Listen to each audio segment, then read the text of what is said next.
power of the dark side.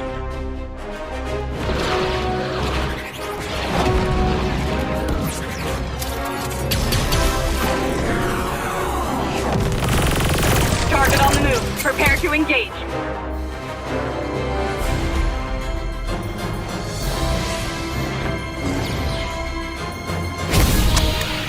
May the Force be with you.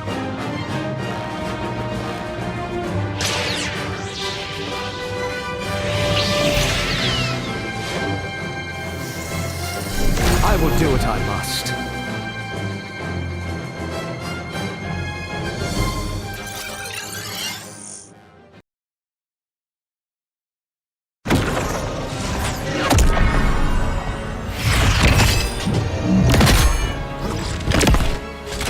At last, I am complete. Worldbreaker!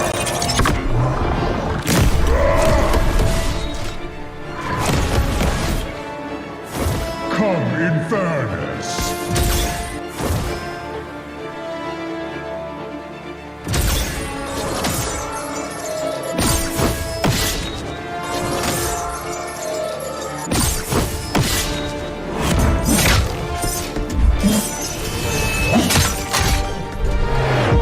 Annihilation awaits. Boundless is my hunger.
Get 8 gigabytes of all-access power. To do it all. Plus only TikTok to scroll and share non-stop.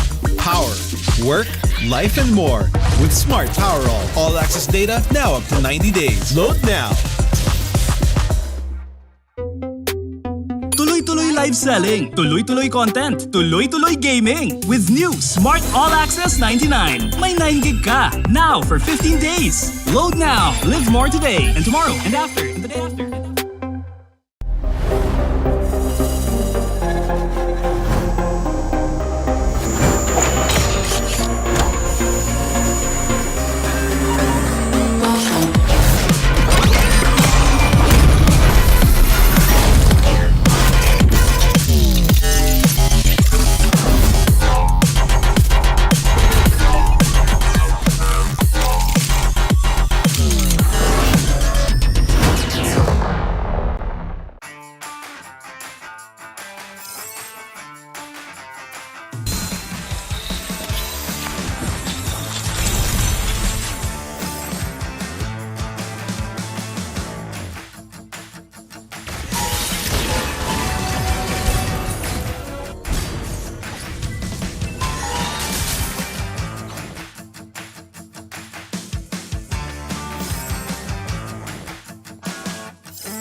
don't know the power of the dark side.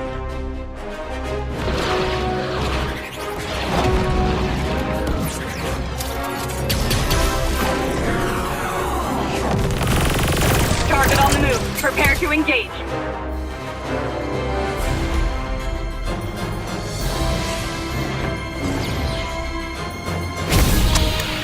May the Force be with you.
Malakas, Pilipinas, malakas kahit anong lane, we become the monsters.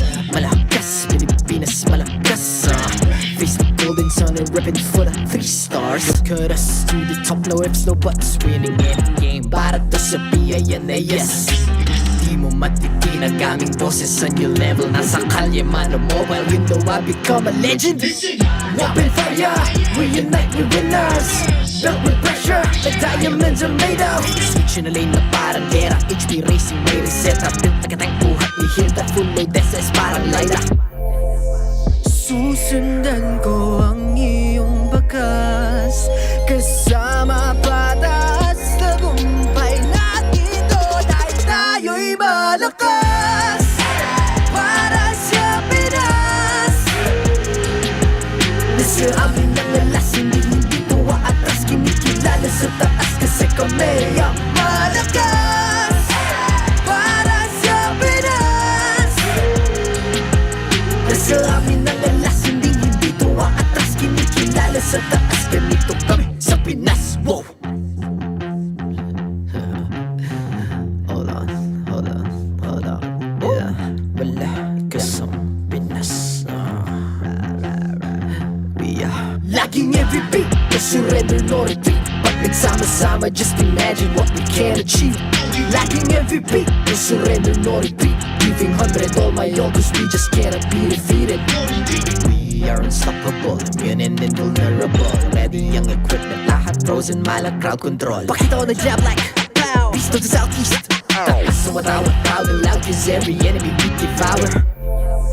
Susundan ko ang iyong bakas, kasama patas, tagumpay natin ito dahil tayo'y malakas. Para sa Pinas, nasa amin ang alas, hindi tuwa atras, kinikilala sa taas kasi kami ang malakas. Para sa Pinas, nasa amin ang alas, hindi tuwa atras, kinikilala sa taas, ganito kami sa Pinas. Wow!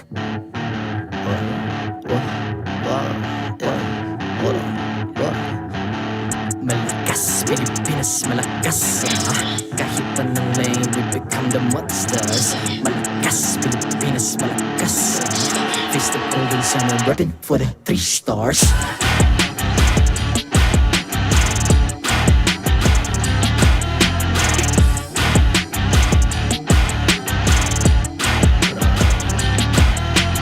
Ang lakas ng Pinas, we unite, be the stars. Ang lakas ng Pinas, we unite. be the stars. Ang lakas ng Pinas, we unite, be the stars. Ang lakas ng Pinas, we the stars. Ang lakas ng Pinas, we unite, we the stars. Ang lakas ng Pinas, we unite, we the stars. Ang lakas ng Pinas, we unite, we the stars. Ang lakas ng Pinas, we the stars. The 14th season of MPL Philippines is brought to you by the following sponsors. Smart, the official telco partner of MPL Philippines Season 14. The official tournament phone of MPL Philippines, Infinix GT20 Pro. Partner in esports, Maya. Official supplier, EMC Asia and Index Salon. Don't miss any MPL action by following our official Facebook and subscribing to our YouTube channel. Follow MPLPH on TikTok for more content. Experience the Lakas ng Pinas playoffs of MPLPH Season 14 action live at Green Sun Hotel. Grab your tickets now via official MPLPH website. You can also get a chance to win 1,000 diamonds by sharing your hashtag MPLS14 live experience on Facebook and TikTok. And to ensure the equality and fairness of our games, MPL Philippines is also monitored and supervised by the Games and Amusements Board.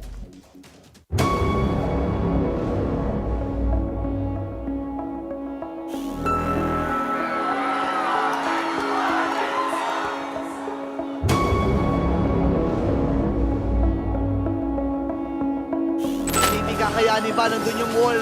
Pero sinalubong na! Sinalubong na! Fnatic Onic nagbe-base lang at sila magwawagi sa serye na ito!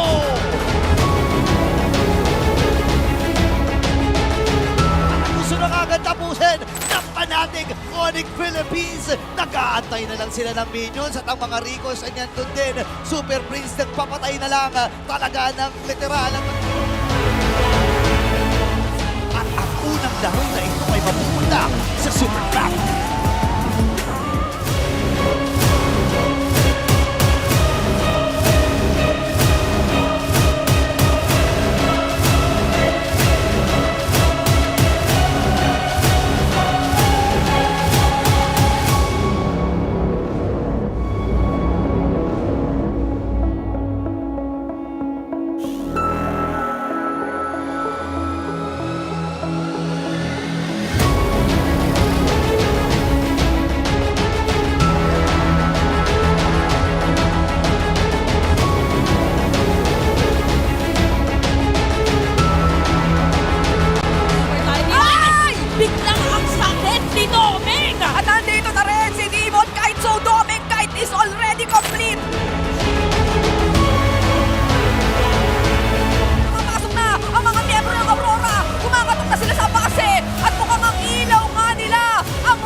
Mamamayagpag ngayong gabi!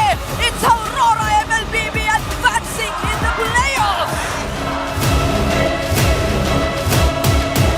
Panigigan na naman! At mukhang ito na yata ang inaantay ng side na Aurora dahil si Super Marco na lang ang natitira at sa unang beses nasasali sa MPL Aurora diretso sa M6 diretso din sa Grand Finals.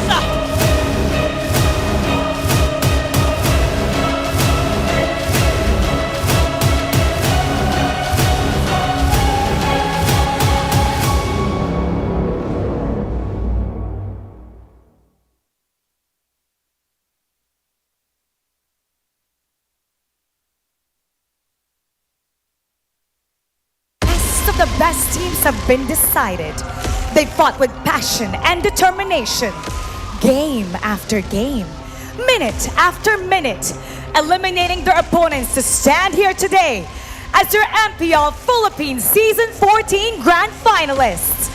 Oras na para itanghal natin ang pinakamalakas sa Pinas!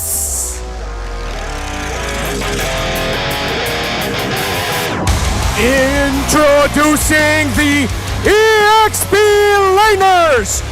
For Fnatic Onic Philippines, the Young Buck, Kurt! For Aurora, it's Mr. Consistent, Edward!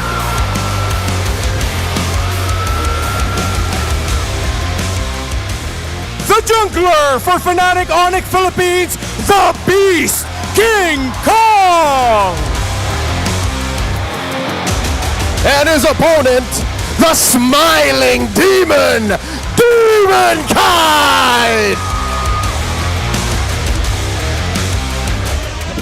In the mid lane for Fnatic Onic Philippines, the Monster Mage, Super Prince!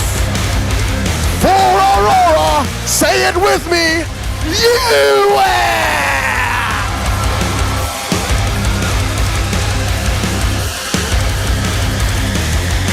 In the room for Fnatic Onic Philippines, the Bruiser, Brusco! The one and only Hitman, Renegade!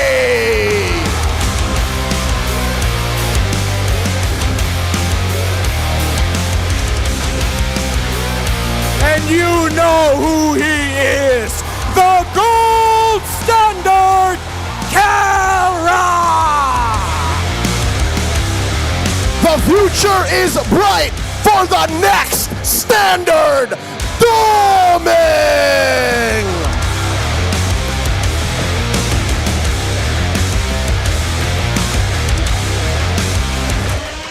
And their coaches for Fnatic Onic Philippines, Coach Why Not and Coach Hayes. For Aurora, it's Coach Dexstar and Coach Master the Basics. This is Fnatic Onic Philippines versus Aurora. Let the grand finals begin.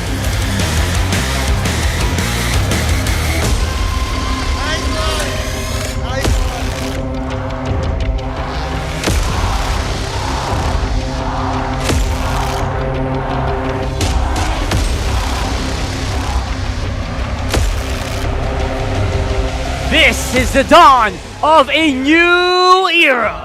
For the first time since Season 9, the grand finalists and M-Series representatives are not Blacklist, Falcons, AP Bren, or Team Liquid Philippines.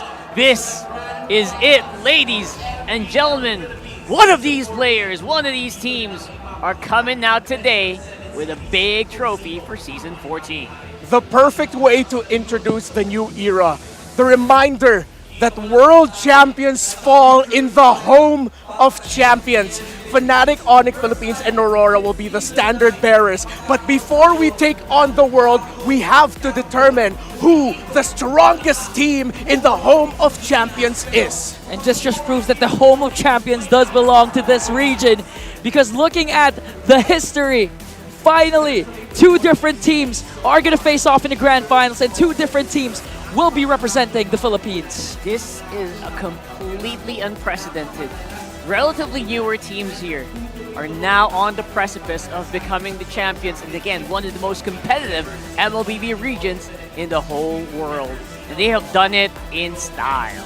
We've gone through an era of the agents, the orcas, the bees, and the cavalry in a storming debut for when Team Liquid finally made their home here in MPL Philippines. But now it's Fnatic Onic Philippines and Aurora, a new team themselves filled with veterans, and one of them will be joining a stellar cast of champions. The light just shines. The light just keeps getting brighter and brighter for the Northern Lions, as well as the thunder and lightning of the Sonics. Right. And now we are about to witness a pretty epic battle. I know every single one of you watching have already thrown down your predictions for this one. Honestly, very dominant start here for Fnatic Onic Philippines. They went through the regular season with just guns a-blazing. They went in the playoffs with a lot of doubts from other people, but you know what? They have proven them all wrong.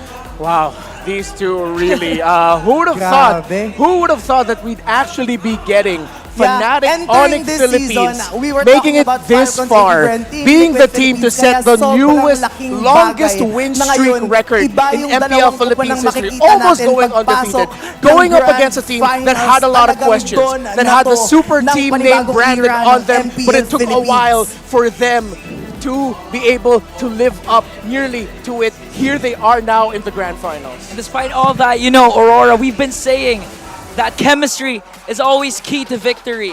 That consistency is always key. But Aurora just keeps on showing that no matter if they're just a debuting team, they can take on the Giants, the Titans, and they did make TLPH and Falcons AP Bren bleed in the playoffs. That's right. Welcome here to the Infinix Game Tambayan and brought to you by the Infinix GT20 Pro, the official tournament phone of MPL Philippines Season 14. And now we are about to enter the battlefield.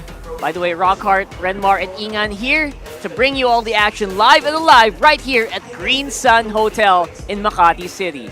And now, I can't imagine a better setup here. I can't imagine a bigger story. We have so many stories that are happening right here, right now. Of course, we do also have Leo and Naisu there on the caster desk. They will be giving you the action when it unfolds later on. We're about to get into game one soon. Hello. We can talk to them. That's cool. You just can't see us very well, but hi. I can't wait. This is going to be, for sure, I think England would know this is a 7-game series. Yeah, for sure. It's going to be a 7-game series. The last time that they met, it was a sweep. But I think I'm confident enough that if this doesn't go to Game 7, Renmar will cut his hair. Sure. You can't do that. You can't do that. I can't actually do that. Yeah, okay. I'll do it. I'll show you. If this doesn't go to 7 games, I'll shave my head right at the end of the season. Right there. To show you how it's done, young buck. Can I go? No, man. We still have a best of 7. We got all bets are off, all gloves are off, and we are getting into the nitty-gritty of these storylines. And again, Leo and Naisu are ready there. They're just roaring as well. I saw them getting like so hyped up for this matchup. Yep. And right now, this is Fnatic Onic Philippines. Once more, the deadliest of the bunch. Probably achieving the unthinkable here coming in this season. Yep. And of course, Kirk and Brusco had to join Super Friends, King Kong, and Kelra already determined and were able to form their chemistry last season, and they injected that super family vibes into them, and they meshed really well. Aurora MLBB with you, Edward and Renegade with getting experience already in the world stage in Blacklist International. Demon Kai comes in with his veterancy, an MSC champion, long-time player for RSG, and Domeng. They were somehow able to mesh it all together as well. And looking at these stats, it's obviously dominated by Fnatic Onic Philippines, again going undefeated in the regular season, only one series defeat against Omega, and going to the playoffs dominating. But again, we can't disregard or discredit what Aurora has gone through to the playoffs. Again, beating TLPH, beating Falcons AP Bren, and potentially beating the Sonics. here's a head-to-head here for our competitors. Definitely have some of their own strengths and weaknesses here coming into this one. And I feel like the KDA of Kirk just can't really be beat that much. So consistent right now. And again, he is up against Mr. Consistency himself. So that's actually saying something. Yep. M3, M4, M5, now going to be in M6 is Edward. So that's what Kirk has to face. But the most impressive thing about Kirk is he's been playing like he's been in multiple international championships. This is the first season that Kirk really stood out. And now I'm so excited to see his matchup up against Edward, how well they fare in terms of affecting the rest of the map. Yes, and King Kong, of course, for Demon Kite as well. You're going to have to really find out who's the sharpest blade, because right now King Kong with that 8.14 KDA does not tell lies. Yeah, the Beast, of course, the regular season MVP. One of those junglers that do have a lot of maniacs coming into the season. Who could forget the Lings, the Fannies that King Kong has been using. And on the other hand, Demon Kite, one of the glue guys of Aurora, making sure that the stability of this team is intact. And of course, in the mid lane, no doubt about it, it does feel like Super Prince has become the quiet and very much core/glue of Onic Philippines, keeping it together even in times where Onic does feel like they could lose. This is the center point of the drafts that I'm going to be looking for. What is the mid lane matchup? Glue, guys, is an understatement for how much Super Friends and you affect their lineup. But these two, who will get the Cho? Who will get the Tigreal? Or maybe who will show up with a more unique and crazier roam pick? The wild cards of both of these teams, the Bruiser and the Hitman. Man, if you're going to look at the similar heroes, every single time the graphics change, it's the same. Those two. And if you're going to recall a lot of highlights from the regular season, it's always coming from these two, the Tigreals, the Chos, and of course, that's right, the gold standard Kelra going up against the next standard Domeng. Again, we're talking about swords earlier. Get your guns ready as well. Kellera and Domeng.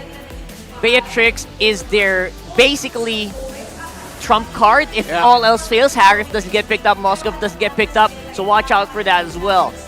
Who will get the Beatrix? And I'm glad that you also mentioned the Harith and the Moskov. As we look for the last time this season, the Infinix keys to victory for both of these two teams. It's simple, but there's so many layers to it. Unleash the hero within. And this is not just the actual heroes in MLBB. They are all heroes in their own respect, their own rights, and of course in their own fields. Obviously, everyone else is just roaring and gunning for that trophy.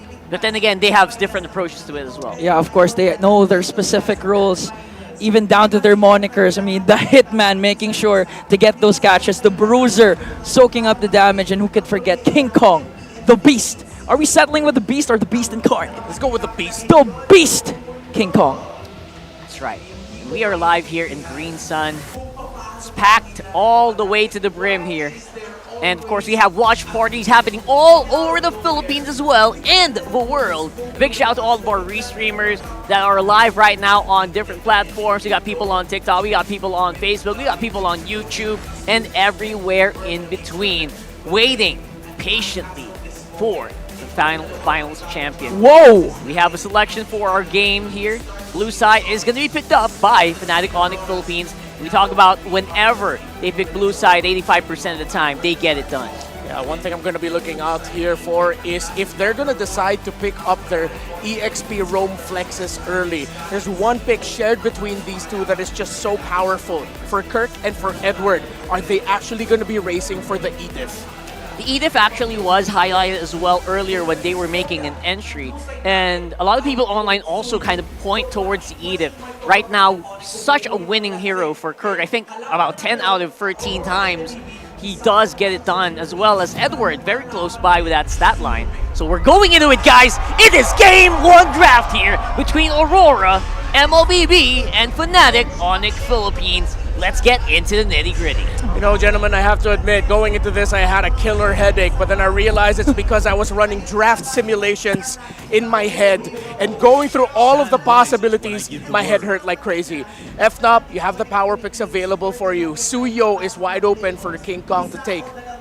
That's right. Suyo obviously is the big question here, whether or not Suyo can is gonna get countered out. So far, no one has actually answered that yet. No, there's no straight up answer for the Suyo, more of the soft picks. Yeah, I think if ever Fnatic decides to go for the Suyo, Master of the Basics and the squad of Aurora can go for that patented Mathilda Alpha that they've been using to get out. Oh, but the Mathilda has been banned out. Okay. Yeah, I believe this could be a Harith Edith if they're going to rush their side laners already. But usually the tendency of RORA is that they'll... Actually, no, they go for the roamers a little bit later, but I would understand if they want to take away the Cho or the Tigreal already away from Brusco. But I think high consideration for the Edith or the Phoveus to be prioritized here. Yeah, the Edith obviously is not going to do anything bad here for Aurora. The Lego Phoveus? No! They go for Eve right away. Yue coming in here with a pick that... I don't know, it's so hard to actually quantify for Yue here, Renmar. Yeah, Rush, they had to respect the mid of Super Friends, or the Yue, or the Yue of Super Friends, the Eve, rather, of Super Friends, excuse me, that has had a stellar record so far, undefeated this season. So, of course, Brusco, with it open, he goes ahead and picks up the Cho. So, Kellera, are you going to pick up the Harith here to fight under the real-world manipulation? It does feel like a bit of a different scenario if you... It feels different that Yue is holding the Eve overall, right? So I wonder what they're thinking here, Ian. Oh! I harness. Okay, so they go for the Valentina, one of the usual heroes that could go head-to-head with the Eve in the hands of Super Friends. So right now, they're not focusing on the gold lane because, again, the availability of the Harith is still there. But for Master of the Basics and the squad of Aurora, what do you go with right now? They actually turned off the Tigreal for Renegade, but Renegade has a wide hero pool that they can go for. It's not that they cannot go for it. They can just delay it or they'd think twice about it because the Valentina can steal away the ultimate of the Tig. So Aurora will fall into their alpha that they've been playing a lot, which means that this opens up the possibility of us seeing the heel man options later on. You'll still have to consider the Rafaela as a great pickup for Aurora, and maybe they might even surprise us and go with an Angela. And sir, in my draft simulations in my brain, it's very, very likely as well. I feel like the Rafaela is a bit underrated, especially in scenarios where you have a def box. Yeah. You want to kind of initialize with your teammates, and the rest of you want also the follow-up with the alpha, right? Yeah. So that deadly combo can chase people down very hard. Yeah, gentlemen, one thing to add here, the Rafaela and Angela for Renjay this season is actually both undefeated. He's 2-0 for both of those heroes. Undefeated. That's right. And that's considering that he went up against Falcons AP Bren using the Rafaela, Yeah. so you know it. He means business. The opponents of those two heroes right now are definitely champions in their own rights, right? So who knows? But right now, in terms of frontline, I feel like Aurora has a pretty good 2 at least for now for the Alpha and the Edith. But their damage department is mostly the OT. I don't see any burst here yet for Aurora. Yeah, the closest thing they have to a burst is if ever Demon Cat can actually get a nice early game going on for him.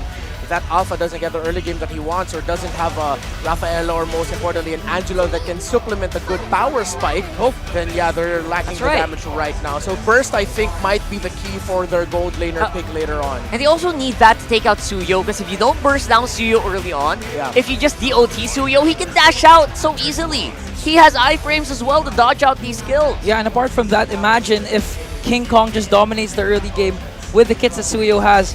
For sure, he's going to get the neutral objectives, first 2 turtles. And we all know when you get the first 2 turtles, it's almost an easy snowball game for the respective team that secures the neutral objectives. Harith or Moskov available for Domeng in terms of his usual go-to pickups here. So he goes for the Harith. Kelra, will it be the Beatrix or the Moskov as his pick? What are the chances, though, that maybe if Fnatic Onic Philippines are comfortable with it, they might actually pack a gold lane Alice? However, that's going to be a gold lane Alice lacking the supplement that it needs. I'm thinking about the Angela combo that we usually see with the Alice. I really like the range here that you can get from Moskov or Beatrix, because you don't want to play up close and personal with the real world, right? You want to play around it. And if your range is limited, you might encounter problems, especially in the big team fights. Needs to be a strong, tanky EXP laner for Fnatic Onic Philippines here. If ever they want to go offensive, there's actually a CC option for Kirk, but this might fall into a Terizla. Oh, Lunox! Okay, yeah, they fall into the classic matchup, and that's an Arlot for Kirk. All right, they go for the spicier options. Yeah, very spicy. We were talking about like the safe ones. Onyx says, no, we want to fight now. Man, this is scary. I mean, the potential catch that Fnatic Onic just has right now, even the first skill of Suyo can be enough to, you know, isolate Domeng during clashes, make him go out of his Zaman Force, even play out of the box of you as real-world manipulation. So right now, they're just lacking a potential roamer that Renjay has. They can go heal man here, actually, if they want to. Is it? Rafaela? No? Ruby. Okay. So the Ruby for the Kurt and for the Arlot and the Cho. However, giving the ultimate of the Ruby to the Valentina is quite concerning. It's not the most prolific hero for Renjay, but you know what? I'm not gonna knock it. We've been given surprises yesterday. We've been given surprises on day 3, even all the way to day 1. This is his 18th unique hero.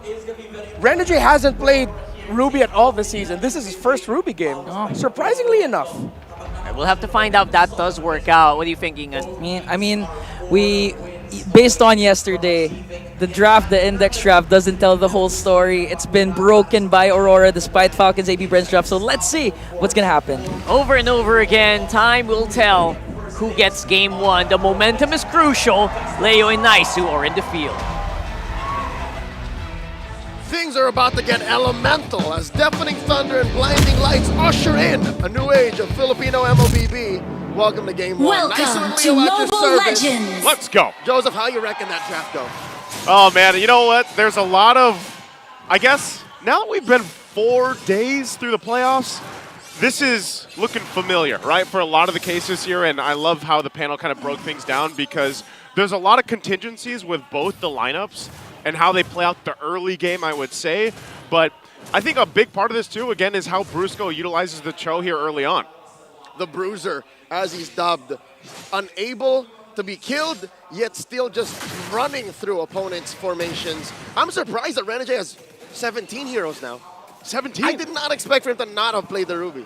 Man, I remember when he had, in the regular season, he had like, what, 11, I think he had? Then and everybody 14. was like, yeah, and everyone's like, whoa, talk about a hero pool. And right now, yeah, he brings out the Ruby in the roam here. So this could actually play a really good role in playing around the real-world manipulation of UA. Something else to note, while the action is rather mum in the land of Dawn, check out Super Prince's talent. That is indeed Brave a Smite. Brave Smite on a Valentina, which again, all throughout the regular season, y'all know the story. Valentina, eat it Valentina. I think this is just him telegraphing that, hey, I'm gonna steal some ults and turn into different heroes that might need me to use the Brave Smite. I could see that working. This, I don't know, have we actually seen this ever? Like before? Like, is this a new thing? It's pretty new to me. I was going to say it's new to me. But yeah, it makes sense too because it might be enough to extend the fight. Renegade taking quite a few hits here. Has to flicker out. They're going to jump in. Edward goes in with a flicker himself, and now the break out of the fight. Edward in trouble as King Kong gets the first blood. Still looking for more as well in the mid lane. Kirk goes down, but there's the clap back from UA. But here's Super Prince. Does UA get away? There's the flicker in. Not able to cap it out because of the shield through. That is disrespect. Did you see how Super Prince got his real-world manipulation before UA did?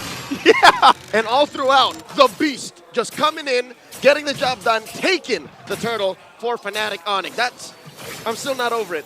I'm like, wait, why isn't UA? Oh, it's because he's still at level 3. Still at level 3. And that's, honestly, any time there's a Valentina, that's always the, I guess it's the way of like showing the flex in a way because usually you get that level 4 early on. Uh-oh. Brusco's going to go ahead and go with a defensive kick, but no! What? Wait, Flickers out, but he might be able to escape. Does he actually pull this off even after the blunder? He still survives, Leo. The Bruiser walks. The Bruiser walks. 9 out of 10 times you fail a flicker like that, You're done. you're done. Not today for the Bruiser. You put your phone down. Yeah, man. Good thing he did in that time, but good that he gets out with his life. So things are still pretty calm and even here. Again, equal across the board, really. 3 minutes in, macro-wise, Aurora keeping up with Fnatic Onic's aggression. It's costing the Sonics, though. Given how deep in Brusco is going with very little returns as far as anything on the map is concerned, just 500 gold is what Fnatic Onic claim from that, especially since they did score the first turtle. Let's talk about this gold lane matchup. Lunox versus Harith, the gold standard versus the next standard. At what point do you think the Harith is going to be, you know what, I don't care. I don't care. Just fight you. You jump in. Because look, Kelra is on a flicker. So he's the more aggressive one. Yeah. When is Doming going to say, nah, you can't do this to me, Kelra? You know what? I think after what we've seen Domeng do throughout the playoffs, he's almost willing to go toe-to-toe with Kelra. Immediately. Yeah, flicker or not, or lead or not, or wherever he's at, I think Domeng has really gained a form of like confidence, if you will, throughout the playoffs. And he's just got so much better over the season. There's a toss-up through, real-world manipulation, and Kirk out of the picture so quickly. Turtle still for the taken here, started up by RORA with member down. Looks like FNOP just going to call it off. Oh, actually, FNOP is going to call for Grand Theft Purple as King Kong takes away DK's purple buff. And now Brusco gets the kick. Whoa. Brusco kicks again. He's been struggling, you know, this is the thing. He does survive most of the time, but now look at the top side. Kelro might be in trouble here. Dropping down, pulled on through. Still going to be surviving, though. UA doesn't have the real-world manipulation. So that looks like all they get here. Well, I'll be damned, Joseph. You were right. As early as it takes, the next standard, Doming, Jan Del Mundo, going into his first Grand Finals and his first World Championship later on this year, is ready to step toe-to-toe with Kelra. Man, between those two gold laners, you know, between the entire team, there's so many good points here of history, so many good stories leading into even now for the grand final and then later on for M6. And look at that gold lead now that Paldoming has got for himself. 600 up on Kelra. Demon Kite catches King Kong. Oh, he's not going to catch him with the Spear of Alpha though, but King Kong could be in trouble now. Soul Sever not going to be enough as he goes down. Again, Brusco going in with a kick. Mid lane, still the focus here. Super Prince holding on to the real world manipulation. Doming, where's he going for Kirk? There's the real world manipulation from Super Prince on the defense, so they're able to disengage. The hunter becomes the hunted. Suddenly, Fnatic Onic doing evasive maneuvers. Kelra in trouble, working on that tier 1 up top. Not gonna get stopped. Super Prince at the flank. Super Prince is there. They're gonna go for Renegade. Renegade quite low.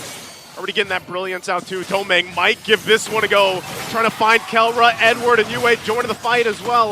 But they don't have enough push on in. Meanwhile, on the bottom side, Demon Kite.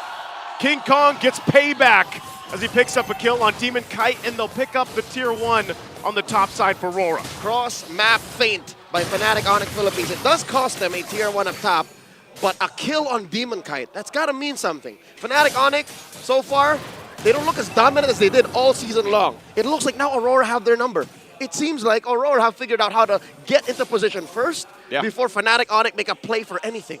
That's the thing, you cannot deny the amount of improvement that RORA has had as a team, the way they've adjusted just in the playoffs alone, right? I mean, let's be honest, people were doubting them in the regular season, and now they're going toe-to-toe with the team that had the best record for the regular season. They're holding it together. Looks like they're gonna go for the turtle. There it is. King Kong though, he'll clean up the turtle, but the fight's gonna break out. King Kong gets taken out. The Spear of Demon Kite will be able to find a Super Prince, and they're still looking for more as Kirk in trouble, but they go in trying to turn the tide of the fight. They toss him over. Kelra's out too. It's a wipeout for Aurora. At the cost of just the turtle, Aurora walk away with quite the bargain. I haven't seen Fnatic Onic get wiped out like that in quite a while. It's been a while. It's been a country minute, man, at this point. I'd reckon longer. An Infinix instant replay here. Once again, started off strong, and I think just by the principle of being in position first and dropping your key spells before Fnatic Onic can even respond. King Kong, dare I say, let loose. He got too focused on taking the turtle that the long term of that team fight, the outcome, the follow-through, became an afterthought. And that's very rare in Fnatic Onic. Yeah, he went for that turtle, and this is going back to the question earlier here. Doming's online, man. He's so confident. He's so ready to fight in these battles. But whether that's around Yue's box, and even Yue himself, I mean, talk about his performance throughout the playoffs and what he did even yesterday. He's doing the same thing here in Game 1. He's just not online, Joseph. He's on lock. He's unlocked. He is cold, and he is a machine. He's locked in. 2,000 gold now, Aurora. I'd reckon a good 1,000 of that is on Doming. Alone. Yeah, it's got to be at this point. And between him and Yue, probably. Well, he's #1 gold earned. Look at it. It's him and DK. So DK's been getting beat up, right? Yes. But still, that doesn't stop him from farming up. The fact is he's taking his side of the farm while King Kong is taking his time. Look, King Kong's just about to take a orange buff and a smoke camp. Look at Aurora's map. Nothing. Nothing. Nothing to take right now. And this Lord being up here, Leo, they're in a good position. Whoa, whoa! Renegade goes in with a pull! Utilizing the flicker, they're gonna go back with a final slash, fighting into the real world relation. Everybody getting knocked up into the air though. Oh, no. Demon Kite already down. They're gonna jump back on. King Kong gets a double. Dear God. Possibly looking for more. No. The fight was started by Renegade. Do they want him to get away? King Kong will start up the Lord after a big win for that fight. And in just a flash, a 3-2 trade. Fnatic Onic Philippines saying not so fast. Suddenly a conversion into a Lord, and now King Kong is going to start stealing buffs. The beast has been unleashed. Here's the Infinix instant replay. How did that happen? Renegade started that fight. He pulls him on in. Blasted Brusco. And then look at that final slash from Kirk. Really able, and then they get rid of the RWM.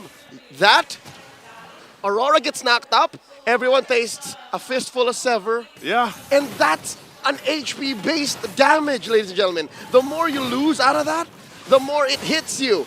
That's why King Kong suddenly got a double, triple out of nowhere. It's a cone, too, so everybody all stacked up like that, that's just easy pickings for any Suyo. Was that the hold or the I'd reckon it was the hold. Had to be, again, that type of fight, Fnatic Onic Philippines is going to feel good about it. And because of that, King Kong now 1,500 up on Demon Kite. Next up on the to-do list for Fnatic Onic, fix that whole Kelra doming situation. Yeah. At that point, though, I think they're happy enough with this slight swing. I mean, this Lord's going to be cleared up.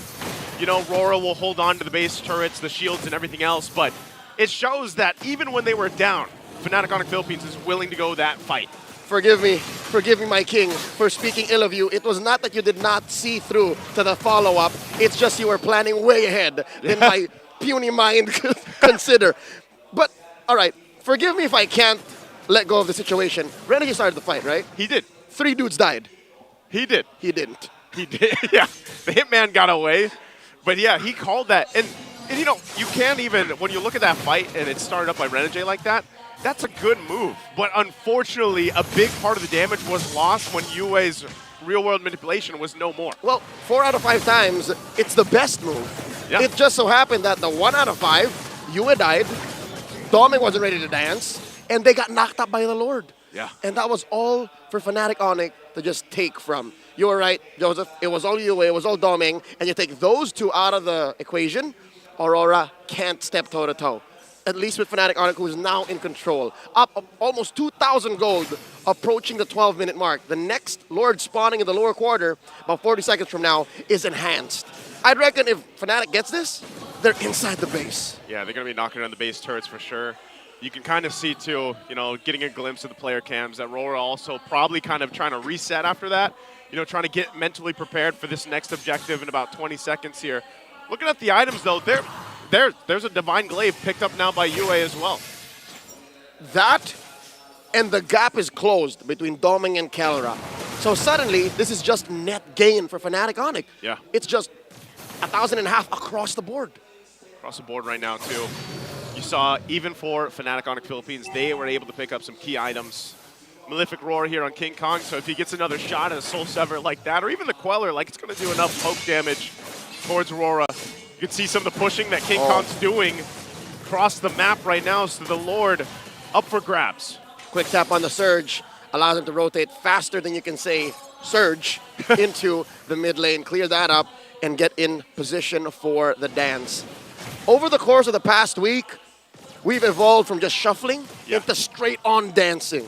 I was going to say, we're back to the dance, right? And you don't even need like a hero like Rafaela or Lolita or Estes to make this last. Like, teams are just getting better at controlling Lord's damage output. It's definitely an evolution, I would say. You know, like, it's not the same old Lord dance anymore. It's a new tune. It's a new era. It is a new era. Of MLBB. And these 2 teams right here putting on a showcase, a clinic for MLBB esports that are not blink. Here we go. Press it. Brusco goes in with a kick. King Kong will get the Lord, but they look like they still want to fight. Brusco could be in trouble, just sacrificing his body, but Renegade will go for the pull on King Kong. They're still trying to hold him at bay. He's able to escape for now. Kirk goes with a final slash to disengage. A good usage of the final slash from Kirk. The young buck coming in clutch, saving what's left of his team, as Fnatic Onic still secures the Lord, but just by the skin of their teeth. Almost looked perfect, if you ask me, for Brusco's kick, but Aurora so fast on the punish, and you think Fnatic Onic can do better to like get back on track and say, you know what, maybe we have to choose our targets. Maybe whoever Brusco kicks, Kirk, you hit with the final slash. A -1 here in this situation would be best. Look at this. Look at the collapse. Look at King Kong. Ooh. He's going all the way around, looking to cut off. They don't know. They don't know. Domeng or someone. Final slash going to be used. King Kong waiting patiently. Domeng goes into the bush. Might be in trouble. King Kong will get away. Salmon Force going to be used already. Edward goes down, trying to disengage here for Aurora. Renegade still has an immortality. Takes a shot from the Queller from King Kong. Kelra goes down, though. Setups from Demon Kite comes forward. Brusco able to get away for now. Domeng might be on the hunt, looking for more. The trade, the 1 for 2. Again, King Kong with the Queller shot to keep Domeng at bay. Final slash deterrent on cue by Kirk, the young buck, pushing back Aurora, giving Fnatic Onic still a small victory. Again, 2 for the price of 1. But if it's the gold standard here, I'd still be a little skittish about that. I'm not too happy. But the map is blue, and that means the Sonics are still in control. They're in control right now, holding on to a very small lead at that point. The items too, I mean, even for Kelra, you know, he's getting to where he needs to be. It's just, eventually these fights are going to break out into that push and pull, and we're already seeing a glimpse of it. The one thing that really stands out to me, though, for Fnatic Onic Philippines lineup is how much options they have to either start the fight or disengage it. Like, they have so many things they can do where they can just stop RORA from being overly aggressive and moving forward. And that's what's explaining why that fight lasted the way it did. It was about a minute of push and pull and back. And I think as soon as Fnatic Onic see that Doming dropped his Zaman Force, that's half of the solution. The other half is the real manipulation, which caused that kill on Kelra. So if Aurora are able to hide the fact that maybe these ults aren't ready yet, or maybe we pop one early and then force FNOP to react a certain way, then they can get back on track. The old team fight dance. Brusco using the conceal. It's going to be heard, going to be seen, so I don't think you get anything out of that. 10 seconds until another Lord spawns, lower quarter. Joseph, do you notice what old Super Prince takes? Yeah, right now he's taking Renegade's. He's got the I'm offended, right? Something tells me that might not be the best. I think he just wants to. Does he still have it? Gotta get. Okay, he does still have it. He's got the I'm offended. He's going with that. Maybe that's one way to force some ults from Aurora. But I'm guessing they needed something that has a little bit more finishing power, a little bit more oomph, some instant gratification. So maybe find a way to get Edwards, get US. He's going around the corner. There's the flicker in. They're going to be focusing on Kirk. Kirk's already out of the picture, and Brusco's going to be next. 2 down, but Super Prince on the backside already used it as well. Kelra popping out the damage on Yue. The Lord, it's going to go to King Kong. He's able to grab it and get killed. 4 down for Aurora, and a big objective for FNOP. It was the right ult all along. A 2 for 4. Fnatic Onic's frontliners take the fall for the bigger picture, the greater good. And now Fnatic Onic knocking in through their doors, mid and bottom. Renegade in trouble. Immortality, but there's the Queller from King Kong again! And that's going to be enough to cap out the game as Fnatic Onic takes the first game in the series. Never caught slacking. Fnatic Onic Philippines, some way, somehow, always in control. Despite the odds, despite the difficult situations, despite the swings in net worth. What do they feed these athletes in their boot camp? I don't know, man, but talk about the patience as well for Fnatic Onic Philippines. This is why they have achieved what they have up to this point. Great showing here. This was a very close game for the most part. Could have sworn Aurora had it. The early was theirs. I wonder what our analysts in the Infinite Game Tambayan think. I was actually thinking the exact same thing. It looked really good for Aurora there for a minute. Even in this fight they were supposed to lose, Onic just kept going. Yeah, it looks like that was a statement from both of these two teams. Drafting-wise, Aurora was able to handle the Lunox up until they couldn't. Kelra was struggling to teamfight for a majority of the game, and they were stopping the rotations that Fnatic Onic Philippines wanted to do, but then FNOP got to crawl back. This is going to be a more closely contested grand finals than a lot of people probably thought. Yeah, and when it mattered most, you saw Kelra just dominate, kill Doming in the right time when Aurora was focusing up on Kirk and Brusco. And just the last clash, King Kong, man. King Kong, the regular season MVP, the beast! Yeah, that's why he showed he's a regular season MVP. He just stood there, he waited, was able to deal damage. The retribution of Demon Kite was early, and King Kong got it. Absolute genius. And again, it doesn't always need to be Onic Philippines in the lead, right? They play from a deficit even in the exact same way, shape and form, and they actually take the wins. Yeah, and one thing we have to talk about when it comes to King Kong here is that he was actually the long lane manager. They were playing a 4-1 split for majority of the game. He was cutting top. He was cutting top, he was cutting bot. Wherever the Lord is, That's where he's not, because he's clearing the minion wave away from it, and then he'll come join in the Lord fight. That shows the trust in the chemistry of Fnatic Onic Philippines to tell their jungler, manage that wave, will manage the Lord. Yeah, and it goes to show that the mobility of Suyo is just really unparalleled, unmatched. King Kong really doing a lot during this game, and even down to the third turtle, wherein Aurora, you thought Aurora had the driver's seat there, they were in control. But during the first Lord dance like this, the kick coming in from Brusco and the counter attack coming in from Fnatic Onic, which is too much. Luckily, the knockup was there from the Lord as well.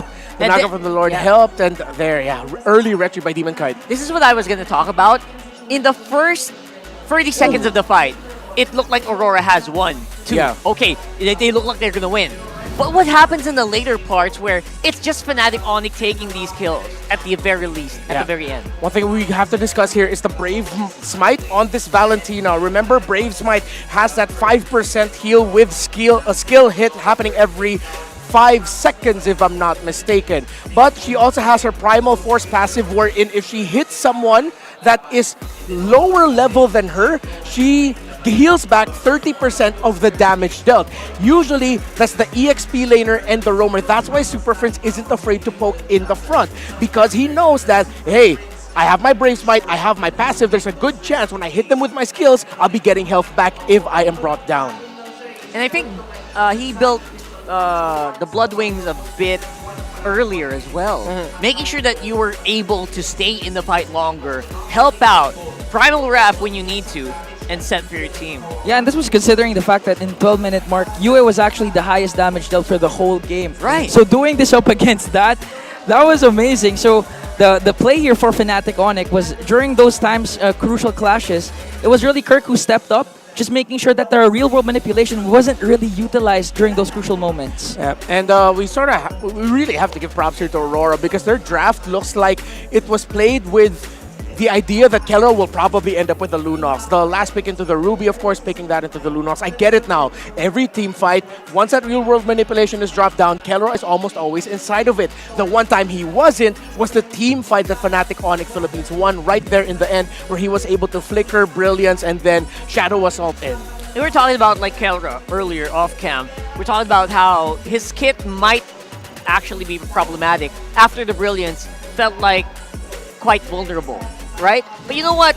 It didn't rely so much on Kelra. The team fights actually revolved more around Kirk getting a good set and King Kong and Super Prince just giving the bombs. Yeah, and there was even a time when Fnatic Onic got the Lord and there was a supposedly counter-attack from Aurora, but Kirk with an amazing final slash flicker from Edward's Earth Shatter. That was so clutch. Yeah, early on in the game, I could feel like Kirk was forcing a few decisions here and there, quite shaky. But then, I don't know, I think this is the chemistry of the Super Fam telling them, yo, young buck, chill out, relax, we got you. And then he was able to get that final slash to bring Fnatic Onic Philippines in a little bit of a closer, more comfortable situation for themselves. And again, it's always when Aurora just is about to get that win in the team fight that it happens. So we'll throw it over to a special analyst that we have here. Look who he is. A surprise comeback performance coming out from the Super family as they take game number 1 against Aurora MLBB. Once again, welcome back to the Understand. But we're not done with surprises yet. As we introduce you, Coach Wolf from TNC. Coach Wolf, how are you doing? Woo! Feels like home. Feels like home. Do you miss it? Do you miss it? I miss it a lot. And special thanks to everyone who welcomed me here as well. And to those who are howling today. So thank you so much. Thank you so much. Now we are going to be talking about what happened in game number 1, and I need your professional insights on this. We have prepared a lot of statistics for you. First of all, now we look at the goal graph here. Wolf, I know you've been fighting against Aurora and FNOP for in the past few weeks. Can you tell me what happened in this game? So if you're gonna look at the composition that Aurora was that Aurora deployed, it was a box type strategy with the Alpha, the Hyrth, which usually spikes around the 8-minute mark. As you saw, third turtle, we saw their dominance. They won that box fight. However, because of maybe the positioning coming out from Fnatic Onic, they were able to bring it back. They were able to find for lack of a better term, split pushes around the map, which didn't really look like an actual split, but more of like a macro win that they got from the map. Yeah, it was kind of working in the mid game. Like if you look at the the power spike 8-minute mark, the highest net worth advantage that Aurora had was 2.1k. I think it's a it's a crucial factor as to why they lost their steam here, their momentum against FNOP. Because up against Harith and Asui, I don't think it's enough, especially coming to the late game. Yeah, the thing with Harith as well as Alpha is you definitely need to get third turtle and then eventually the first lord for you to be able to control the game.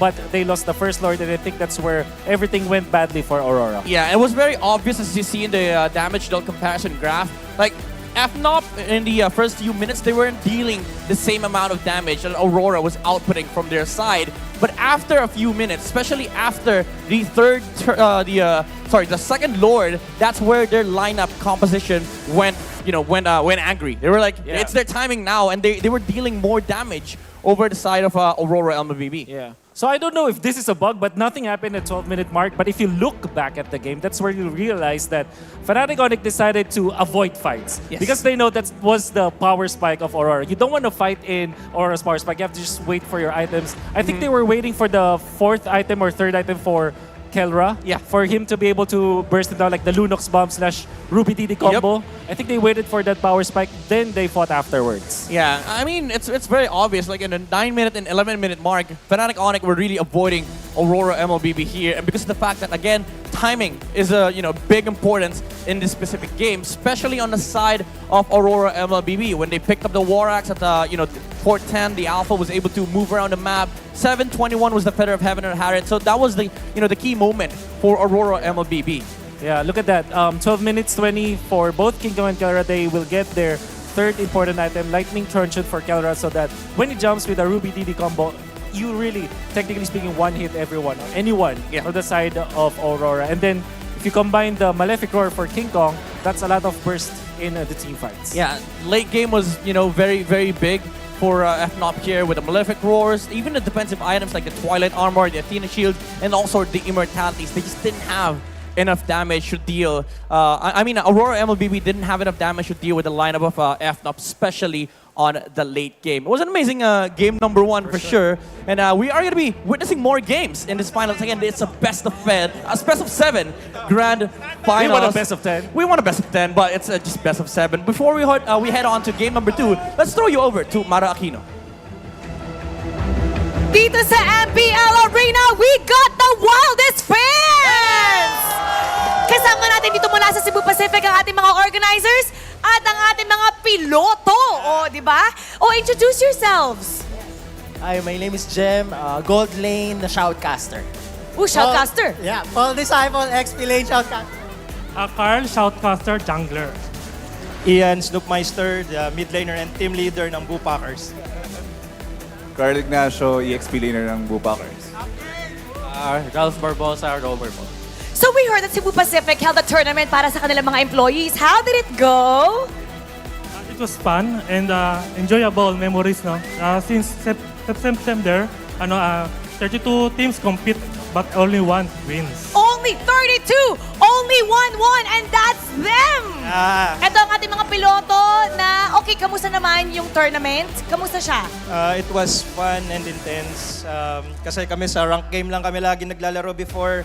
So at least nung nagkaroon ng tournament yung Cebu Pacific, na-share namin yung talent namin saka yung lakas namin maglaro. Sige, lakas ng Pinas, lakas ng Cebu Pacific. Back-to-back champ nga pala kami dun sa Season 1, Season 2. Best hero, ano yung hero? Me, si Zushin, and si Ay, nice. Valentina. Main hero?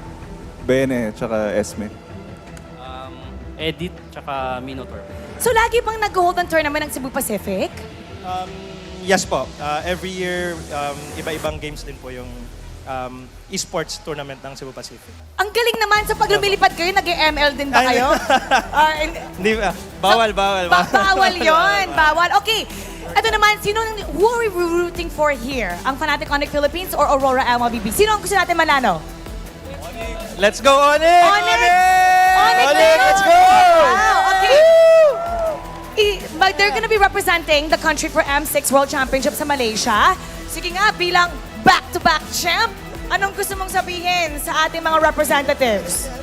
For both teams, let's do our best and patunayan natin na Pinas pa rin ang malakas. Pinas lang, malakas! And now, pupunta na tayo sa ating MPL Playground with Odin. So sabay-sabay natin sabihin pasok, alright? 3, 2, 1, Odin, pasok! We're back at the MPL Playground. This is your very own Odin. At habang nagaganap dyan ang Grand Finals sa loob, naganap din ang Grand Finals ng Infinix Fancy Cluban. Kasama ko ngayon ang very first Grand Champion, the Cavalry! Hello guys! Ayan, before tayo pumasok sa match ng inyong Grand Finals, ano yung mindset o nararamdaman nyo? Masaya po, walang kakaba-kaba. Coming from a sweep yesterday, na-sweep nyo ulit ang Smart Omega ngayon. So ano naman ang nararamdaman nyo ngayon? Anong overall experience nyo dito sa ating Infinix Fancy Cluban? Masaya po na excited kasi kahit hindi kami masyado nakapag-practice, nakuha pa rin namin yung championship. At ngayon, mag-uuwi kayo ng medal, ng inyong trophy. Meron din silang GT20 Pro. At ngayon, gusto ko naman kayong tanungin kung ano ang prediction nyo for today's Grand Finals ng MPLPH Season 14. Sinong mananalo at anong score? Onic po, 4-0 po sa akin. Fnatic Onic po, 4-2. Fnatic Onic po, 4-2 rin po. Fnatic Onic, 4-0. FNOP po, 4-0. Alam na alam natin kung sino ang sinusuportahan ngayon ng The Cavalry dito sa MPL Playground. Kaya naman, tingnan na muna natin kung ano ba masasabi ng iba pa natin kasama dito.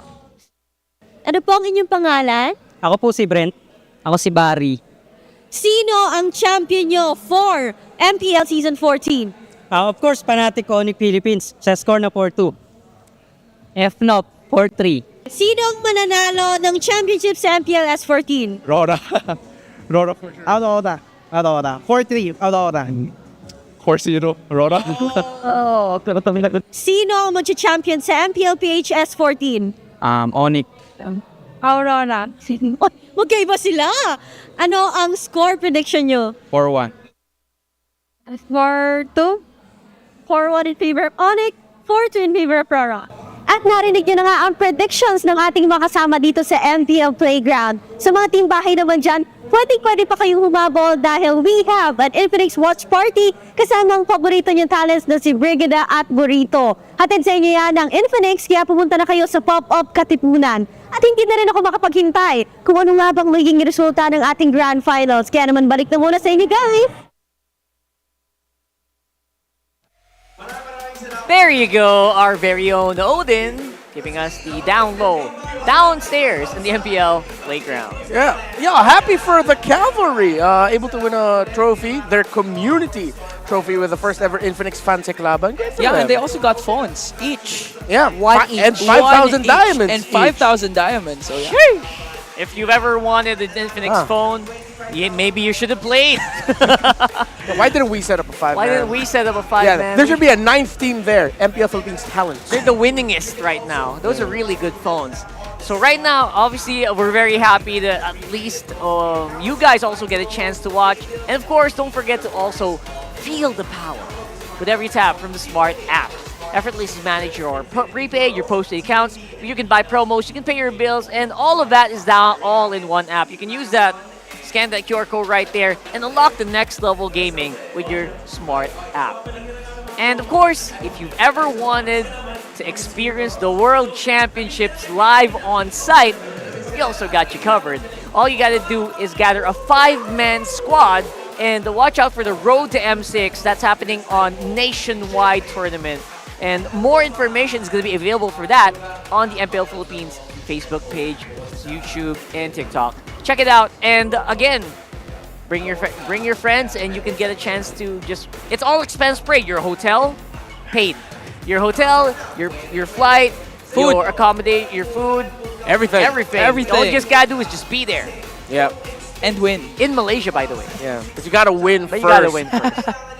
So that's all you need to do. Just win. And again, if you're like Mythic Glory 1,000 points, you're probably good shape. You're probably safe. You're probably at least a grand final secured for that. Probably take it. Yeah. Right? You know, it's cool. Like, I remember in MDL Philippines Season 4, like, the biggest theme there was all about, like, regional prize from all over the Philippines. Now it's like we're going to do that again, but this time with a big prize of flying out with your friends to experience the M6 World Championship. That's cool. No biggie. Like, it's just free tickets. No, free hotels. Yeah.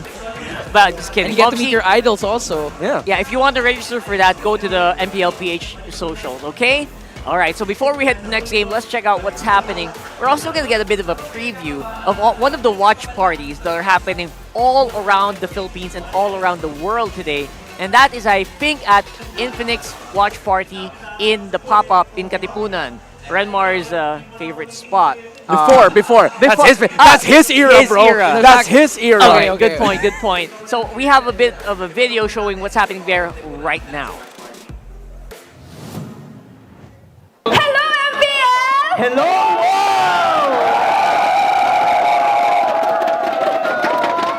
Wala man kami ni Burrito dyan sa venue, ay never kaming mapupomo. Dahil kasama namin ang marami pang MPL fan dito sa Pop-Up Katipunan.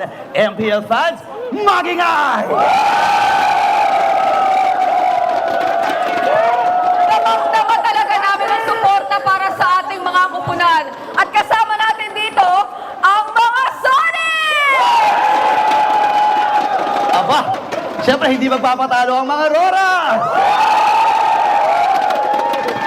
Sobrang hype na namin dito, guys. Nakikita nyo naman. Kaya naman gusto namin pasalamatan ng MPL and its official tournament phone, Infinix GT20 Pro, for mounting this watch party para sa ating mga taga-North. Mula Greenson hanggang Pop-Up at sa iba pang mga watch party sa buong Pilipinas, let's hashtag experience victory like never before. Sabay-sabay tayo, guys! Hashtag! Lakas ng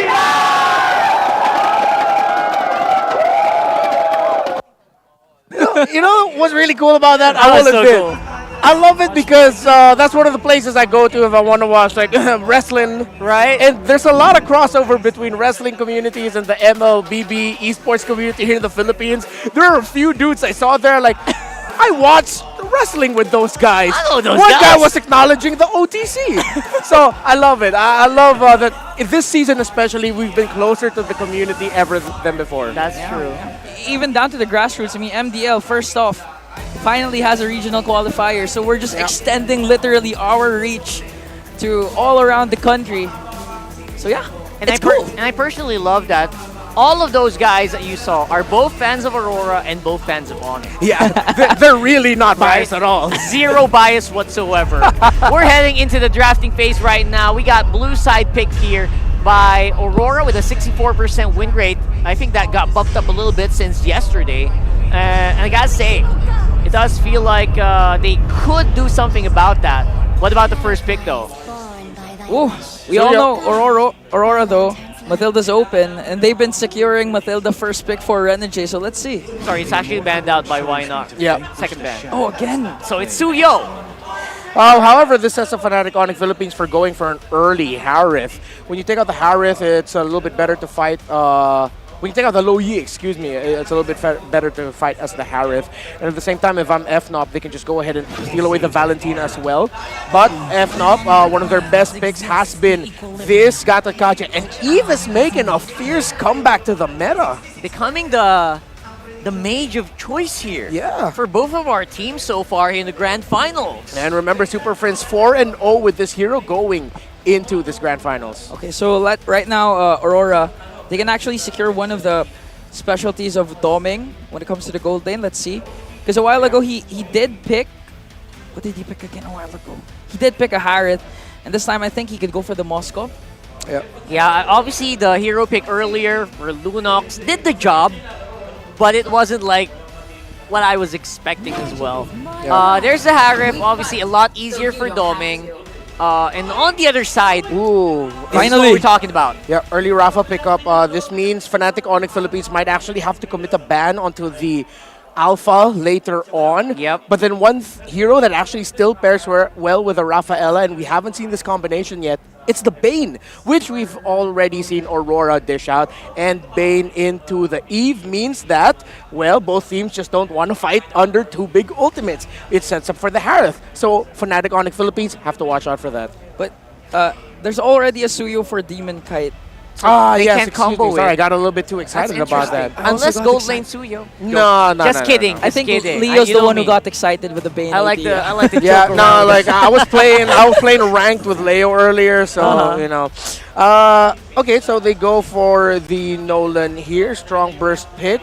Usually with lineups like these, you will need one burst because you don't have the -1 crowd control. What you do get is the -1 burst delete. But Fnatic Onic Philippines needs to layer their damage properly because if that burst doesn't get a kill, they'll just heal through it and then they lose the fracture of the Nolan already. And again, if you have a Nolan trying to catch up, that's not a Nolan that you want to see. Right, we saw a bit of that yesterday where the Nolan fractures were barely scratching the opposition. So we're gonna have to play upbeat here early on. Okay, they take out the focus from Edward. I have a feeling, is this Rafaela really just like their response to the Eve and the Gata Kacha? It seems like it. It feels like it, right? Yeah, it's not really anymore just them setting up for, because I was thinking, are they setting up for something like an X-board, the combo lane? Right. Yeah, but that's not gonna do well. They're gonna need something like a Terizla, something really tanky in their EXP in the hands of Edward with the Edith gone and the playmaking Arlot's gone, Phoveus is gone as well. Yeah, Terizla looks like the prime pick in this specific scenario. Hylos is not touched yet. Oh, Hylos would be okay. Actually, you just need another hero that can pack a little bit of healing. That's another idea that you can go for, which also means that the Benedetta Revitalize might actually be open here if they really want to cut through the formation of Fnatic Onic Philippines with the real-world manipulation. Ooh. But however, again, that is risky because you're up against a Gato Gacha. They were reading into it as well. Yeah. You know what? Benedetta. You talk about Benedetta. Who do we use to pair up with Benedetta before? Edward. Season 11, Season 12. Season 7. That's way that back, far back. Way back far back. Yeah. That's why we call him Edward Salon. So right now, they still take out the Tigreal, so they're not quite sure if this Gatot Kacha would go to the XP or the roam, because we've seen it yesterday being flexed to the XP. Here it is. Flapteasy, and here it is. We've been looking for this Beatrix since game 1. It finally makes an appearance here for Kelra. They're running out of EXP laners that they can pick to actually build a big enough dent to mess with the Bea, to mess with the Eve. This, weirdly enough, needs to be an EXP lane that can deal a respectable amount of damage while being tanky. Problem is, they're up against a Gatot Kacha and potentially another formation-breaking set-up EXP laner in the hands of Fnatic Onic Philippines. There's going to be a lot of pressure on the hands of Legend Zero, Mr. Consistent Edward in this one. You're gonna have to keep in mind that the Eve as well is crowd control immune. So you go to Rizla. Heroes like Terizla actually don't affect the Eve that much, especially in the clutch. Yeah. But they have no choice, I think, at this point. Yeah, they needed some tankiness. They get the Valentina for you. The EXP lane here, still flexible, is this Gatot Kacha. They can go for Show EXP, something that Fnatic Onic Philippines has done before, or the Ruby for Kirk. You see what they're going to end up going for. You see them weighing their options right now, because I wouldn't want to go like Grok here. They can go Kaja Beatrix, actually. Since they already have the Gatot Kacha, they can put the... And it's a good counter for Suyu. Yeah. Exactly. Lots of options. So many options here, and again, that's why they're taking their sweet time with this one. Trying to weigh it out. See who might need more protection, and who might, if they might go for a full-on engage. Ooh! Whoa! Franco for Brusco. Not what I expected. Same idea with the Kaja. Yeah, same idea with the Kaja. Yeah, that's suppressed. That's just harder. That suppress is actually going to be insta-locking onto the Suyo 100% of the time. I think the idea with that is if they gave the Kaja would have had a chance to be able to still get away, dash away.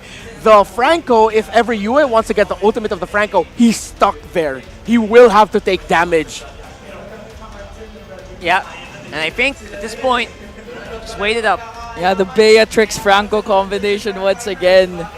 I'm just excited how Fnatic Onyx going to pull this off. We are on game number 2, ladies and gents, and the match is getting even hotter. Throw it over to Leo and Naisu. The Broods are bringing back an old favorite. There's the Franco. When was the last time you saw Franco? Oh man, the last time? Honestly, I just think of maybe on international stage. I don't think we've seen him this season, have we? This is another hero. I think it's another hero added to the list here. Still catching up though. That's just me missing the utility jungler meta. Welcome to Game 2. It's the Grand Finals. Fnatic Onic Philippines facing off against Aurora. Last game just lasted underneath 18 minutes. Yeah. So it was still a very manageable duration game. But now, with this new hero. I wonder if Aurora was ready for it. I don't, you know, it's a good question because I don't think a lot of people probably were thinking about this. I would have loved to heard. I know, you know, you guys got a glimpse of Wolf is here. He loves to do his predictions. I wonder if he even predicted this because I think he's over on the Filipino stream. But with that being said, yeah, you're going to have this kind of play a part. And it's probably so where you didn't want to give too many of those options of mobility to Yue because of the fact that he's playing the Valentina here again. And he's got some options now, what he wants to take. It could even be an Avatar of the Guardian, but at some point in the game, it's mostly going to be the real-world manipulation himself. But I think one of the things here that could play to the advantage of Fnatic Onic Philippines is, yes, Kirk on the Scatakacha. We know how good this hero has been, and the Revitalize. So that's always something that RORA has to keep in mind, especially if they try to actually take out Kirk. And it's going to be difficult to take out Kirk alone. If anything, it's Kirk who's going hunting, and Aurora who's constantly shifting their zone, shifting their box. That penalty zone, that Zaman force, it's going to constantly change, and luckily they have the tools. I'm loving the heal man. I'm loving the Rafaela on Renegade. It's a very different flavor compared to how he was looking for fights with the Ruby earlier. Here, he's controlling the flow of battle. He's saying, all right, we heal up here. They can't come close. We're going to Holy Baptism over here. And with his first turtle up, let's see how Edward can reach level 4 first.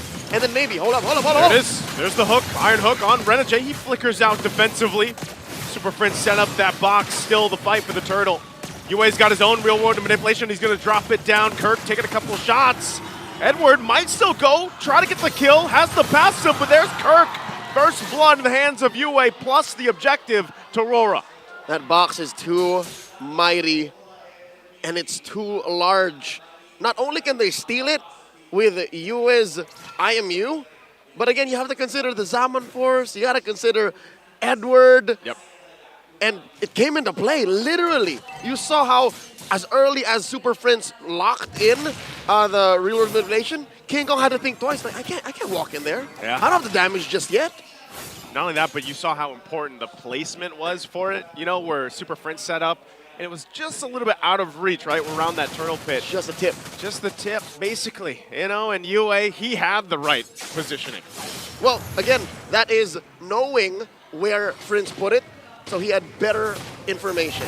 Now going to the gold lane again, this was a interesting interaction in game 1. It was clearly dominating in the early, and then, oh wait. King Kong, okay, he's gonna get out. Fracture gonna be used too, so able to escape that one. As you were saying about the gold lane. Yeah, earlier it was clearly Doming who was in control from the first minute to about the 10th, up until Kerala was saying, yeah, I don't care. I'm a damage dealer and I'm a sponge. I'm gonna go for it. Take me, right? But now, look at this. An old flame for Kelra. Some people would argue he's the Filipino savage, all right? Let's just call him that. And this plus the Franco gives him so much control over the battlefield. Like, you can't even sit in certain bushes once Kelra gets hot. Oh, no! Oh, okay, they do flicker out, but good attempt, good try to catch there. FNOP gonna survive. But yeah, I think that's part of it. As you mentioned, that combination between the Franco and the Beatrix. Like, remember, there was a time, too, when we saw the Franco a lot, it was what? The focusing mark back then that was brought up a lot of the times when Franco was picked up more. And that's when Bea was big. Yeah. That was, I'd say, 2022. Malaysia, MSC 2022. Right? Yeah. That's when those M4 two as well, were maybe? inseparable. A little bit of M4 as well. Check this out. The turtle trade for the orange. King Kong one step ahead. I think Fnatic Onic are just letting this go, but making it hard for Aurora to secure it alone. It's a 4v2 situation. Yeah, there's a lot of bodies down there on the bot, too. Demon Kite will get that second turtle of the game. So they go through some trades. That's the plan for Fnatic Onic Philippines right now. And if anything from the last game, it shows that they're willing to play the patient game if they have to. And I think that's what they gotta do, really. But step on the clutch when it's most important. The hook coming in from the bruiser. Hook with the flicker. Are they able to cap out the kill? Edward will flicker. King Kong, though, gonna jump in, gets the penalty zone, and it's too much as Yue will clean up the kill. And Edward, with the body of Smith, able to survive. Well, I'll be damned.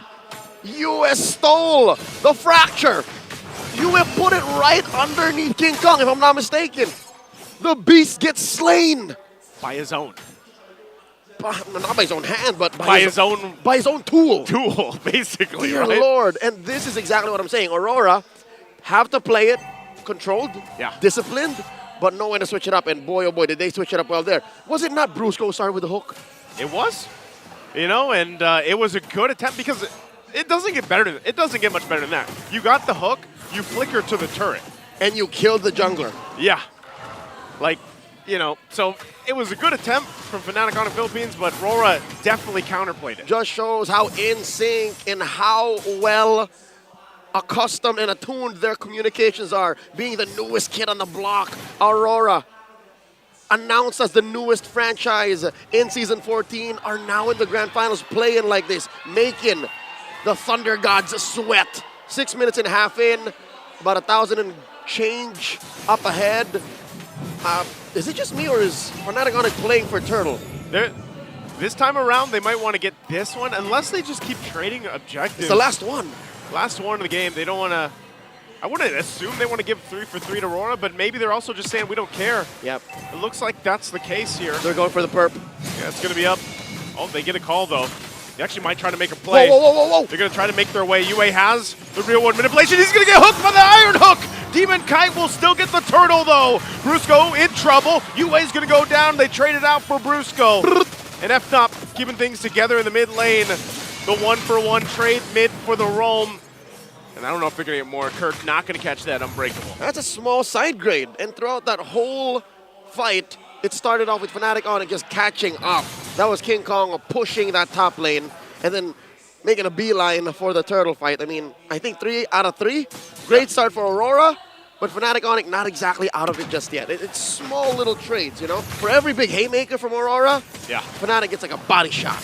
And I think that's why you really have to kind of look at, once we get to these Lord takes and everything else, the way that Fnatic Onic will approach those might be differently than what they did for these 3 turtles, because, you know, the itemization as well is important to them. There's a Malefic Aurora now for King Kong. Going to be working to take out some of the tankier members, and so far that's been Edward on this Terizla. They got to be able to cap him out, and they know they have to work against that passive too that keeps them healthy, plus Heal Man. So that's a lot to deal with if you're And FNOP. that, I think, is the fact of the matter. Something that we don't really mention much. The fact that Renegade is controlling exactly where Aurora can go and how much of them Fnatic Onic gets their hands on. He's at the center of every single rotation. Yep. He's just a stone's throw away from Domeng, a little bit from Yue, and then DK, the smiling demon. He's having a great time. Just, all right, I'm going to rotate, I'm going to clean up. Oh, we might see some 1v1 here. Uh-oh. Now King Kong doesn't want to fight it off yet. He's still behind. You know, he's a couple levels behind here at this point. Itemization-wise, too, he's probably just down maybe a half item or an item or so. Which I think is accurate, because the last time I checked, the Beast was down about 2K. Ah. That's tough. That is tough. Tough place to be. Whoa, whoa, whoa, whoa! Again, the play coming out from Brusco, gets the hook with the flicker, and he finds Renegade. Perfect target, still going back. There's the jump. Avatar the Guardian won't be able to find anybody, but they're looking still for more. Edward. UA drops down the real world manipulation to keep Fnatic Onic at bay, but this might be a window. They're going to start with the Lord here. Small victory for Fnatic Onic, picking off the Hitman. Now it's a 5v4. Domeng taking the top flank. I don't know if Fnatic knows. Lord down to 1/5 of its health. Kirk not going to be able to get the flicker. Oh, Domeng goes in, forcing King Kong off the Lord. They're looking to take it, and Demon Kite will get it off the play. They're still really low. Kirk, though, looking for more as Domeng falls, but Demon Kite picks up Super Fritz. Kirk next on the chopping block as it's a double for DK. They get the Lord and they get some kills now. Momentum for Aurora. A kill on the next standard is definitely something to celebrate, but if it comes at the cost of Kirk and Super Friends, I don't know if that's just a fadeaway punch, a sucker punch in a retreat anyways. Here's an instant replay brought to us by Infinix. I think they gave too much to Demon Kai, man. Yeah, that was a great forward positioning and idea from Domeng, too. You know, coming up from that angle more on the top side, enough to just force King Kong off. The Lord allowing that small window for DK to come in and actually get it. That was a great play. And so they'll further themselves, like getting these turrets now, give them that advantage to move around the map. Lord's going to be worked on pretty quickly. but FNOP looks to hold on to as much as they can, and it looks like they might actually hold on even to the tier 1 and mid. Fnatic Onic so fundamentally sound. They understand the economics of the trade, these neutral objectives, these kills even, I'd consider they thought about. If we're willing to do this so that the Lord only marches up to here, I think that's sound math to me. If I give up 2 bodies to protect tier 2 and tier 1 in mid, by all means. Especially if they can keep it together for the next Lord fight eventually when it comes up. And you know what we haven't seen so far? What is it? A big AOG yet. An Avatar of the Guardian landing on multiple members. Kirk tried. I think that's one of the things you really get when you invest in Rafaela. Yeah. And so far, Renegade, I'd say... That little speed boost is enough. I'd say he's about 3.5 of the 5th's way to getting a full payoff. It's good, but really we haven't seen much of a flicker Holy Baptism, re-engage off of a Holy Healing. That's what you're looking for. That's the money with Rafaela. Look at the damage dealt here by Super Prince, the Monster Mage. I think the only thing that's making this more of a deceptive stat is the fact that Yue's timing is off the charts. Yeah. Yue is straight up mutant levels of reaction. He's waiting for the real manipulation. All right, 2 seconds later. Yeah. Just like that. That's the sound. And you know, you gotta. It's more epic than it sounds. It is. But you also, what else is epic is the fact that Super Prince is undefeated on this Eve. So he's just protecting a record. Yeah, he's playing for that record to keep it at 100% right now. Edward? Picked it up 4 times, I believe, throughout the playoffs. UA as well, locking this in, wants that real world manipulation for this Lord to come up. You saw that too, so the Sea Halberd was picked up. They've got that available so they can kind of deal with the heal man here. It's the gold standard that Fnatic Onic are waiting on. I'd reckon King Kong understands the situation. King Kong is aware the Beast has to choose his fights very carefully. Now the Lord Dance has begun. Lord now at 3/4 health, upper quarter spawned. Kirk looking for a taunt. Gonna go for the reset. Penalty zone gonna be used by Edward. They drop it in. A flicker already gonna be committed, and they disengage after seeing both those real world manipulations drop down, but Renegade will get taken out.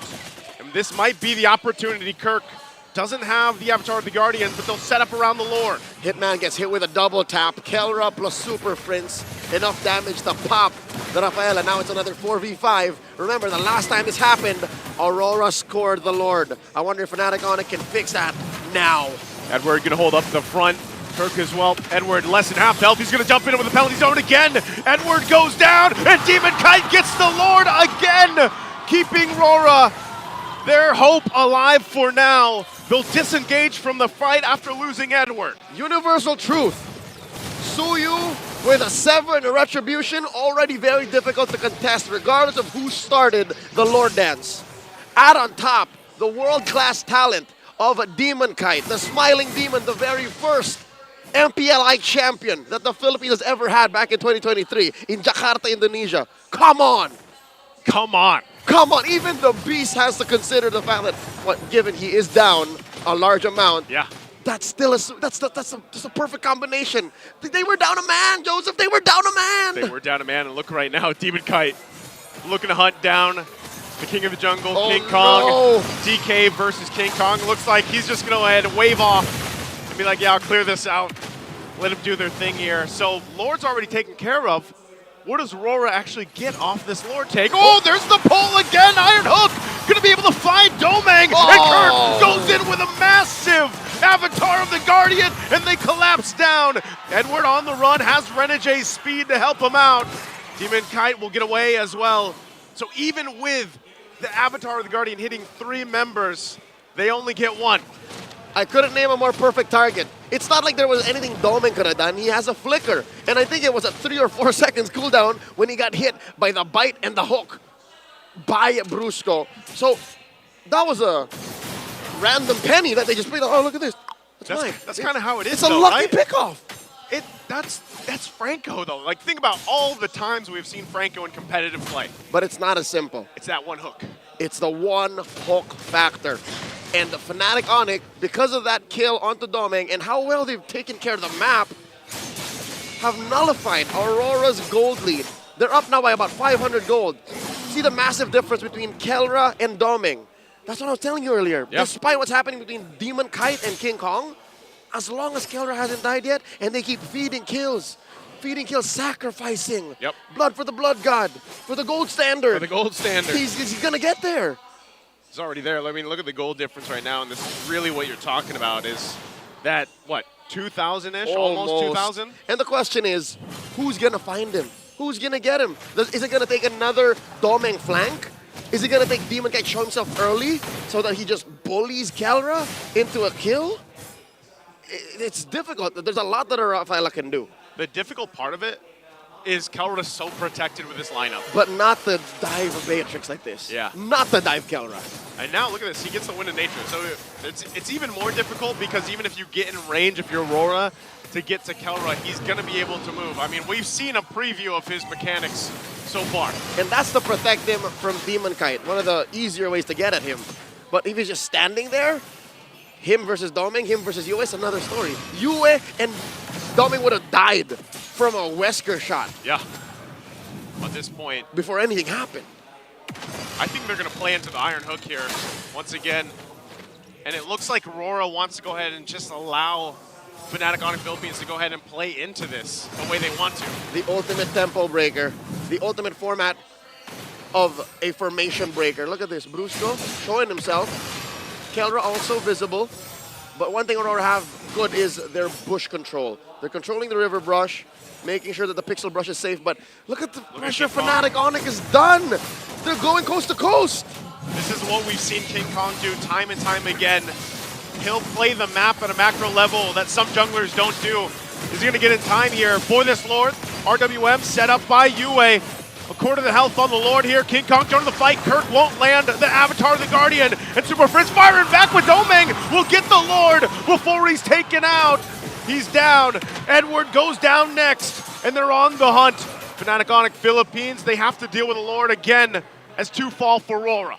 And now, I think, for the first time in a while, this is a trade that Fnatic Onic are happy to take. Whoa, King Kong bursting down. Oh, King Kong does it again. How many times have we seen him do this?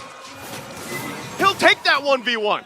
The beast devours the smiling demon. A shutdown kill on DK. And now, despite having a Lord, Aurora are up against the ropes. 4 members of FNOP in the base with Renegade and Yue left to their own devices. They should be able to defend, but the base turrets will be worked on. They hold on to one in the bottom lane. And Kirk gonna jump out defensively here. But man, what a swing for Fnatic Onic. It was a long time coming. I'd say it was a spring, just coiled up, up until it just gets released. And the fact that King Kong held out. King Kong was down about what, like 1,000, 2,000 for a while? And it was just the threat of Kelra keeping Aurora honest. And now suddenly, he's up 1,000. Man, we saw this just in the previous games throughout the playoffs even. If you've just been watching King Kong alone, he loves to do that. He loves to play these side lanes and put pressure enough. And then either he'll join those fights for the Lord takes or he won't. And you have to respond to him. He just makes you acknowledge him. And now Fnatic Onic are forcing Aurora to acknowledge their threat of taking the Lord. In about a minute and change, upper quarter of the map, this long lane has to be worked on again. We talked about how King Kong keeps doing this, how King Kong is so good at working the long lane. Now he has to find a way to get back around there and then force a response from RORA. Who, by the way, right now he's going full on Ube. This is Ube RORA right now. Playing around Renegade 100%. Looking at just the formation that they're rolling with too. And that's the thing, they have to kind of keep their head on the swivel. Even if they have this movement speed buff from Renegade here, Kirk was looking for the jump earlier on. I think what makes that jump something that Kirk has to hold on to is the threat of Edward. Mr. Consistent. Yeah. In that last Lord fight, it seemed like he had it. But he got bursted down so quick by Kelra that he didn't even get the pop his ult. Yeah, he so did. if someone come out, what? That's a huge iron hook. Edward, as we were speaking of him, will survive. He spent his flicker. He spent his flicker. That's good timing, It's what you gotta do. It's what you gotta do. Impressive. Impressive how we got away. Unfortunate that he can't use it offensively. Yeah. Good that he stays up, but now this Lord, and FNOP knows this. That's a minor advantage for them as they approach this fight. And we're getting in that territory now where these items, potions, and everything else will be picked up. So they're going to go ahead and stand this off. They know Edward can't force that penalty zone the way he probably wants to in this fight. It's an honest engage from Mr. Consistent, and that's why Aurora. Oh, full on Ube. There's a Purify. Oh, it's a flicker out. It's a dash out. Is it going to break out? I don't know. King Kong limit testing there. Queller shot. Kelra lines it up as well. He's going to find Renegade. Look at the backside, though. You ain't going to be in trouble, and King Kong will pick him off. He's going to go straight for the base. King Kong doesn't care. Gets a kill and goes for the win. He'll do it himself as they take game 2. The beast strikes straight out of Skull Island. King Kong single-handedly taking down the base to put Fnatic Onic Philippines at 2-0. Leo, did I not say that? You did. King Kong has been doing this all the time. You did. Man, he does it again. You got to keep an eye on him.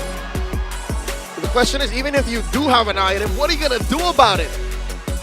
Analysts at the Infinite Game to buy it. What's Aurora going to do about it?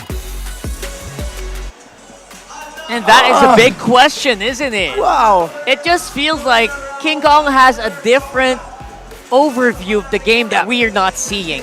The difficult thing about the lineup of Aurora against the lineup of Fnatic Onic Philippines, since the Beatrix was already in the power spike, they could not send anyone if that 5-man lineup from the objective to manage the split of King Kong. They just had to hope that Fnatic Onic Philippines would slip and that they can get a pick so that they can get the objective. But Super Prince on point, 6-1 and 5. He's been hitting and finding the marks with the real-world manipulation. I mean, even during the down to the 12-minute mark, highest damage dealt at that point for Fnatic Onic, and just all throughout keeping Fnatic Onic afloat, because there was a time that Aurora was really in control, securing 3 turtles plus the first 2 lords, and this guy was one of the catalysts why Fnatic Onic, specifically why King Kong, was able to extend the game and end the game that way. If you have a lineup that loves to, your enemy rather, if your enemy has a lineup that loves to stick together, you know what? Go ahead, stick together. More targets for Kelra to hit. More targets for, of course, this guy's Super Friends to make life hard. Yeah, the lineup of Aurora, going back to this play, right after this happened, I was questioning the positioning here of Aurora. Why is your gold laner there in one of the most hot areas that you are gonna check with your hook if you're a Franco? It's a hot hook. Aurora was able to readjust after that, but then King Kong really was just a menace. Again, harking back to why Selangor Red Giants was able to defeat Falcon's AP Brent. The 4-1 split. This is a strong 5-man composition from Aurora. This is a great 4-man team fighting composition for our FNOP that you can send your Nolan to manage the long lane. You know, I just like to commend Brusco because there was a certain time that Kelra was ahead 2K, 3K gold lead over Doming despite Aurora's early dominance. This was because Brusco was making sure that the Iron Hooks was connecting to Doming, giving him 3 deaths, landing 2 deaths first off early to mid game because of those hooks.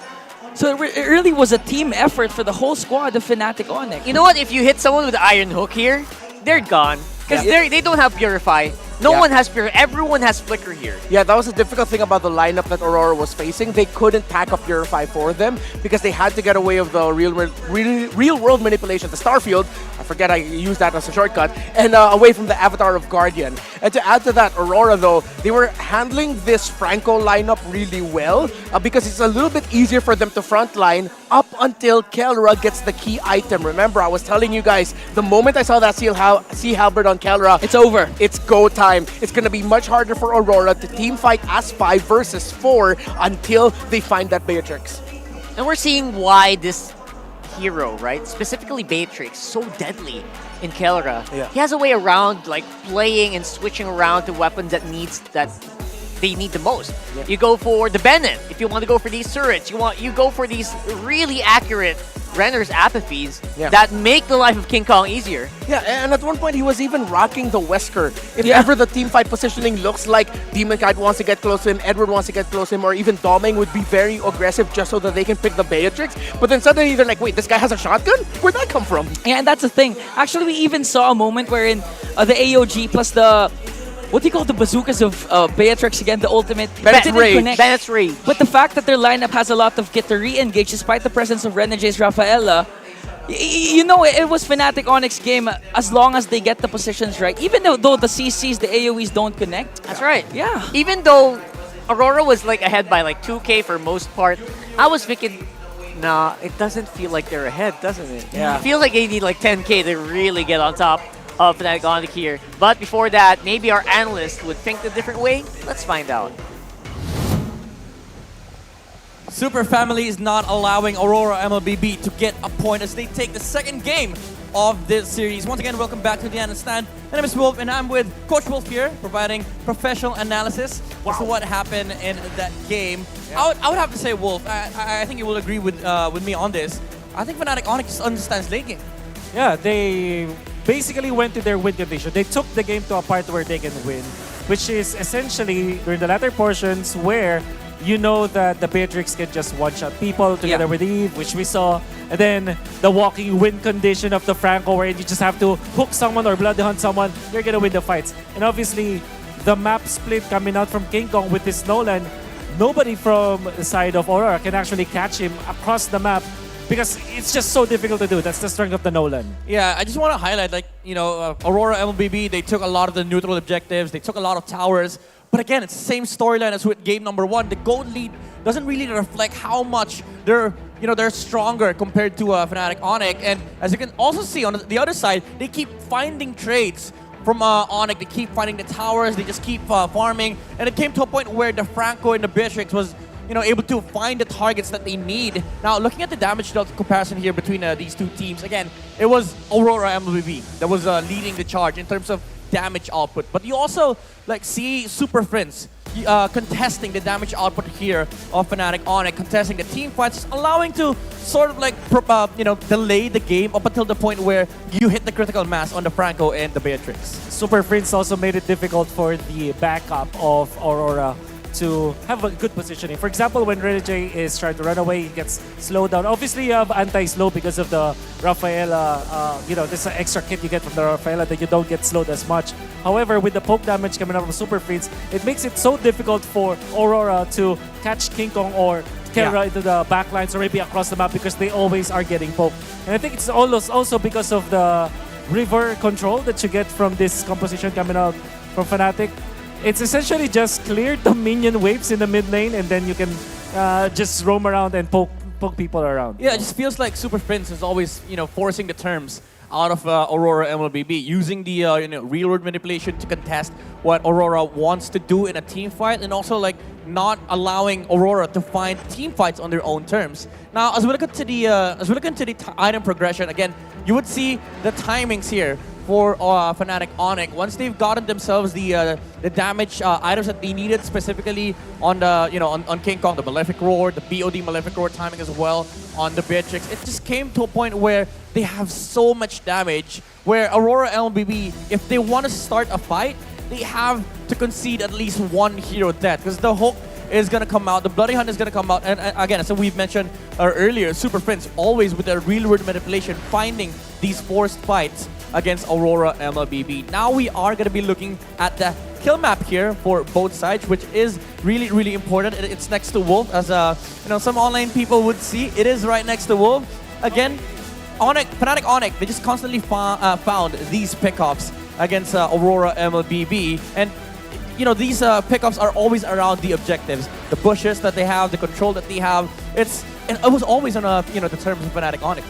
I believe that for Fnatic Onic, they kind of toned down a little bit during the early stages of the game. But when they found that they can one-shot people, I think they waited for the halberd as well as the glowing wand and then the dominant size. If you combine it all together, now you can see that the Rafaela and the healing factor of the Rafaela is a non-factor at that point. You can really burst down people with that combination. Yeah, it was very obvious. Again, Fnatic Onic just understood that it was their timing. They got control of the bushes around these Lord objectives, which was really important for them to secure this victory against Aurora MLBB in game number 2. But that's it for game number 2. But before we head on to game number 3, let's talk about the world and let's talk about the M6 with the M6 news with Mara Aquino. Welcome to the last episode of M News, where we bring you the latest in the competitive world of MLBB. The road to M6 World Championship continues, and here are the schedules for the region currently heading towards the playoffs. MPL Indonesia Season 14's playoffs will be happening on October 23 to October 27, and the top 2 teams will secure a spot at the M6 group stage. Then, MCC Season 4 will take place from October 26 to the 27. The champion will head to the group stage, while the runner-up will fight in the wild card. Next, the M6 World Championship China qualifier. Their playoffs begin on October 26 to the 27th. And like the MCC, the champion will head to the group stage, and the runner-up will secure a wild card slot. For MPL Malaysia Season 14, expect their playoffs from October 31st to November 3rd. The top 2 teams will head straight to the M6 group stage. And finally, over at Cambodia, MPL Cambodia Season 7, we have a report from M News correspondent, Linching Pasok. Thank you, Mara. And hello, MPL Philippines. Li Xing here as your correspondent of MPL Cambodia. Let's talk about what happened in MPL K8 Season 7 playoff the first day. So, See You Soon were able to surprise us with a 3-0 clean sweep onto Team Flash K8. And despite having an 80% of roster changing, they proved to us that they are the reigning champion of MPL K8 Season 6. And it's so surprised that what they can do, even though they were struggling in the regular season. And for the second match of MPL K8 playoff day 1, the Rise Bar will be able to go toe-to-toe against Galaxy Legend despite losing to them 2-1 in the regular season with a complete full best-of-5 series 5 game. And for the second day, in the MPL K8 Season 7 playoff, we can see that the first match, CFU Gaming were dominating See You Soon 3-1 with a completely shutout on to See You Soon as well, even though they did lose to See You Soon in the last season 3-0. And for the second match, Galaxy Legend be able to beat Pro Esports 3-1 as well, despite losing to Pro Esports 2-0 in the regular season. So Galaxy Legend really proved to us that they are the grand finalists of MPL K8 Season 6. And for the last test match of the day, CFU Gaming will be able to dominate Galaxy Legend in a full best-of-5 game series, winning 3-2 over to Galaxy Legend Gaming and becoming the grand finalist early on. For the journey of CFU, I can say that it is not a very smooth, but they be able to pull it off by winning against See You Soon 3-1 and also 3-2 against Galaxy Legend as well. So they already booked a ticket onto the grand final, waiting See You Soon, Pro Esports, and also Galaxy Legend in the process. So for the third day after playoff, Pro Esports be able to beat See You Soon 3-2, claiming a victory and going ahead for the next round, meeting Galaxy Legend. So for this MPL K8 Season 7, there will be a guaranteed new champion. And so for today, we have to wait and see whether. And this just in, CFU Gaming wins MPL Cambodia Season 7 after defeating Galaxy Legends 4-2. CFU Gaming will be representing Cambodia in the upcoming M6 World Championship. And that's it for this season's M News. Thank you for tuning in for the latest around the world of competitive MLBB. Now let's head back to action. It's going to be Game 3 between Fnatic Onic Philippines and Aurora MLBB. Kanino ka? Let's head back to the panel. Pasok. There you go. So apparently we already have a representative for Cambodia locked and loaded already. Congratulations to CFU. We'll see you in Malaysia. Yeah, it's been a long journey for CFU. They've had close calls with the date with the rest of the world for many years now, but finally they are at the top of the kingdom. And now they are rewarded by facing the best of the best in the upcoming M6. Woo! That's going to be fun. And that, again, that's happening in Malaysia. So if you haven't booked your tickets, you better go ahead and book it now. And by the way, we are actually nominated for 7 awards at the MOBI. So vote for Mobile Legends Bang Bang as the Mobile Game of the Year, Strategy Game of the Year, Mobile Competitive Game of the Year, and of course, Remuton as the Developer of the Year. The M5 World Championships, you can also vote it as the Live Event of the Year, AP Brand as the Mobile Team of the Year, and Flap TZ for Mobile Player of the Year. And of course, all that's happening until November 3, so go ahead and go to mobileawards.com/votes. So right now, again, mobileawards/vote. Make sure that you represent MLBB. Make sure you vote for MLBB. You know we give you a great show. And, you know, we love having you here. So thank you so much for voting. To everyone who's already voted, we appreciate it. And catch up your vote. That's all happening from November 3. Yeah, and it's great that we also see recognition for Falcons AP Brand for the year that they've had leading up to their eventual, exit from their World Tour era. That's right. But then I think they deserve the recognition, of course, with the World Tour that they went on. I would be surprised if they don't win the Mobile And just a Team quick of the note, you know why there are 7 awards? Why? I mean, nominated for 7 awards? Why? Yeah. Because we're going to 7 games today. All right. Thank you so much for that insight, brother. Don't forget, we also have like our mega restreamers happening right now. Chelsea Reyes on Facebook, Ming Mong TV on YouTube, Facebook as well, and a few others on YouTube and TikTok. So thank you so much. We appreciate you guys. Everyone having watch parties, big or small. We got H2O as well, by the way, who's actually, I'm surprised. I was expecting him to maybe drop by today. Yeah. And Cho and Fuego Gaming and Sight on YouTube. Hi, guys. Yeah, we hope you're enjoying the finals right now, who seem to be getting hotter and hotter. And Onic, we're starting to get into it. By the way, don't forget to order your Maya card, by the way. Limited edition right there. Zilong, Layla, and Nana all get for $1.99. Start paying globally with your globally accepted Maya card now. Can I just say, we're so conditioned as RG boys ourselves. With the moment you named those 3 heroes, Nana, Mia, Zilong, we just couldn't help but go. That's right.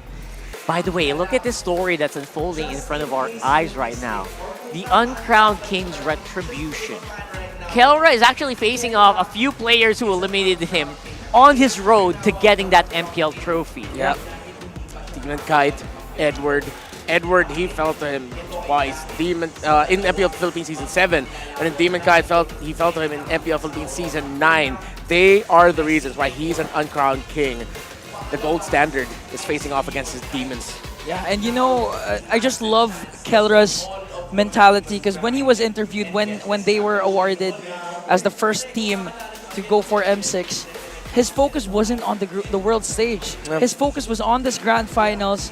Even though there's a bigger fish to catch, Keller just really wants to be in it, in his zone, in his gold standardness, and take down Aurora. And he's showing why he's one of the most respected gold laners right now, especially if they do actually lock in that trophy, right? And maybe it's just about time that he gets it. Yeah, a lot of people have been really saying and, doubting Kelra. I mean, he himself expressed it. I do not see myself as the gold standard until I start racking up gold. Yeah. The last championship he won was MSC 2021, a bygone era, a very long time ago. He's hungry to win, and yeah, I'm glad that you called back to that, because it just shows like he himself was trying. You could see how hard he was stopping himself from being happy. Yeah, I want to be happy that we're going to Malaysia, we're going to M6, but there's still a championship game tomorrow. It's like, wow, Kelra. That's right. And don't forget, we are on FNOP for blue side right now with an 85% side selection win rate. And it just looks better and better right now for the Super Fam. So right now, we're heading into the draft for game number 3. And wonder what's going to unfold here. I know FNOP is very comfortable there on the blue side, having a lot of very powerful picks on the first. We haven't even seen the Fanny show up yet. Right. So FNOP will take away. I gotta appreciate that these two teams are actually, or especially Fnatic Onic Philippines has now banned the Jushin for 3 games in a row. Aurora play a very comfortable play style when Yue has his hands on that hero. And at the same time, it turns off the idea that they're just going to get snowballed on. So Aurora finally respecting the Suyo pickup. So this could be a big adjustment for FNOP. Are they going to surprise and suddenly take away the Edith from Edward so that it can fall into the hands of Kirk? But here they are with a Fanny right out of the gate, despite the throw being open for Aurora. Oh my goodness. Quick check, Renmar. How many times has this Fanny of King Kong lost? Is there any? I need a bit of time to double check those stats. But one thing for sure is I'm sure he has more Maniacs than game lost with this Fanny specifically. But right now, Aurora answers right back with Edwards Edith that has been quite hot yesterday, going up against Falcons AP Brennan. Of course, Renegade this time will be rocking the Gatotkacha. That Fanny is actually only 2 for 3. There's a reason why teams don't want to give that Fanny to King Kong. As much as possible, they want to take it away from his hands. It's deadly, right? Very deadly. He's had a game where it went 7-0 in the first few minutes of a game. Yeah. And teams barely recover from that. Whoa! And now, Kelra very happy to pick up that 1-1 as well. These are very greedy picks from Fnatic Onic Philippines. We saw it yesterday against Falcons AP Bren when they pick up lineups where they show their main core damage dealers right away. Teams will be able to counter it. Let's see how it's going to fare, though. This feels like a confidence pick coming from Kelra, telling coach, you know what? Go ahead and give me the 1-1. There's no one in the lane right now that can mess me up. Yeah. So right now, do you go for a Doming hero now? Because Doming's been playing Harith 2 straight times. And one of his most winningest heroes, the Moskov, is still available. Can go head-to-head when it comes to going up against the 1-1. And in terms of macro, can also do the split pushes that Aurora is also known for. But again, the presence of the Fanny makes it hard to play a Moskov. It might force you into some really interesting picks. Well, it's going to be hard for them to actually lock in those heroes that can stop the Fanny right now, since Gatot isn't really targeted. And the Edith is kind of hit or miss against it. Yeah, honestly, Moskov into Fanny, Fanny into Moskov, it's an almost always sure thing right now. With how well Fanny pressures the side lane, the long lane, away from the major objective, Moskov also does that. And usually you see Moskov's fearless in terms of just managing the side waves, and they can just hope for the best that they will survive through the Fanny onslaught, which we have seen. We've also seen Fannies be hesitant to go up against a Moskov who's just split pushing, and sometimes he'd rather just focus around the Lord and hoping that the Moskov doesn't hit his ultimate so that he can join in the team fight. So very classic pickup here for Aurora this season to get that Moskov right away after seeing the Fanny. And for Fnatic Onic, do you take out one of the assassins that can go head-to-head with the Aurora? Oh. The Bane. You take away the Bane. It's great foresight here, honestly. It feels like they're getting ready to just be a big death ball here with a Fanny on the side. It feels so deadly for FNOP right now. Yeah. Trying to avoid any heroes that will disrupt that death ball here, Redmar. If you're Aurora, if you're trying to clean up the picks of Kirk, do you go for a kind of an Arlot ban? Or what else? A Terizla? I think they might consider a Cho ban, honestly.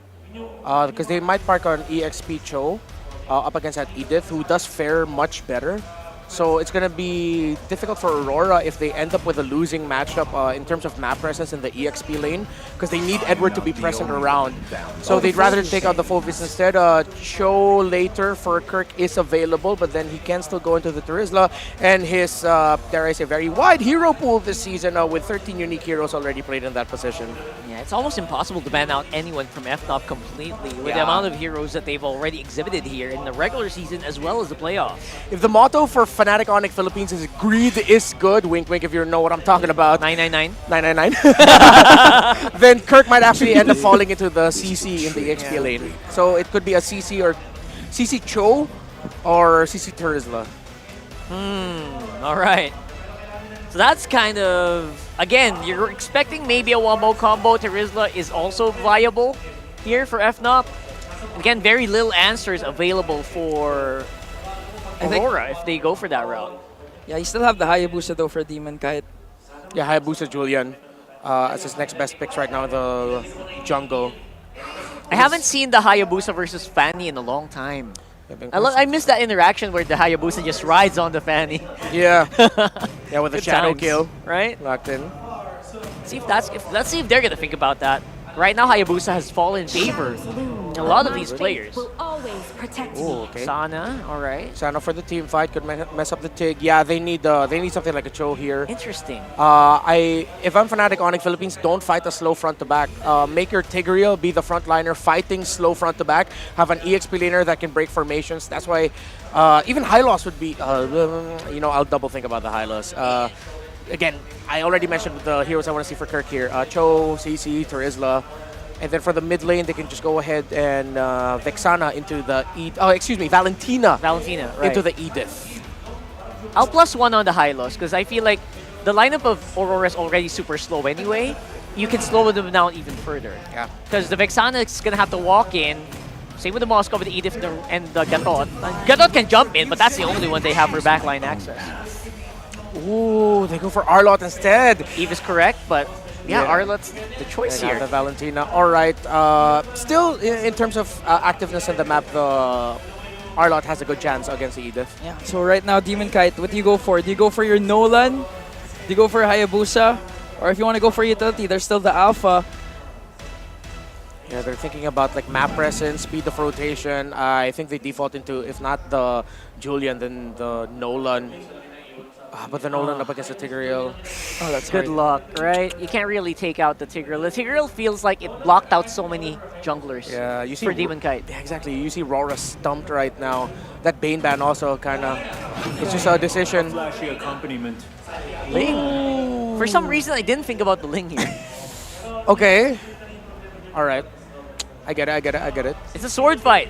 It's a sword fight in the jungle. So a big sword fight. But knowing that they're up against the Arlott, that could be a lot of pressure into their jungle.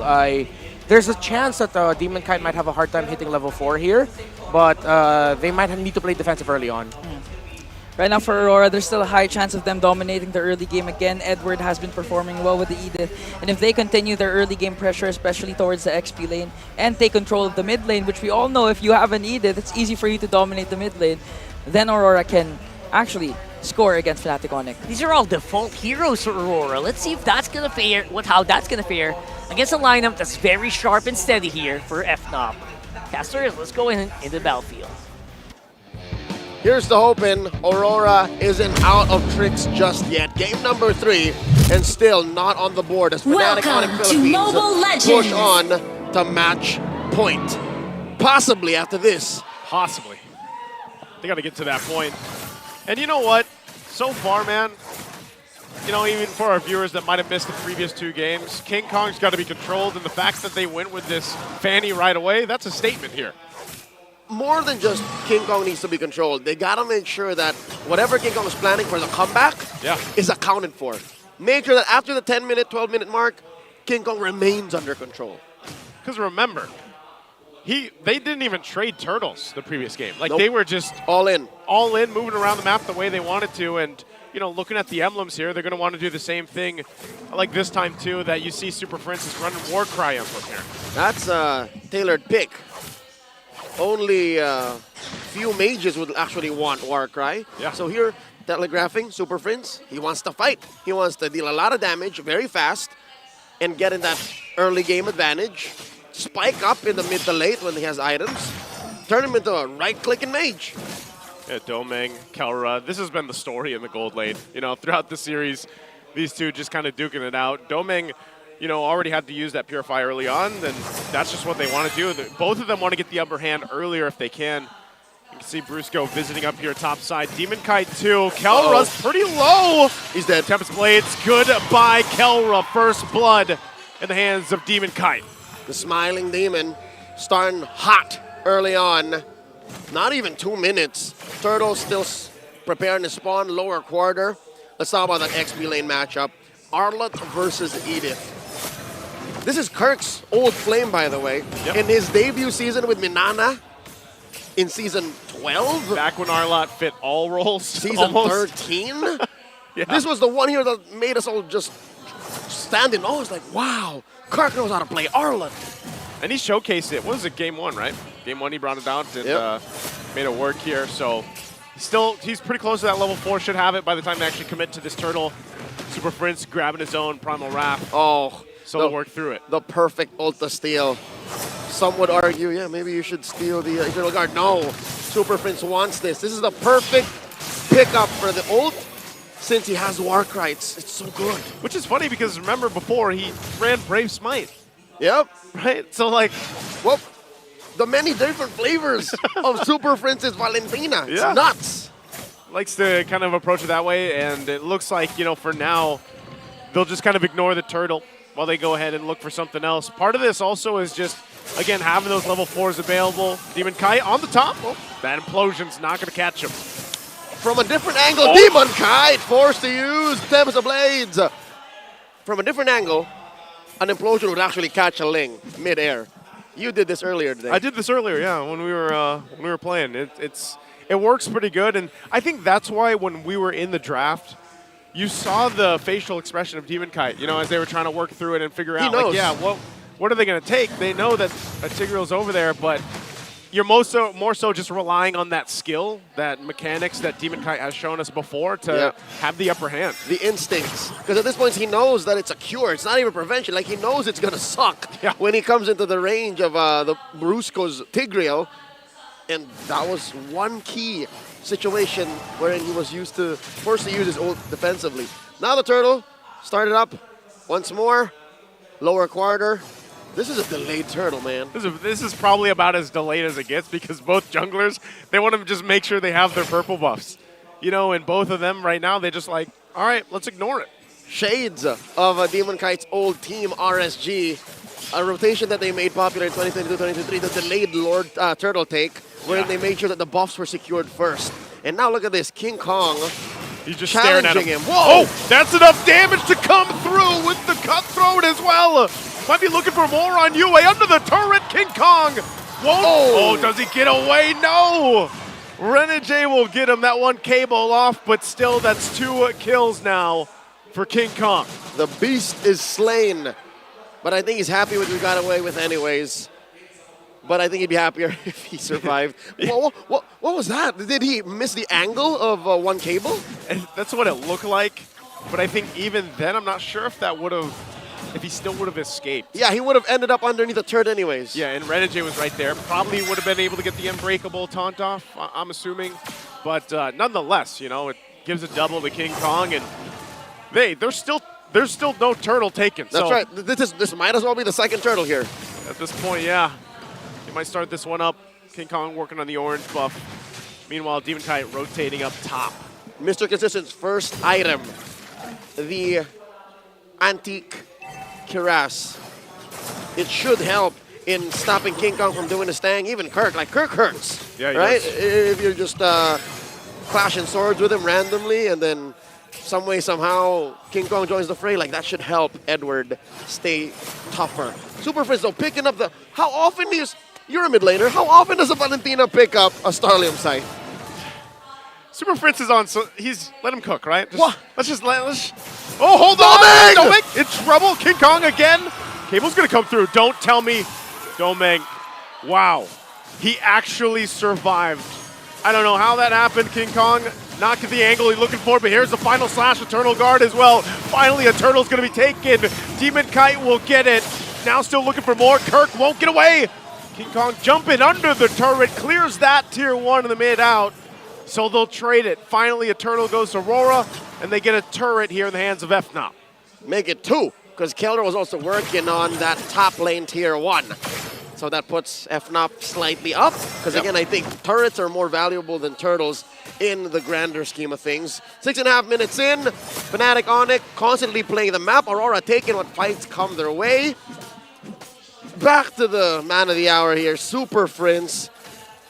What was that, game 1? It was a Brave Smite. Yep. Game 3 now, it's a Warcry. He's building Starlium sides. What's he on his way to? I reckon that is a Glowing Wand. Could be, yeah. Dude, Super Prince, what he's up to with this Valentina is just pure anarchy. It's gotta be a combination, though, with taking the Primal Wrath, right? Like, that's what I'm assuming here. He's basically cosplaying as an Edith. Yes, that's the perfect way to put it. That's him. Hey, the ultimate is called IMU, so it works. He is Edith. He is Edith at this point. Renegade. Final slash. Renegade gonna try to jump away. Will escape, utilizing that Avatar of the Guardian. Meanwhile, purple buff worked on by Demon Kite. And again, this is gonna be a game where only one turtle gets to go to a team, as the Lord is coming up here in about 30 seconds. Aurora scored more kills. Aurora took the first turtle, the only turtle in this game. And the rotation can actually, the lineup can actually rotate fast. They're capable of that, given the Ling, given the Gatot, given the Moskov. But is this not such a far cry from their performance against Falcons AP Bren last night? They buried the defending world champions. Oh, King Kong in trouble. All right, he's fine. They buried the defending world champions. Oh, come on, King Kong, let me finish. King Kong doesn't want to let you finish, and look at the response here. This is why. This is he why. bought enough time. Renegade goes in with the Unbreakable. He jumps on out, and that'll be enough time to allow also Domain to get to safety. Impressive work, Aurora. High game sense. Fnatic Onic, they tried. Yeah. Good setup. Good rotation. Just, again, a mobile lineup. Aurora can control the map, but what is it? Did King Kong get in their heads? Whoa! The damage on the bottom, Domain! That's what they have to watch out for from King Kong on the Fanny. Is it gonna come down to Demon Kite babysitting Domain? Because there's nobody who can protect him.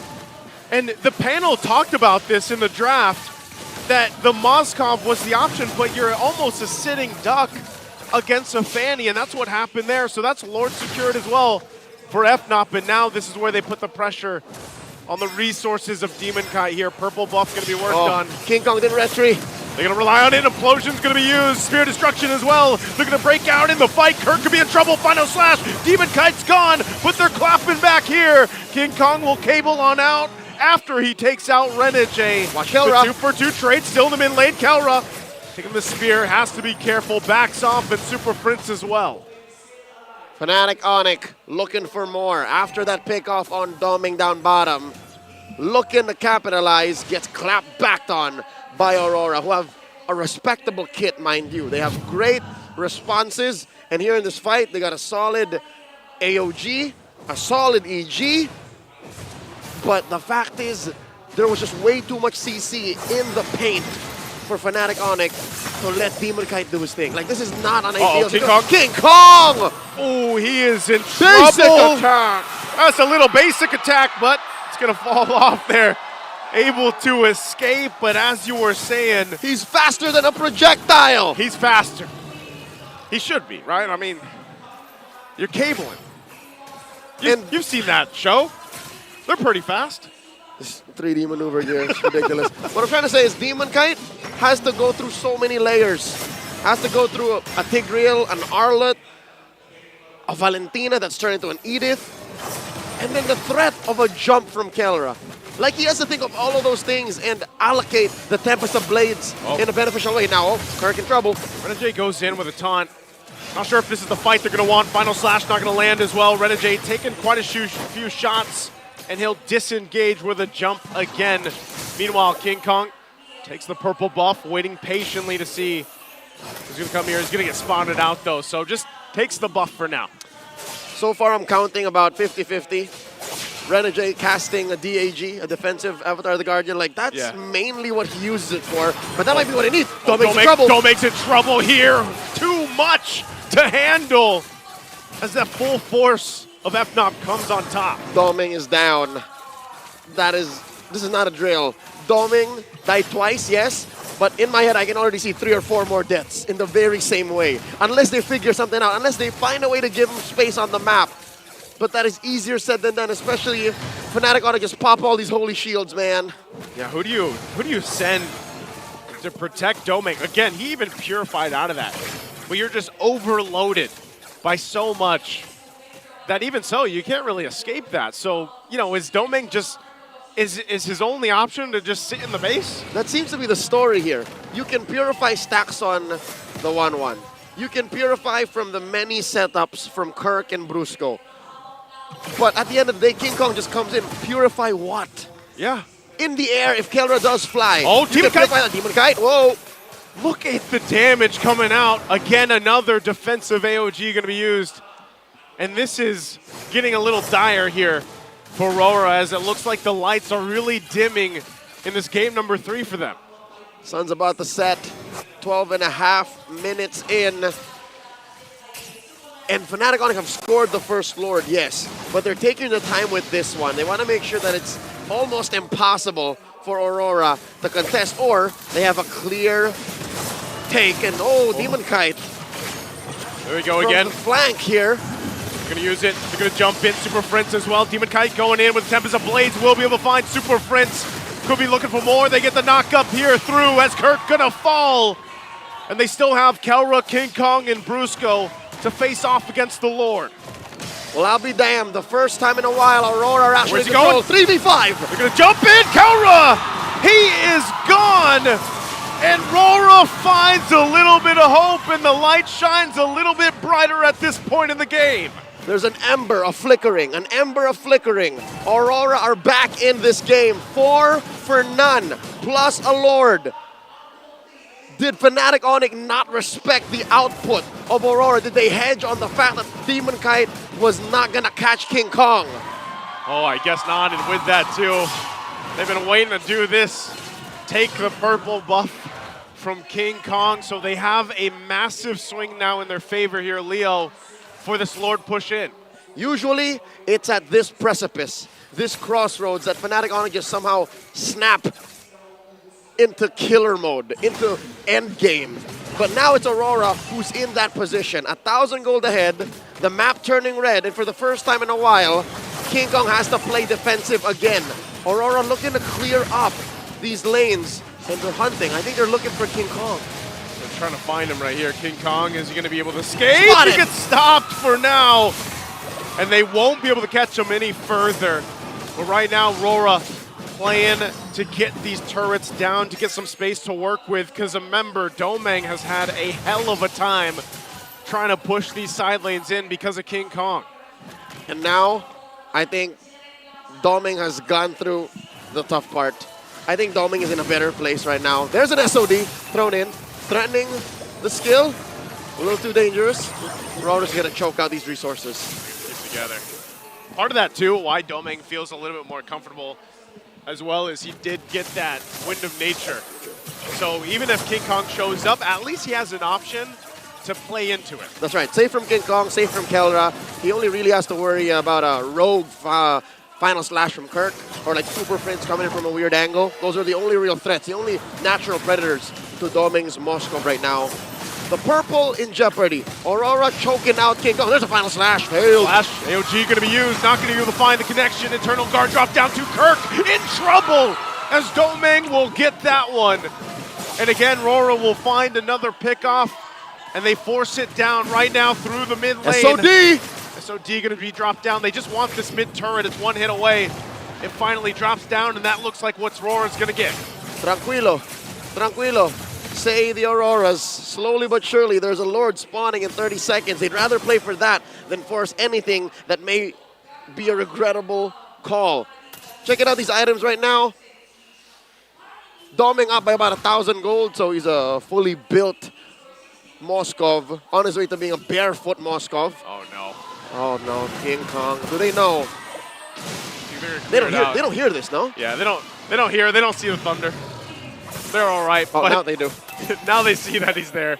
They'll make their way to the Lord here, because that's the prize for RORA. They have to secure this one. And you know FNOP is going to want to fight, make them work for it. Win a crown picked up by Renegade. It was a 12-minute drought. It was a very difficult early to mid for Aurora. And now that they're in control, they got to do this right. Brusco coming in. King Kong from the east, going for the flank. So is Kelra. They spot him. Kelra zoned out. King Kong taking a ton of hits. Spear Destruction won't land. Demon Kite jumping back towards the Lord. They just want to be able to secure the objective, and DK will get it, and they'll get Kirk as well. And now FNOP once again backs against the wall on the defense. The Northern Lights are now up 5,000 gold. 17 minutes in, King Kong starving, struggling to take his purple, fails. And Demon Kite now, once again, I see the smile back on his face. Naisu, I am impressed with Aurora's micro mechanics. For 2 or 3 times now, they have overloaded the young buck Kirk. Did you see how even in the smallest of alleys in the jungle, they're just able to dodge his final slash? They've been maneuvering it, and it's impressive because it's without a Raphael they had the last game with the movement speed. It's as if they still do. And there's the SOD and the Lord marching in mid. In comes Demon Kite. Gonna jump in. Kirk already using the final slash. Tempest of Blaze as well. 2 Lords on the field. Still gonna be working through it. Implosion not gonna be enough as well. Even with the crossbow of Tang, it's not enough as RORA finally gets on the board for the series. Now 2-1.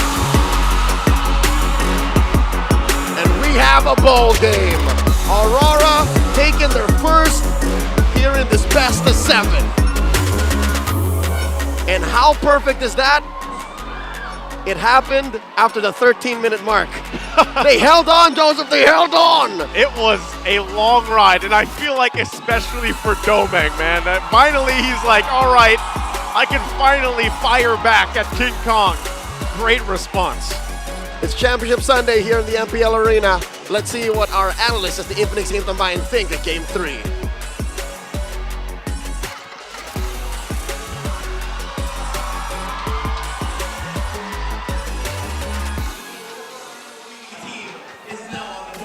You know what? I got me some doubts earlier on, but I didn't know we'd get Championship Sunday like this.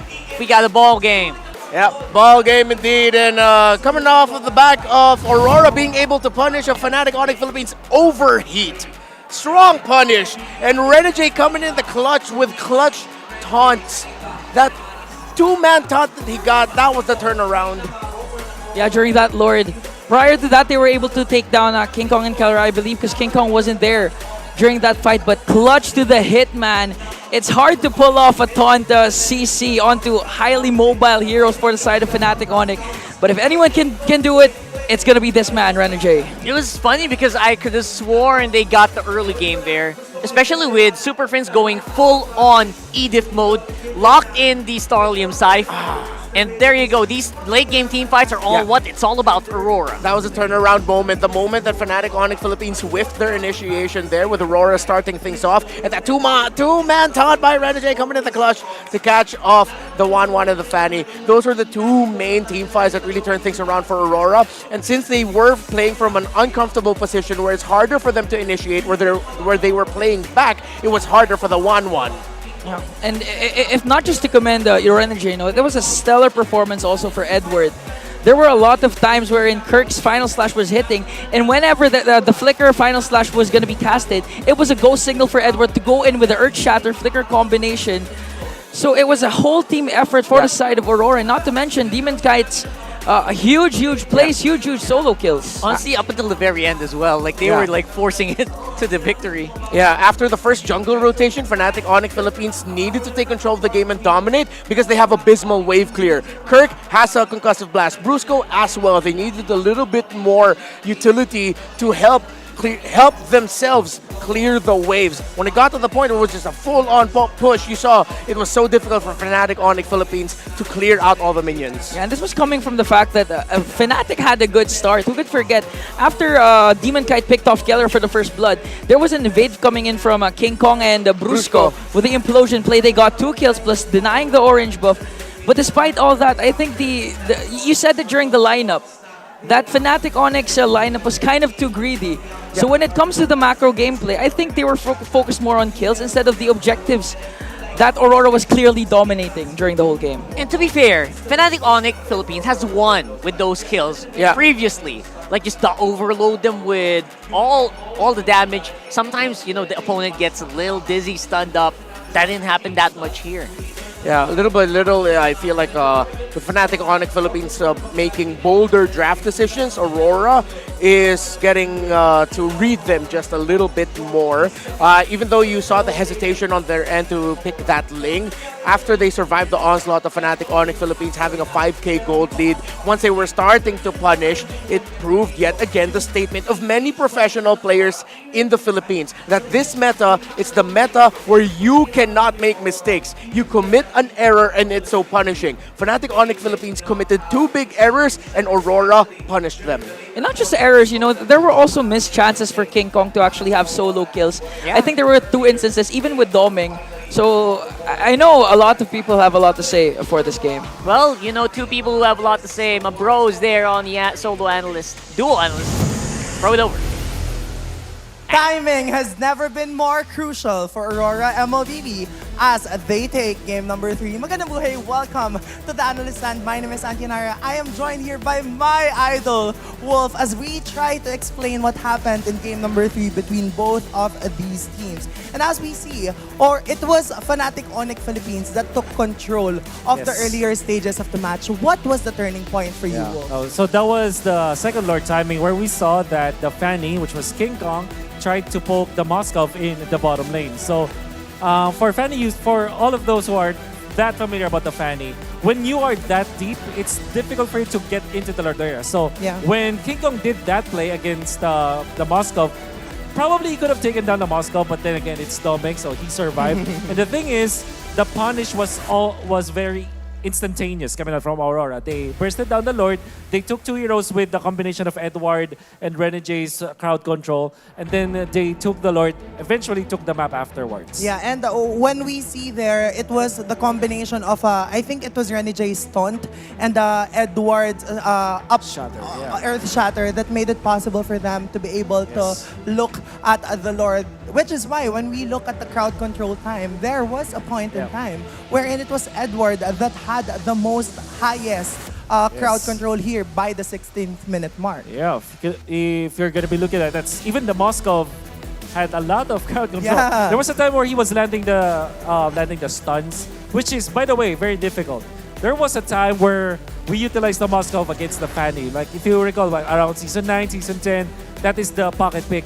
Now, it is standard. However, if you're a Fanny user, because you're so used to facing the Moscow, you know how to outplay it. So Doming finding his rhythm when it comes to stunts in the latter portions of the game erased all of the early game problems that they've had. Yeah, and we were talking about how timing has been crucial for Aurora MLBB, and you've been talking about timing all across the games that we've had, Wolf. So this Wind of Nature pickup 13 minutes into the match, and then later on, the immortality from Doming ensured that he will survive. Which was also the timing that the Fanny went to the bottom lane around the 14th minute. Maybe, I mean, we didn't really actually see what happened there, like the micro that happened between King Kong as well as Doming. But the fact that he has Wind of Nature at 30 minutes 44 seconds kind of meant that King Kong may have over-calculated the strength of the Fanny. We know for sure that he's a masterful Fanny player, but Doming surviving in that bottom lane meant the world for Aurora. Yeah, and that was the crucial moment for Aurora MLBB that later on enabled them to secure this win against Fnatic Onic Philippines. There will be no sweeps for today. That was interesting to me. But then again, this has been Antianara and Wolf for game number 3. But for now, let's head on over back to our panel. No sweeps indeed. Thank goodness. Thank goodness. Big ol' reliable here. That Wind of Nature did save Doming. Yeah. A lot there. And again, King Kong, rare time that he overcalculated the Fanny there. Yeah. That decision to go for the Wind of Nature instead of the Malefic Roar first was so crucial for that game. That's right. And you know what? We haven't really mentioned that much. Look at these Minana boys. Look at where the Minana boys, the NXP boys are right now. It can't really help but look back sometimes and see how far they've come. Yeah, the former members of Next Play EVOS, Minana EVOS, headlining in the grand final. Miles, Kirk, Brusco, Coach Hayes, Doming, and of course Renege had a long time stint with Next Play / EVOS. So you know these guys are cut from the same cloth and now gonna represent the Philippines for M6. Well deserved, in their journey, of course, is what you call this truth that perseverance and commitment to your passion can bring you anywhere. That's right. Idol Banoobs must be very, very proud. Yeah, for sure. I just gotta say, like, they're cut from the same underdog cloth, but wait, I think we have a friend joining us? Oh, we got just in. We got a friend here, international, and we're gonna talk to this guy. You know who it is. You all love this guy. He happens to be there every M series. Gideon! Yo, Gideon, what's up? And also to the English panel, that's Rockhart, that's Renmar, and that's Ingan over there, who's not bald, by the way. Too bad. Okay, we're gonna be moving forward now. Gideon, man, it's so nice to see you. I just want to know, all right? I know the playoffs are still about to happen in your region. Who is your pick to represent Malaysia in the M6 World Championship? Oh, I think this one's going to be pretty easy. I think, you know, SRG is going to be an easy favorite to lean into this time for M6. We're pretty confident with our representative. In terms of our second seed, I honestly have no clue. I wish I could give you a clearer answer, but our regular season has told us otherwise.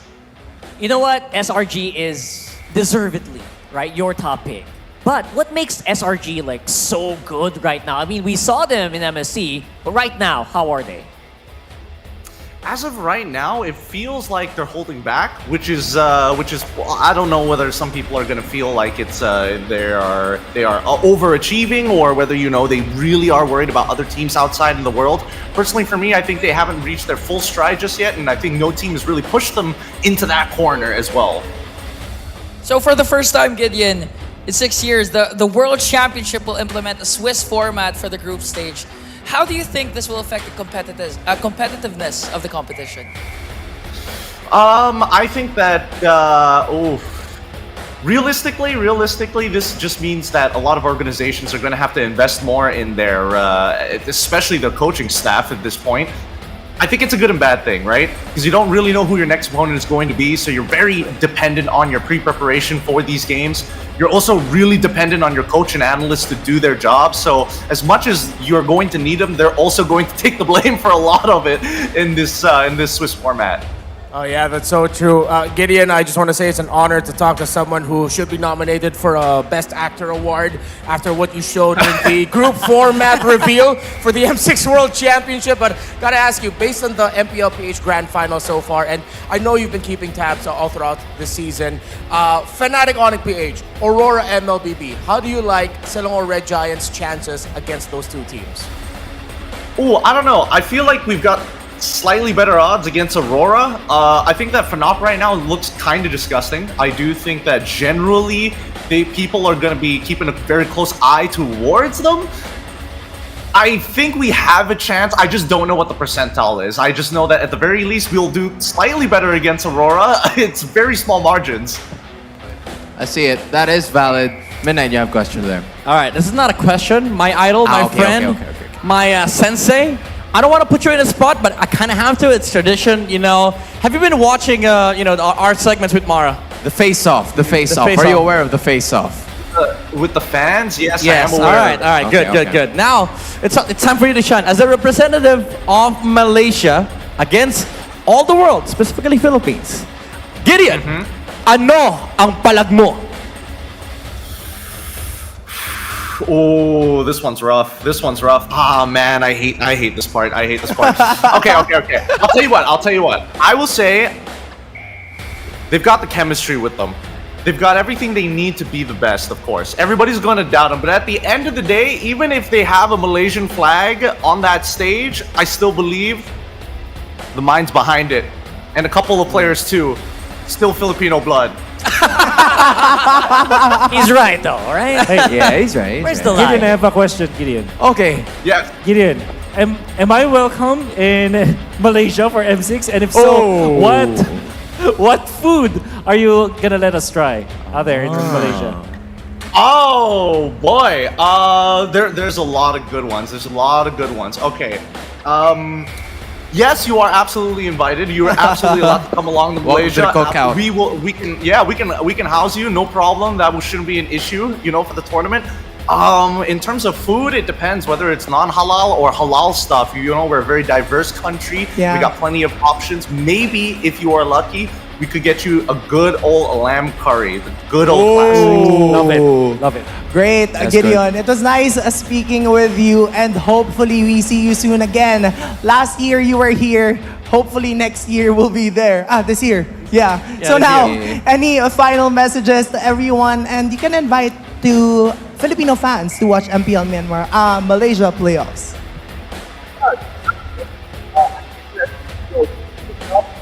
Has been working really hard this year for M6. Good job to all the teams. Good luck to both FNOP as well as Aurora. You guys are putting one hell of a show here today for everybody as well as the audience. To the Filipino fans, go easy on us. Keep it chill. Our chat is, still young. We would love your viewership, especially if you want to watch a Malaysian MLBB. Maybe get a little bit of a taste of something else, something different. We're entertaining for a good reason. And honestly, thank you so much for having me on board. My name is Gideon Q, and shout out to both the Filipino desk and as well as the English desk. Yo, Gideon, it is so nice to have you here, man. I'm sure the English panel shared the same sentiments. We kind of missed the fact that the times where you were wearing like 10 jerseys and you were taking them off one by one. Unfortunately, we don't get to see that right now. But Yeah, Nobody hopefully next donated. time, man. Hopefully next time. We'll see you again. Also, you guys in the English panel, all right? Bye. See ya, bye-bye. I miss Gideon. I I want miss to see him this. too. I want to hang out with that guy again. Yeah, for a second I thought he was gonna do something absolutely crazy for his palag, like start taking off like all multiple jerseys. Maybe have the pants this time. Yeah, have a cutout, a cram, or innocent. I don't know, or the with the pants. Right? Did you just say the pants? Yeah, he did the jerseys already. Do the pants next. Oh yeah, I mean a lot of teams have their own personal joggers, so Right? sure. The Yeah. joggers. There you go. So, again, so fun to have Gideon Q. Always there in the M series. And again, just so much action, so much to watch out for. Silang are a giant similar to Onic right now, guys, right? Yeah. And for Gideon, you know, even if they're representing Malaysia, the minds in some players are still Filipino-blooded. he admitted it. They're not shy about that. They're very open with that, right? So again, all of that just makes it so much more exciting for M6, especially since they will be hosting the whole tournament. Yeah. So right now, throwing it over to the MPL Arena, of course they are looking for the smart gameplay pose, and the guy who won, one of the guys who won the previous game, game number 3, that's Renny J. Copy that, guys. Hey! This guy also has the right jersey for it. But again, maybe just a little bit more. The camera's looking for a little bit more. Needs more there. fire. Needs This more guy's excitement, got like fire. this guy. Look at this guy. If the kid doesn't win, I'm gonna be mad. Oh yeah. Oh, but no, of course, this is Renny J's dad. Has to be right. Come Yeah. on. You're The creator. Yeah, he doesn't need creator. There we go. There we go. creator. Give it to Renny J's dad, y'all. there. Look at that. Yeah! Of course. Mr. Barcase, good job. Let's win it, right? Come on, smart gameplay post. There There we you go. All right. Who better, right?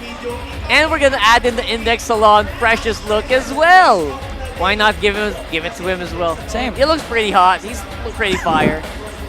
He's on fire, man. And look at that. Guys, men can be hot. Yeah, I know. What are you guys talking about? Okay. Why are you guys laughing? Right now we're looking for the freshest face among the fans. What? Is there anything wrong with what I Rockstar, said? take a minute and just rewind what you said. He looks pretty hot. And what the screen was showing. I will say during that again. Renny J's dad's pretty hot, man. And I agree with you. A lot are agreeing with you. And of course, if Renny J is hot, the creator must Where be did hot he get also. it from? Exactly. Where did he get those genes from? Right?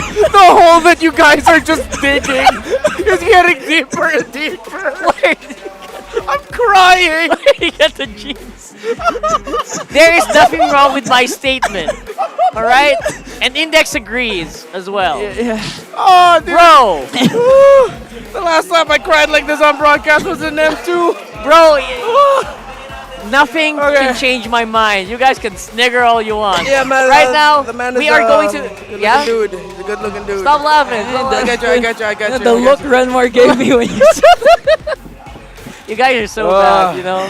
Anyway, we are getting to it. We're getting into the match. RORA side selection priority, by the way, is 57.69%. Very nice.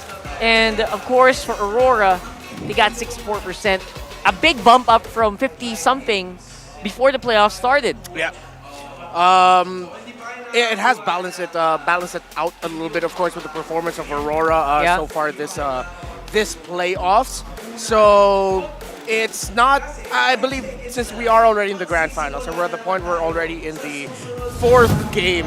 Yeah. Plans are out the window. I agree with what Coach Panda said. Coach Panda said After game 3, your plan's gone. Zilch. It's all about adjustment. It's all about, at this point, what's that word? What's that thing that we use? Improvisation. Improvisationism. You gotta improvise now. You gotta get more theatrical here. Yeah, and look at that improvisation by Aurora banning out the Edith, the similar thing that they did in game number 2. And this is actually the same banning pattern that we see from Aurora from game number 2 with the Loyi, Fanny, Edith ban.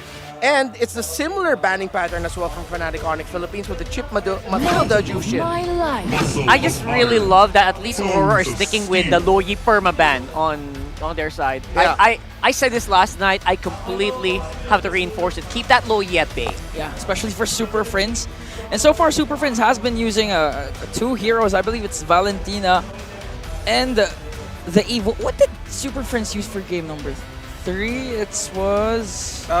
It was the Valentina. The Valentina, yeah. So still same, sticking. And now Doming, his most winningest gold laner, has been selected for the side of Aurora. Again, if you didn't catch game number 3, one of the crucial things that Aurora did for that game win was the Wind of Nature play that Doming did in order to stop King Kong from wreaking havoc from that game. I like this high loss pickup by Aurora, knowing that they're going to be playing into the Salmon Force of the Harith instead of having to face off against a combo of a high loss Gatot and then a Harith. They went ahead and take one of those pieces away. At the same time, sort of like cancels out what the Salmon Force can do. So Fnatic Onic Philippines, knowing that they're going to be fighting under ultimates, again, is the Super Prince of Eve. I personally love it. I'm gonna stand with that. The Super Prince of Eve. The undefeated. Super Prince of Eve. You know what? This is a great pick. Not just because he played it to perfection in the past 2 games, but also because it cancels out the high loss completely. I mean, if they want to go for an engagement, they better be ready to pay the price. Yeah, especially if ever Fnatic Onic does perform well in the early game and forces out the glorious pathway to be used defensively, the real world manipulation will be coming in handy for Fnatic. I think Fnatic Onic Philippines needs to respect the Zask here. Even when all is forlorn. If it's not going to be a Valentina pickup by Aurora, it could be a Zask. The Zask high loss will mess up the formation around Fnatic Onic Philippines and their Starfield off the Eve. So that would be great. I would still understand if they pick up a Valentina so that they can take away the real-world manipulation. And hey, that's not me! That's my cousin. No, we're not really cousins. You. What do you mean it? I mean, he looks like you. I mean, the cover, you know, the hat. Yeah. The hat looks like you, bro. Oh, the hat looks like me. Yeah. All right. No, but that's one of my idols. That's Fuego. Hi, Fuego. Hogan, Elgin are some of my favorite MLBB creators, by the way. Yeah. That's right. They're on site. Live in the streaming Hopefully area. they're doing a vertical stream. Yeah. I am getting our vertical streams on TikTok ready. Okay, so last ban for Aurora. A while ago, they did go target for King Kong here. So right now, what else do you target for King Kong? I mean, you have the Fanny gone. You took away the Soyo. What's left? The Julian, the Hayabusa. Funny thing is, the Hayabusa will struggle against this lineup of Aurora. Or it looks like it would. We still don't see the rumor for Brusco. Chonky. It's Chonky, yeah. I think they could actually take out the... they usually put the Gatot Gacha on the Rom. They might consider taking out the Cho. Or the Tig from Brusco. Tigreal. Still respectable in this scenario. Yeah! You called it. And this lineup is really chunky for a reason. Not just because of the high loss, but also because Suyo, you forget, in immortal form, gets 20% damage reduction. Yeah. So the Hayabusa is basically tickling him. Zask, Valentina, perfect right now. Alpha's great. Yeah. For the EXP lane, I think this is actually an EXP lane. Oh no, we don't see the EXP lane matchup just yet. That's a problem. Yeah. They can still default and go to Rizla for the chunks. For the chunks? Yeah, for the chunks, bro. You gotta go chunky, bro. Yeah, I mean, you're already up against an alpha. Phoveus is still open though. For Aurora. Oh yeah, you're right. That is great, and actually. That turns off the Cho pickup for Brusco, or that would actually make the Cho pickup much more difficult. Maybe Arlot. Oh, there. Arlot. All right. Retribution is at hand. And still a Valin. Okay. It's the purple lineup. Hylos just didn't get the memo. Yeah. He didn't get dyed up. Look at that. Very powerful lineup here for Aurora. Lots of comfort. I'm not the only one bound by these chains. There's the Phoveus. That was a purple guy we were looking for. It didn't appear here. But then again, Fnatic Onic says, you know what, this guy's good. We're gonna use him. What an adjustment by FNOP, man, to pick up the Phoveus that was eventually left open. Again, folks, Arlot in 5 games this season is winless against Phoveus. Straight? Yep. Really? Arlot has never won against Phoveus this season. This season, including... Oh, okay. I mean, it's just mechanics. They just counter... It just counters, right? It's a counter. Straight up. So I wonder what they're going to do about it, especially for FNOP, who are really mechanically gifted as well. My goodness. All right, this is going to be a banger here. Throw it over to our casters, Leo and Naisu, to give us the action on the field. Many gratitude, gentlemen. Nice one, Leo, at your service. Calling about game number 4. Something dawned on me. Welcome to Mobile Legends. For a majority of Fnatic Onic, this is their first best of 7 in their career. Oh yeah, consider that. And that loss in Game 3, which looked like a win in, you know, a portion of it, suddenly they have to deal with that reset. I feel like that was, I don't know, in a way, like, it's a good check for them, like a reality check throughout this series in the best of 7, because, like you mentioned, this is also a mental test, you know, for the lineup. I mean, on both sides, too. I know there's obviously some experience over here for RORA individually, but essentially that's what a best of 7 is. I mean, we saw a glimpse of this yesterday in our first best of 7 for the lower finals. That's right. And you can really see how things adjust where you're in that first half of the series, and now, you know, as you start to get towards these later games, you're going to see that adjust. But I love what Renmar has pointed out about that matchup alone between the Phobius and the Arlot. That's right. We'll see it now. For a couple of times this playoffs, it was alluded to, but eventually it would have switched out. But here, for sure, it's Edward versus Kirk. They're going to go for this again. Revitalize might not be enough. No. And Renegade will go down in that first blood, going to the hands already here for Brusco. A Hylos may be stout. A Hylos may be durable, but not against 3. Not early in the game, not under 2 minutes. And that should open up this turtle for Fnatic Onic, putting them about a 500, 600 gold here before the turtle spawns. But you also got to consider, this is Asuyo. So again, the whole Sever plus Retribution combo, yeah, you got to consider that. Yeah, it's deadly. You know what? And I'm just going to throw this out there, too. They want to play in the fact that they just want to go in mid. Actually, Infernal Pursuit going to be dropped down. Queller fired off as well, but Renegade falls for the second time at the 2-minute mark here. Now, this is the clear sign for FNOP to take this turtle here, unless Edward tries to do something. He's going to take a couple shots once again. Kirk dunking on him, but ultimately securing this first turtle of the game. Amazing how this 4-man rotation from Fnatic Onic Philippines are able to just control this northern half of the map, the upper quarter. And that will allow for them to, I don't know, orange Uber their way into an early game advantage. Because now look, they're sending all their dudes down to the bottom. It's Doming's turn for a little bit of attention. Let's talk about that matchup right now. Doming versus Kelra, the Moscow versus the Harith. This is a matchup that was actually switcheroo, right? Yeah. It was the Harith on Doming more often, and then Kelra rocking that Moscow. That Moscow. That's got to be trippy. That's got to be a tempo swing for sure for Fnatic Onic. Yeah, and I think it's funny how this series alone, it's been... Oh, hold on. Kurt jumping in once again. Infernal Pursuit, but... Yeah, so going back to it, I think, you know, the gold laners themselves, man, here, Leo, have been really, in a way, like low-key, where they've dealt with a lot of pressure because of the way the junglers on both teams play. But then they also shine when they're supposed to, which is that mid to late game when we've seen these games get to that point. And I would honestly say that Doming and Kelra both have had great games when they finally get there. I mean, think about... Oh, hold on again. Where's Pathway? This is just going to cut him off. It's an ult for an ult. Think about what Doming did last game. How he adjusted after getting constantly killed from King Kong solo. On that same hero. Yeah. On that Moscow. And he's taking that same momentum, that same experience and wisdom from that tempo break against Fnatic Onic, from that first game they scored in the series. And they should be off to a good start, but so far, Fnatic Onic are choking down on every single lane they have their eyes on. Again, for the first 2 minutes, it was top. Now it's down bottom, and Renegade is forced to play babysitter. Yeah, you kind of have to at this point. Just with the way that FNOP's moving around the map, you don't want, again, the same course of action for Doming in the early game. You want to have him have a better time, I would say, farming up, getting to where he needs to be. Second turtle is up here, though. They'll go ahead and start this one up. Fnatic scored the last one. Renegade dropping the course pathway into the back. Already dropped down, still going for it. Spear Destruction gonna land. Renegade there amidst it all. Still, the turtle, though, goes in the hands of King Kong. Renegade falls again, and now looking for more here in the mid lane. UA will slide on through and get out. Good push, though, up top from Doming to get some extra gold. All of the energy shields are popped and just in time, too.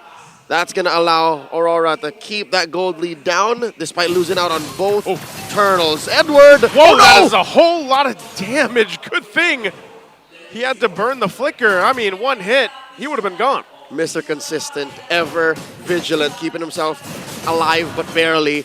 That does allow for Doming to push in. I think that's why Edward was just really throwing himself and just saying, no, look at me, I'm Psych. here. It's all part of the plan. Psych, my boys pushed up top. So that is the first turret casualty for Aurora, which should open up the map, giving Doming the green light to switch up down bottom, but too little too late. Already traded for by Fnatic Onic. Up Here's top, the answer, though. They're going to put some pressure on Renegade. Glorious Pathway drop down again, but they want King Kong this time. And UA will be the one to get that. Demon Kite wants to get that orange buff. Doesn't get it. Kelro will clean it up. Kirk, Super Prince now on the counter play. There's the jump in from Brusco as well. Looking for more. Edward, the first to fall. UA going to be the next target. Has to flicker out. And it's FNOP looking to fight back, punch back on this side of the map. UA dropping down the RWM. Gets taken down under the turret with Kirk. An infernal pursuit between Tier 1 and Tier 2. And this hole started in the Tier 2 up top for Fnatic Onic, and they ran down Aurora. By hook or by crook, they were going to get something out of that exchange, and it eventually converted into a turret down mid. Final turtle spawning. Uh-oh. Lower quarter, Doming's in trouble. Doming, how are you going to get out of this? Kelra firing off. Brusco, oh, he goes over! Great use of the flicker to dodge the unbreakable taunt. And the dash. He layered both. Amazing work by distance. the next standard. He straight up changed the zip code. Hand this man a new passport. Oh, SOD. No, he doesn't take that. Not gonna happen. Would have been amazing if somehow that spear also got the turtle. Talk about a moment. Was along the way.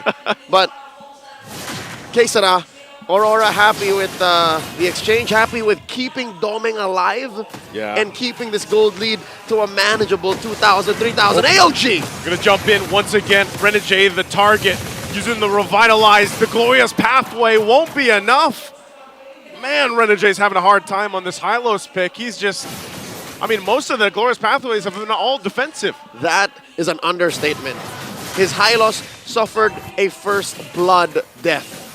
He's been putting up glorious pathways to eventually just still die anyways. It's not very glorious. It's not very glorious, and in front of his dad too. Mr. Bacarse is here supporting his son, and I'm pretty sure he understands that his son is doing his best, but Renegade, he said in an interview, I'm going to give it my all. In that grand finals tomorrow, I'm going to give it my all. And if by giving his all, he has to die along the way, then so be it. I'd rather see Renegade at 0-4 than Doming at 0-4 too. Final slash going to be used. Demon Kite there to try to help them out, turn this tide around. UA still holding on to the RWM, and it looks like they'll just back off. Not a fight that they want to take here. They know they're outgunned from Fnatic Onic Philippines.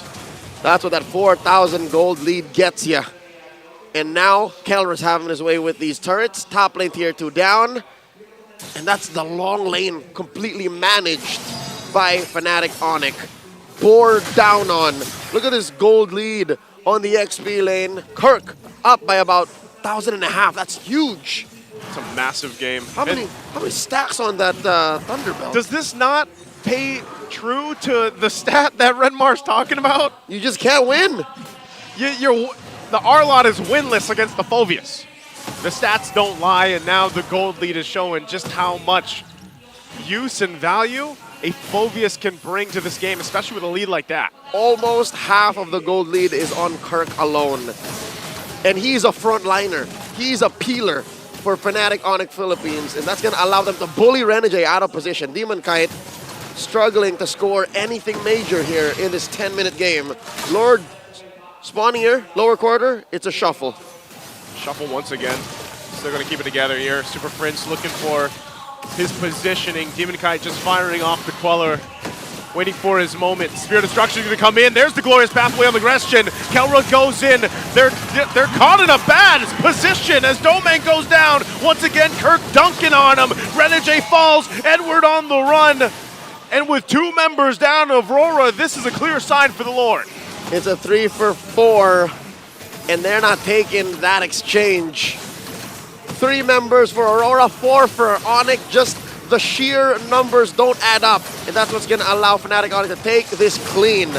And look at Demon Kite, just taking what he can on the map, trading up for that orange, King Kong, a step ahead, does the same. I'm wondering, Leo, if maybe with this game, maybe the way that we saw King Kong do this back in Game 2, maybe Demon Kite can play the map. Maybe work enough around the map to try to keep them in the game here for RORA. But I think part of that is, again, do you let Domeng push those side lanes? Do you let Demon Kite do it? Here's the thing. You want both of them to get some level of farm. You want both of them to somehow affect the map. But you can't do 4 in 1. So you have a paradox. You have a little pickle, if you will. Yeah. So I would suggest you keep Domeng with the group. Let King Kong go hunt for Demon Kite, much like this, because Demon Kite can actually go duo. 1-on-1? Yeah. Well, they're going to no, duo here. like Now that's too much! I guess DK can't go 1v1. I mean, he thought, and he learned the hard way, stepped into the lair of the beast, and found himself belly up. Oh, this is trouble, because right now the focus here, the base of RORA, without Demon Kite, they'll clear out the Lord. The jump's coming through from Brusco. The setup from Super Prince with the RWM and the response from UA as well. Brusco finally going down. That might be what they look for again. King Kong taking a couple shots, working on that tier 2 in the mid. Right now, that's all they get. Looking to pop the Holy Shields. They do on the top and the mid. Lurking on this bottom side. FNOP, though, getting what they can off that first Lord. This gold lead is going to get out of hand. No more outer turrets for Aurora. So from about 5,000 expected in the next minute to go up to 6. Next Lord spawning here, lower quarter, same spot. 70 seconds. Okay, change of plans. Maybe it's got to be Domeng.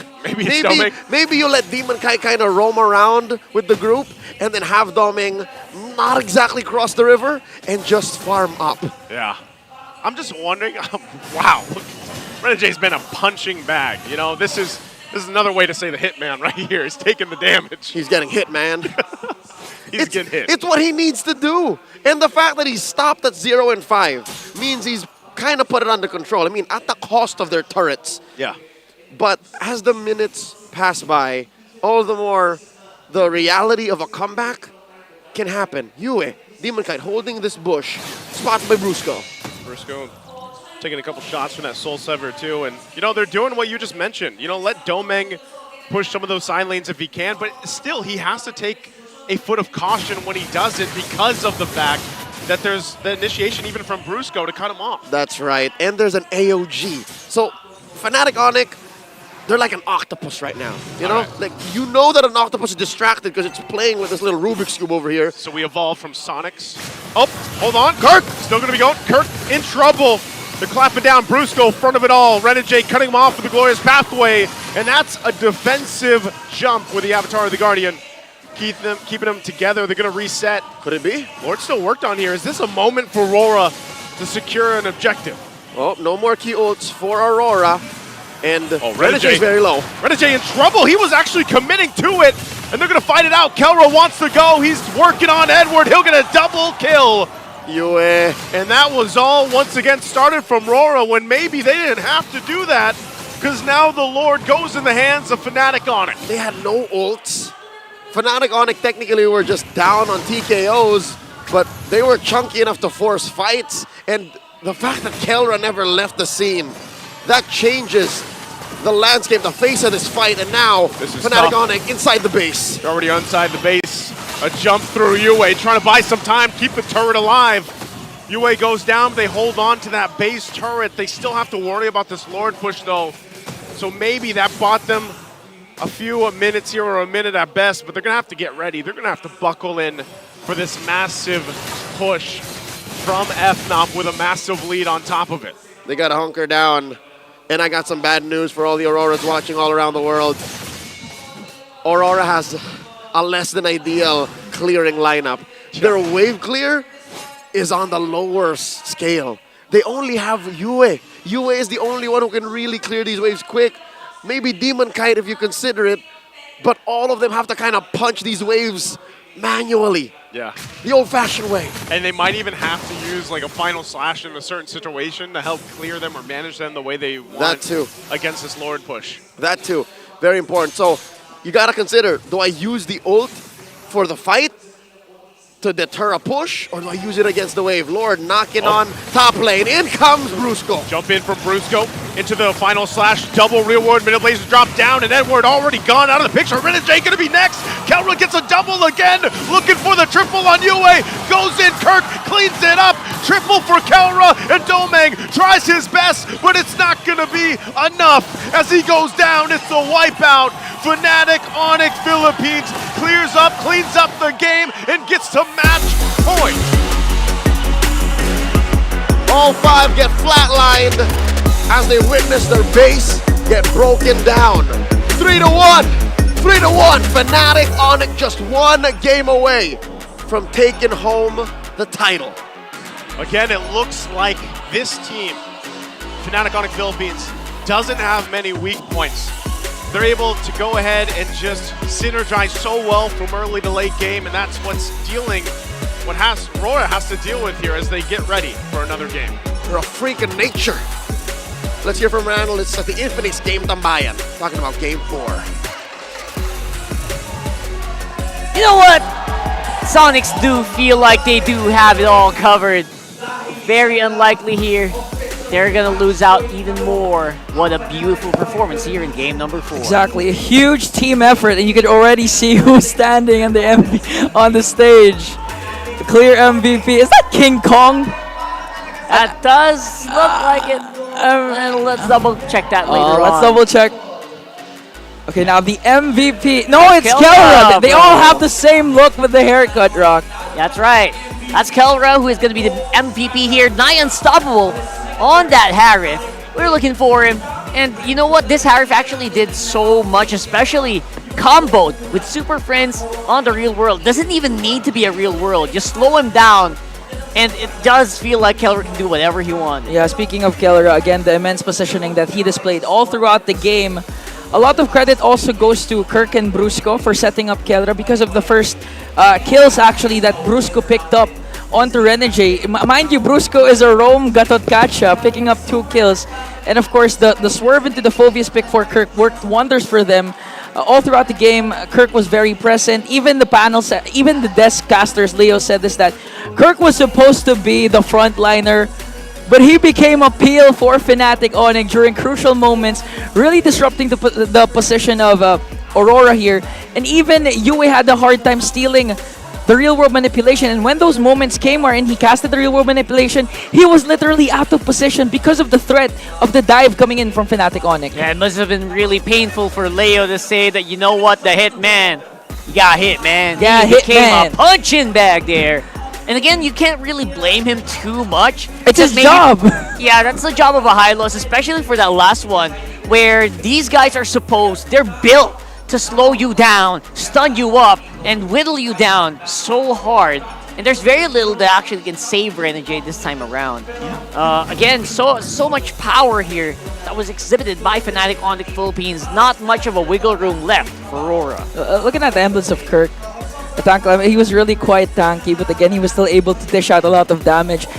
There even came a time that the Renegade was really soaking up a lot of damage coming in, not just from Kelra and King Kong. The thing is, he was there were times wherein he was taken down just by the 3 of Brusco, Kirk, and Super Prince, and it was more than enough to take down the tankiest hero for the side of Aurora, making quick work of game number 4, 15 minutes and 40 seconds in. Could have sworn Kirk could have been the MVP there as well. Same I thoughts. feel like, you know what, they probably could have picked up the Phobius instead, so that we can maybe just do better in terms of that last one. Because, yeah, the high loss really did suffer so much. Maybe they could have swapped out, a few heroes here and there, maybe made it a lot better for him to actually survive. And this is wherein statistics, numbers come in. Numbers really don't lie. Renmar mentioned this a while ago. Yeah. Arlot versus Phobius matchup. 0-5 prior to this match. Now it's 0-6. And there was a clear lead when it comes to the XP laners. I believe it was 9 minutes. Kirk was already 2k ahead of Edward's Yes. Arlot. So it was really a dominating laning phase for Kirk. It was also painful to watch that Moskov just try to scrap around the map for any source of gold that he can. And that's inherently the weakness of a Moskov lineup. You really have to wait for that big spike, which in this scenario didn't really arrive.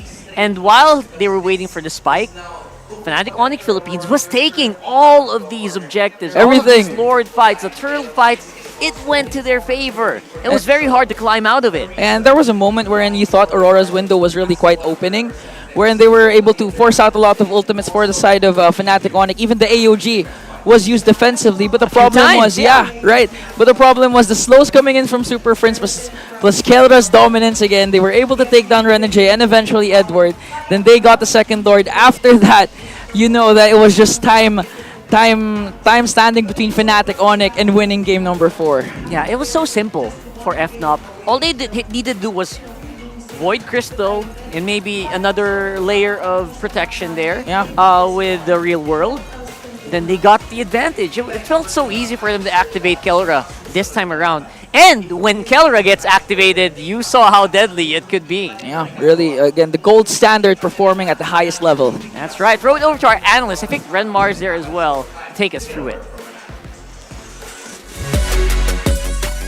Thank you so much, panels. Renmar here, still joined with Wolf for a very special live episode of the Ocho Kahatang podcast. Oh, little thing for you there. So I asked you this before we went into here, the burning question. Why pick the Arlot over the Phobius in the last 2 picks for Aurora?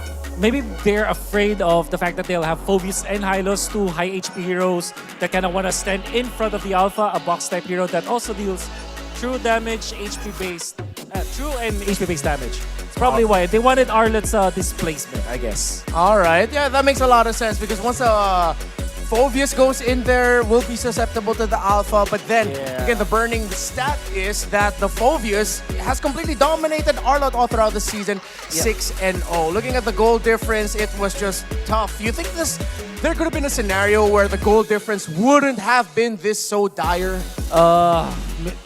It's difficult to say that, especially because draft-wise for Fnatic Onic, their composition is tailored to win the early game. And if you saw how FNOP played it, they played it so perfectly that they kind of accelerated the game to a point where they're in the mid game, but Aurora's still in the early game. That's what I felt like. And also, it's difficult to deal the damage when you look at the composition of Aurora, because it is Valentina against Alpha.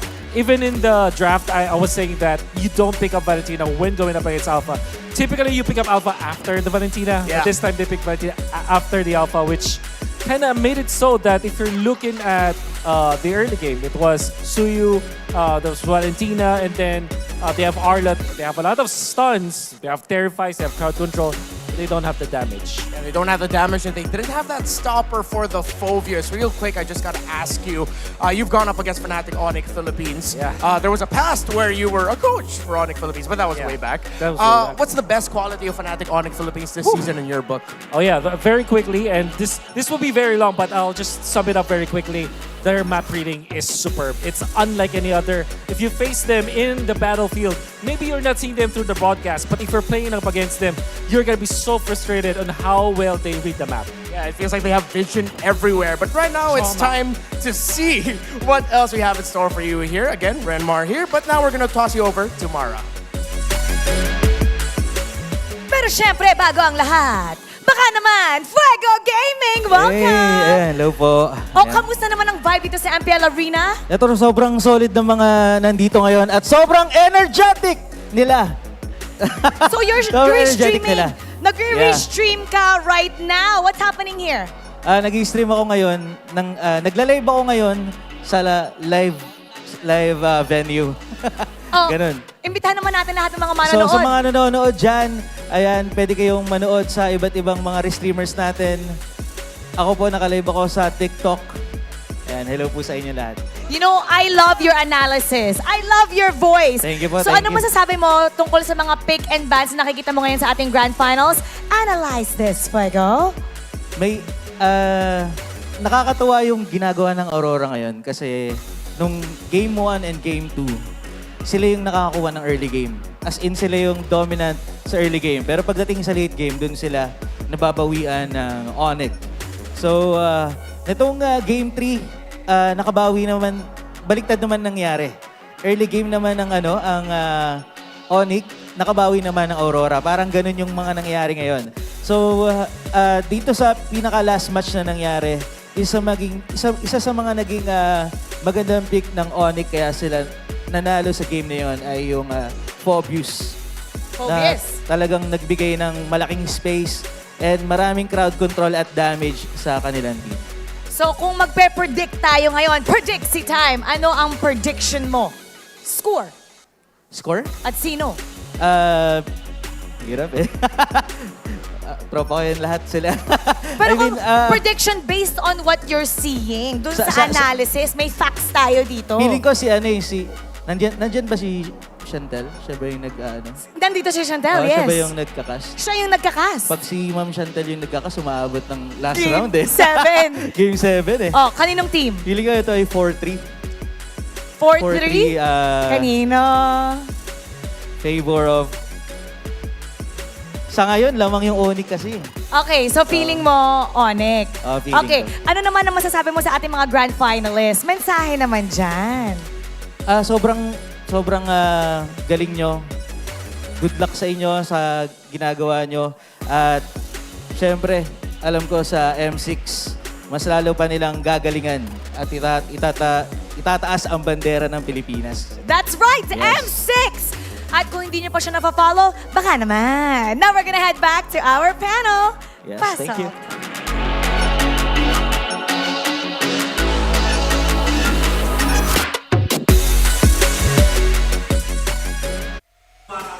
Baka naman means maybe, yes.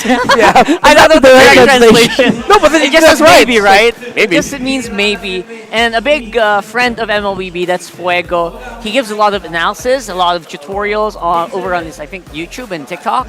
So do check him out.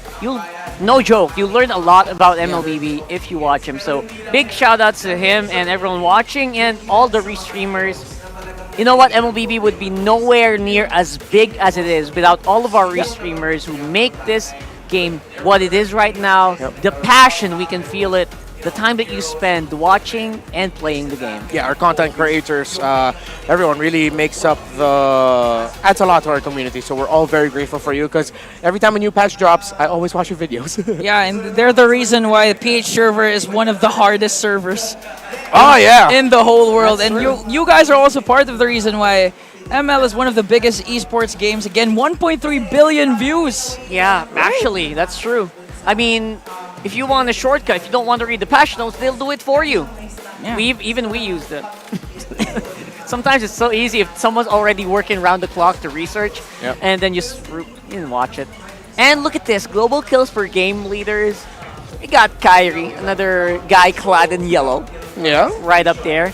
And alongside Max.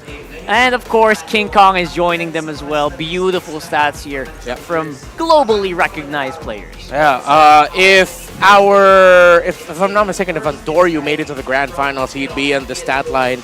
But since he's not here, of course, the regular season MVP King Kong, who's just been an absolute killer. Again, revisiting the stats, preparing for this day, I was reminded that King Kong is undefeated as a Roger. 7-0 this season. Oh, that was when? Until what week? Until Roger started disappearing, like Week around week 4, 4, week week 5. 4. Yeah, exactly. And again, these are very respectable numbers. King Kong, despite being relatively newer compared to these guys, are actually quite on the rise. Yeah. And Kyrie versus King Kong. Oh, I hope we get to see it. I wonder. I want to see it. I mean, I know the competition in MPL Indonesia has really increased with the rise of RRQ, Team Liquid, ID, BTR as well. Fnatic Onic didn't find their consistent footing until the end of the regular season, but yeah. Yo, the KK duo, they got a message. I think they really want to see something on the other side of the world. Let's watch this. Kasi wala, gusto lang sila talunin. Hindi namin masyado iniisip yung pressure and nung dinominate namin yung regular season. Kumbaga, etong playoffs na to, bago to eh. Kumbaga, parang walang score dito. Kumbaga, walang 13-1, walang labang, walang lahat pantay dito sa playoffs. Kaya, tingin ko walang pressure sa amin yung pagka-dominate namin. That is the mindset of a true champion. There is no stats, no numbers. You and your opponent on the battlefield, that's all that matters. Yeah, you treat them equally, you defeat them equally, you always give your best. And the KK connection really looking forward to facing Onic Indo. Honestly, I think that the more people see just how dang good Fnatic Onic Philippines is, they're really getting globally recognized, that it's a dream match now at this point. You want to see Super Friends go up against Sans. You want to see Kiboy go up against Brusco, Kari versus King Kong, CW versus Kelra. You know what I want to see? What? King Kong versus Sekais. Oh yeah, that's another dream match. That's a whole Yeah, completely for sure. different dream match. Who's a better fanny? Comment down below. Okay, and of course, be part of the digital transformation in the world of connectivity. You can say hello to convenience, flexibility, and local connectivity with Smart Prepaid eSIM. Now available for digital delivery through the Smart Online Store for only 99 pesos. So get your Smart SIM now. And of course, before anything else, let's take a look first at MPL fans who are giving their all-out support from all of the watch parties happening all around the Philippines. We got one on UP Town Center happening in Quezon City. They represent Luzon. We got one on Festive Walk Mall in Iloilo City, walking up for Visayas, and MMCM Plaza in Davao City representing Mindanao. There you go. Huge shout out to everyone, and we hope you're all enjoying the fun, the action. Hello. Live and on site. I Right love there. it. I love the Mindanao watch party. The Mindanao watch party looks Watch party lit, looks man. really lit. I mean, they have the complete set. The what do you call that? The clappers. The clappers. They got clappers. They're so compact. I feel like there's so many people there. Yeah. No, there were like an even a bigger group of people standing behind the people sitting down. Yeah, I mean, people are waiting. So big shout out to all the Auroras as well, who's supporting on KMC Armstrong Cafe in the Grand Finals watch party. I know you guys are probably busy like this right now. Oh yeah. Make sure you make yourself heard, okay? Because they need the support. The players up on the stage really need your support if you are one of the Auroras. All the incantations, all of the all of Incantations, the you know, the rituals. preparations, the rituals that you have, throw them all. Throw up that energy ball if you're kind of feels like if you're a Saiyan, if you're Goku, throw it up there so you can absorb all the energy around you and throw it over to the players there. Because right now it's looking like Fnatic Onic Philippines are on the road to 4-1. Yeah, they just should not get greedy in this next draft. Don't pick an off-kilter Kelra pick early. Yeah. If you're gonna pick it early, make sure it's the Harith, make sure it's the Moskov along those lines. If you're gonna pick something like the Beatrix or the 1-1, you pick it later in the phase. That's pretty fair. Yeah, but the problem is Fnatic Onic selecting this time blue side once again. Aurora was able to beat. Was Aurora able to beat Fnatic Onic on the blue side? For today? Doing the math, I believe. So I'm gonna have to recheck that. Because right now, obviously Sides, it's been a while, so the sides. the side selection is equalizing from 90. It's going down to 80%, 80. Yeah, I think they were 89%. Yeah, I know they were 80.9. able to. Yeah. Yeah, so Because it was Fnatic then Aurora. The Fnatic was blue side in game 3. that's pretty big. When That Aurora means won. they really did a bump. They bumped the numbers of FNOP. Yeah, but again, that was the game where they drafted the 1-1 and the Fanny super early The on. greedy comp. Yeah, and even though they were able to get a good early game, relatively so, despite Kelra getting picked off first, they eventually lost control because they got taunted by Renegade. They didn't have the right crowd control to weather a really heavy siege. So just don't get greedy, Fnatic Onic Philippines. If you can end it now with the safest picks, with your best bets, do it. But make sure it's not greedy. And greed is not good. Greed is not good in this scenario. So if you're Fnatic, if you're Aurora, do you actually open out the Suyo or ban it out to force King Kong to use a different kind of jungler? Ban it, bro. Ban it. Should have banned it. Just ban Suyo because it's going to be auto pick for the side of Fnatic Onic. That's right. And if you're Aurora, there are very clear-cut bans are still on the table. Number one, you still want to ban out the Lo Yi. And you're going to have to add the burden of having to ban out the chip on red side as well. Or maybe Aurora goes for something really nuts and leave the chip open. No, you shouldn't. You cannot against a team that did very well with the chip and has great macro, as Coach Wolf mentioned earlier in the analyst segment. So you cannot give the chip. You cannot give the Loi as well. And this time, interestingly enough, they take out the Khalid in as the third ban. Edith has already been picked up by Fnatic Onic Philippines, and this is such a Chad move because they gave the Suyo and the Harith to Aurora. And you know what? I don't mind it because the Edith's win rate just speaks for itself. No matter where you throw it in FNOP, they're probably going to be able to play it well, whether on the XP, whether on the roam. Yeah, and this is such a great drafting pattern. First off, by Fnatic Onic Philippines, because you counter, again, the softest counter, close to hard counter to Suyo is the Alpha. And then at the same time, you ensure that there will be no Phoveus picked up there by RORA because they have the Alpha. You take away the Edith as well from Aurora, plus Eve on Super Friends, again, undefeated. But Aurora with a good response, picking up the Suyo and the Harith, taking the Harith away from Kelra. They'll be fighting under the real-world manipulation, but they have the Rafaela to get away from it. Man, Rora standing by the Rafaela here. The thing is, Fnatic Onic was actually able to beat out a lineup of Aurora in game number 2 with the Suyo. This is wherein they placed out the Kelra Beatrix and the Brusco Franco. So if you're if you're Aurora, you have to watch out really for what are the potential picks that can come from Brusco. Because right now I'm expecting Edith will go in the hands of Kirk. Yeah, for sure that is an EXP lane Edith. In terms of the roam, again, they can go pick off into this one. However, they really want to play it safe. I think they are going to be considering Cho. Fantastic ban here, by the way, by Aurora to take away the Beatrix. If they still give that Beatrix, that would have been GG championship for Fnatic Onic. Yeah, Vexana is the one that they're actually going to stop on the mid. So that's a very curious ban, which means they're probably trying to draft a lineup that wants to go together as much as possible. You know, stick together. Yeah. Good ban for the Vexana. Really messes up the team fighting that you want to do if you have an Eve with you. Yeah.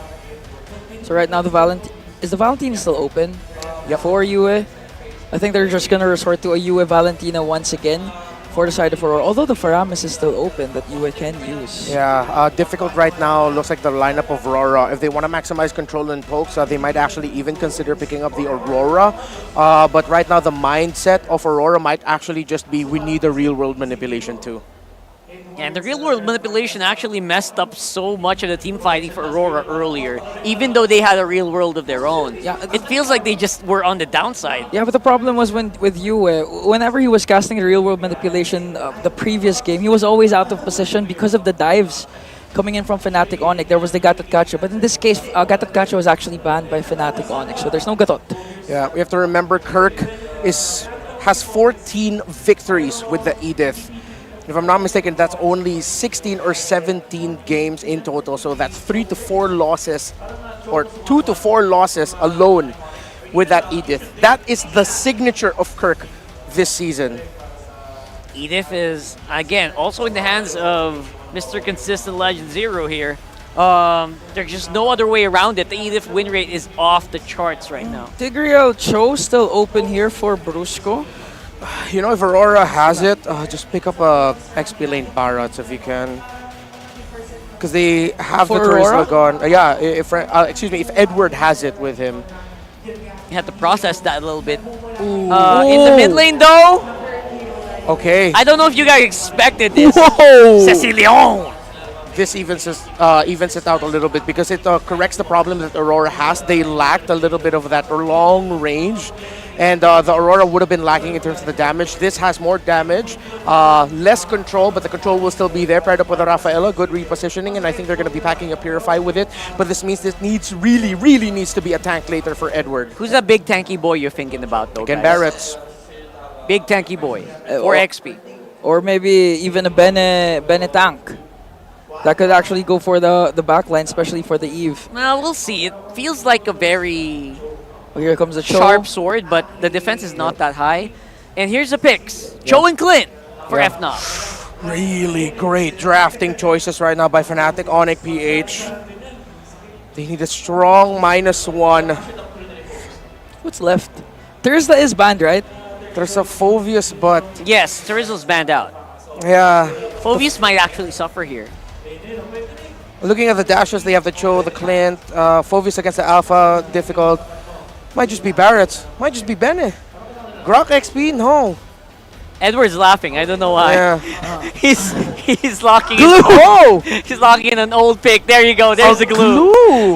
It checks all the boxes you were mentioning, Renmore. Someone tanky, someone who can disrupt the formation. Yeah. But then glue. Not bad. You know what? Not bad. But you know that formation right now where Clint is hiding behind Eve in that wall? That's exactly what it's going to be like later. And the question is, can the glue actually get there? And let me remind you, those glulets get melted fast by all of the pokes of the Edith, Alpha, and Eve. No joke about it. I mean, it's nice to maybe smile about it, but everyone has been in that situation where a glue goes in and he can't get out. Yeah. Because he's getting melted. Yeah, maybe that's where the Rafaela comes in for Renegade. Maybe. Yeah. Maybe.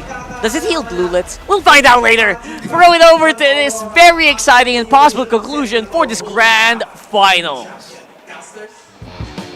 The lights are flickering faint. Can Aurora hold strong for the Thunder God's Wrath, pushing for one more game? Welcome to Mobile Legends. This is game 5 in the grand finals. Leo and Naisu bringing you the action. I did not expect to see Sicilian tonight. I did not either, you know, and I know we had a glimpse at it, and I don't know, man. This is sticking in my head. Are they actually called glulets? Glulings. Oh, glulings. So, I think. Today I learned, right? Whatever they're called, little glues. That's something that can be said. I didn't expect to see UA on the Sicilian either, but maybe there's a master plan here for RORA to go ahead and utilize the tools they have. But we're talking about sustainability, maneuverability, and also they can build up here. Uh-oh. All right, I had to double check. We're fine. Action continues. Brusco on his signature Cho, aka Bruce Lee, the Bruiser, coming in looking for kicks, baiting out responses. I think that's what he wants to do. Our panel mentioned the possibility of the glulings, the glulets, from Edward just melting down on his attempt to penetrate through the lineup. Yeah. There is some truth to that, but I've seen worse. There are worse lineups to try and break through. Talk about lineups with the Faramis. Talk about lineups with a Valentina. That's true. Right? This is, you know, that Eve still has to choose where she puts her spells. Yeah, you got to do that. This is also the first time that we haven't seen a Valentina at least come through, so there's that dynamic change as well. Part of this also is the fact that, you know, I don't know if Clint has done very well, like overall, throughout the playoffs alone, but Kelra confident enough to pick it up. You know, we heard the bands break down too from the panel, so maybe this was just the option. The gold standard is singing at 100%. On the Clint. He was the first one we doubted, and the first one to prove us wrong. Man, so yeehaw. here, this is yeehaw. Yeehaw, Kelra. Howdy. This is indeed the right pickup, especially since you want a mid-game scaling marksman that can definitely threaten you as Sicilian, which makes sense because the story of the series is Aurora in control constantly, and then they lose it in the late game. But they're going to do it now. They're going to fight through it. Spear of Alpha already dropped down. Edward getting melted down, the glulets and all. And there's Bruce Klee coming in and gets Demon Kite. Gets the turtle as well. Man, they just got everything. All right. Well, to get to a good late game and gain control of that, you got to survive the early. And not with a lineup like this. Not with how aggressive Fnatic Onic are. Look at this. The purple just disappears. It's gone. That's highway robbery. That is at that point.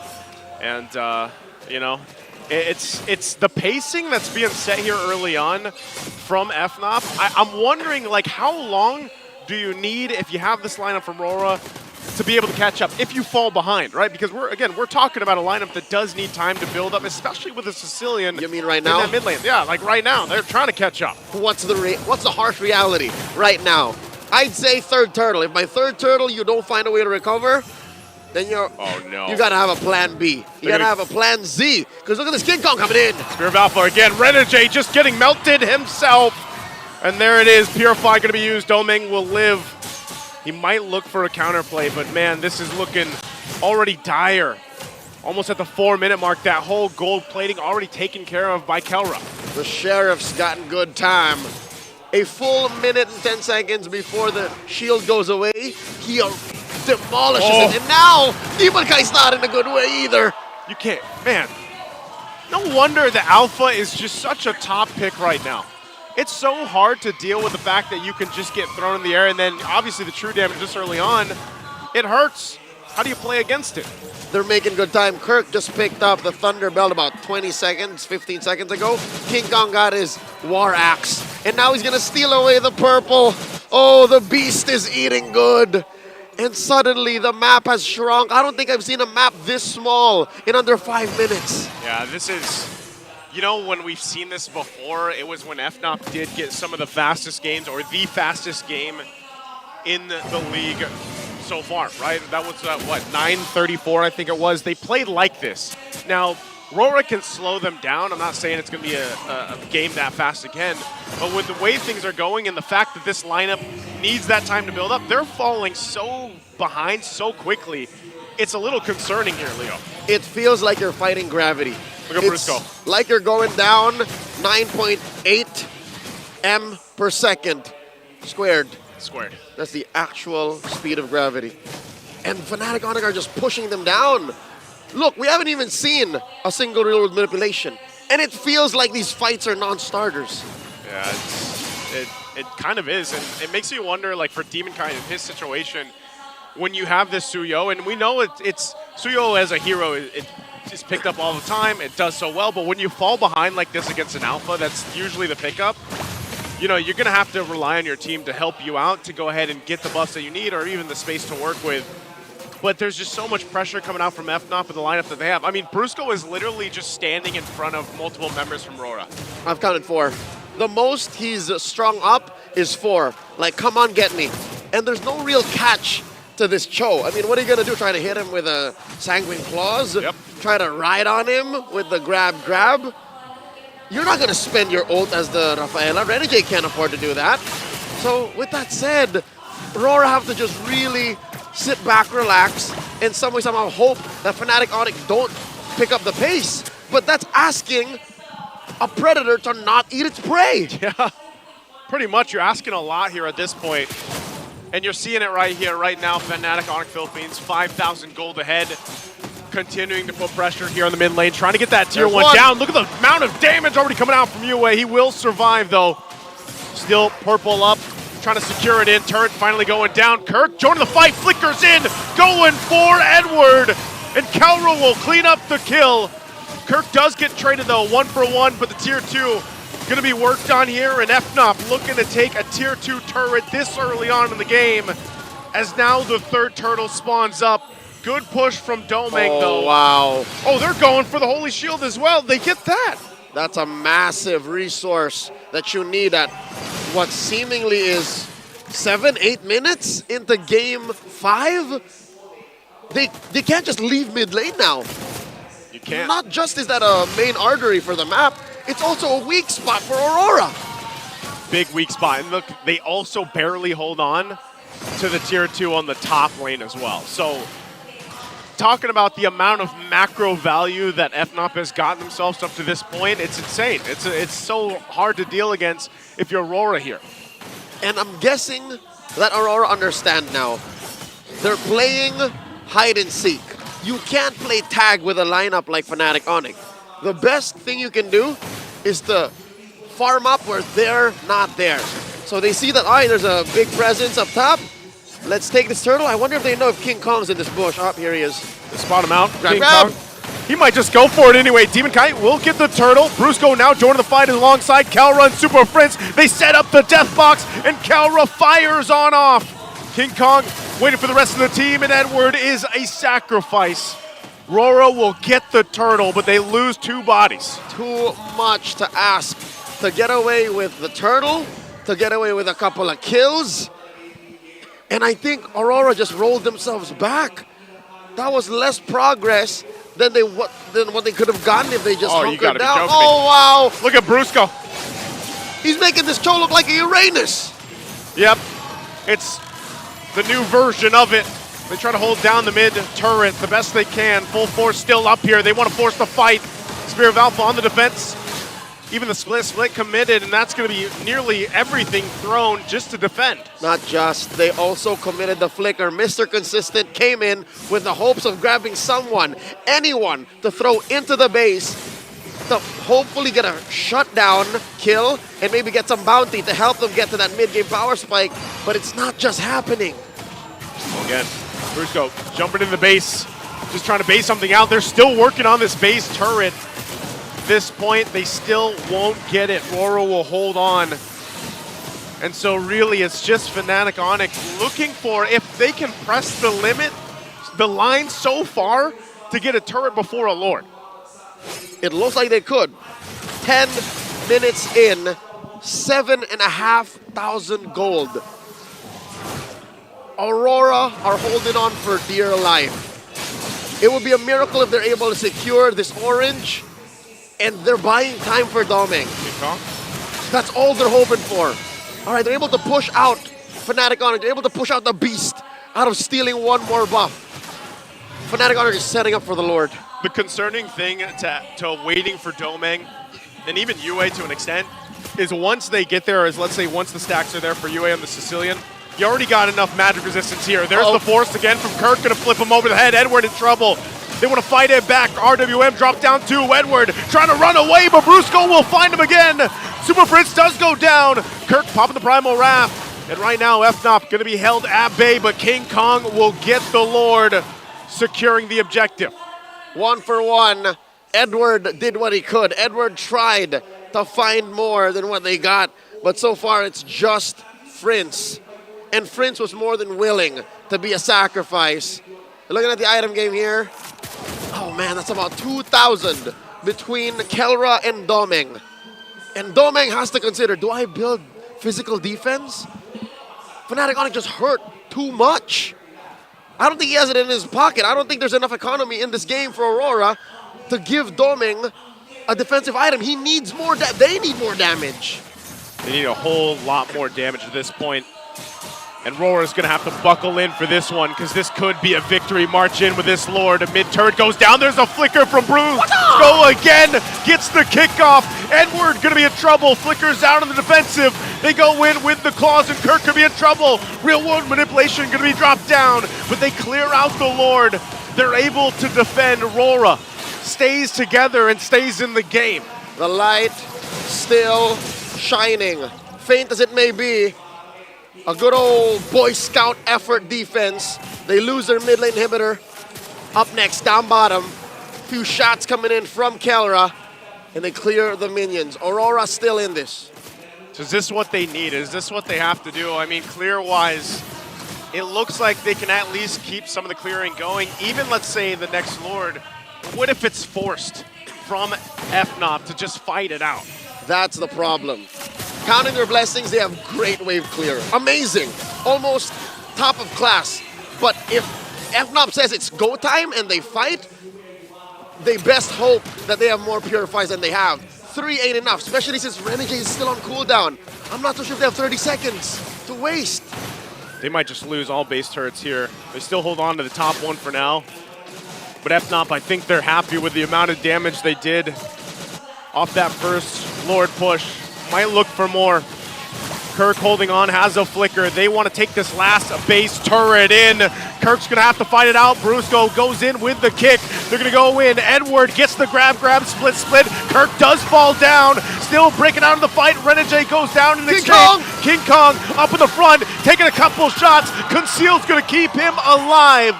With a 1-for-1 trade, Kirk for Renegade, and RORA stays in the game. A close call. If some way, somehow, UA shut down King Kong, would have been a lot of gold swing over to Aurora.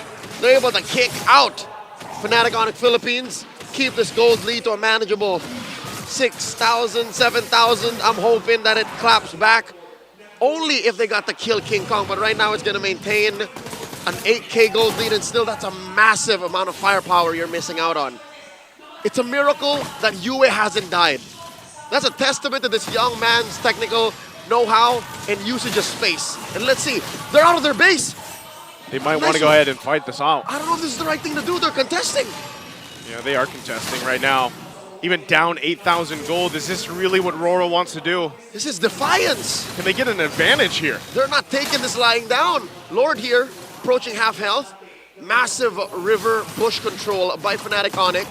Demon Kite taking the Y brush. Oh no! Brusco jumping in again. Way the Dragon right on target, right on the mark. Edward, split, and Super Prince is going to be chased down. Domeng trying to find Kelra. Won't be able to get it as Kirk goes down, and they're turning the tides here. But King Kong will get taken out as a double. They got the Lord, but RORA won the fight. Fnatic Onic committed too much to taking the Lord. Aurora hit a power spike. Aurora laid everything down on the line. And they took 3 out on the way. Oh, they They're want to take alive. the chance. They are on the map. All 5 members pushing in. It's Brusco and Kelra. Can they stay in the game after this turnaround? Kelra takes the claws! And Yue helps clean them up! A forced play from RORA. Still a couple seconds away. Brusco tries to buy enough time, but the minions are there, and RORA will be able to do it! They turn it around, and they stay in the series! Not so fast. The lights may be dim, but they're not out just yet. Aurora MLBB, another one on the board. 3-2. We're going to game 6. Oh, you can hear the Yue, man. But I don't know, that was just everybody staying calm, collected. It was pretty quiet here for a bit, but what a game. Let's throw it over to the Infinix Game Tambayan and break down exactly what happened. It was very quick. Panel's turn.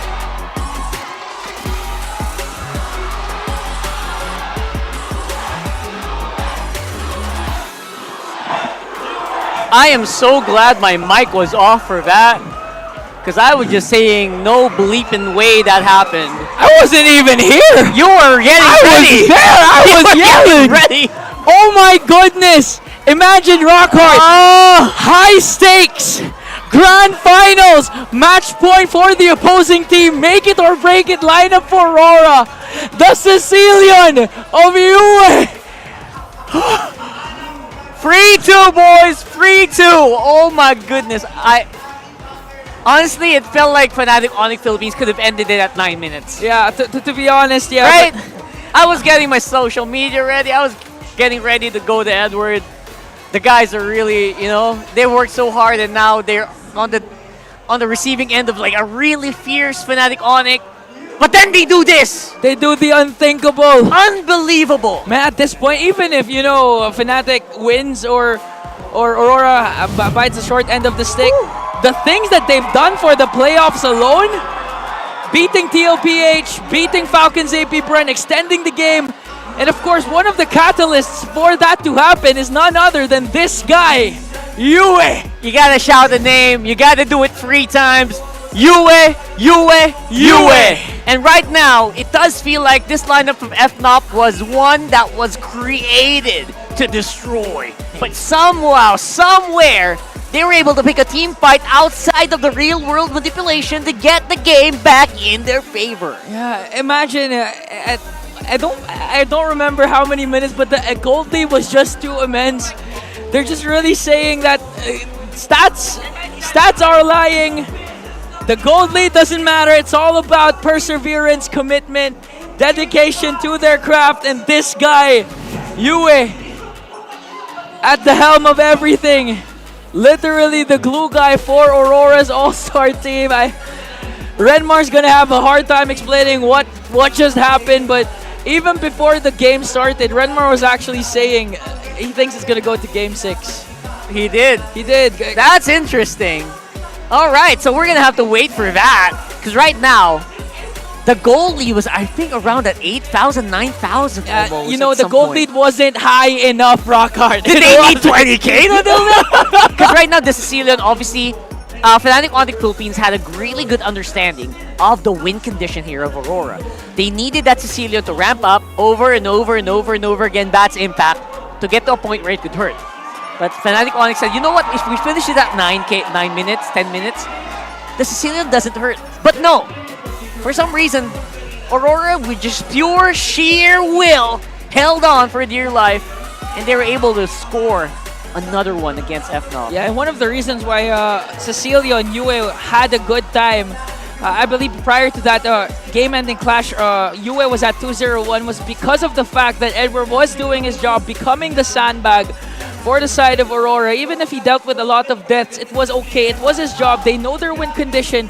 Focus up, group up on securing late-game Sicilian, and it did wonders for them. 14 minutes, 53 seconds in. You just don't want to deal with a Sicilian late game. Sicilian, it wasn't even super late game yet. I think they didn't use pure firepower to get into this rather. They just used the smarts, right? The smart mechanical movement, avoiding Super Prince, who by the way is a true MVP here for Fnatic Onic Philippines. He hit all the real worlds except for the last one. Yeah.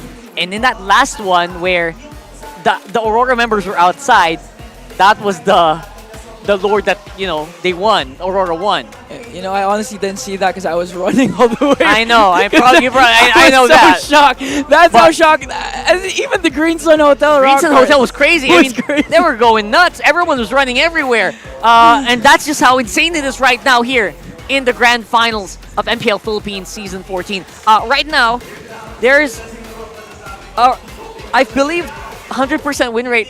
Cecilia, how many times was it picked? Twice. It was picked during the regular season, right? It's just second time the Cecilia has been picked all season long. And it won again, but I one hope thing my for stats sure, are right. One thing for sure is Kelra's Clint pick isn't 100% anymore. That's the thing, right? The Clint for Kelra could have been, but we'll have to wait and see if our analysts can think up some other adjectives for that game.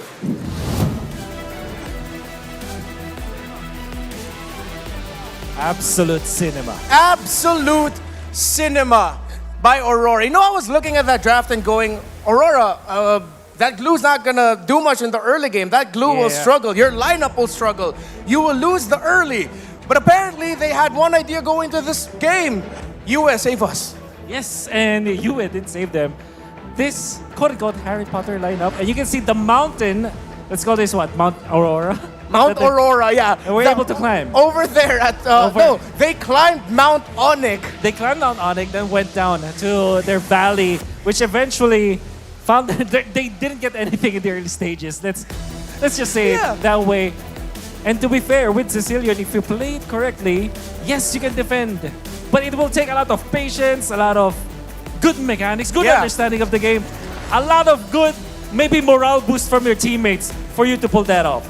Filipino MLBB is something else. And Amen. It wasn't just, as a Sicilian in this level, you needed to play a great game.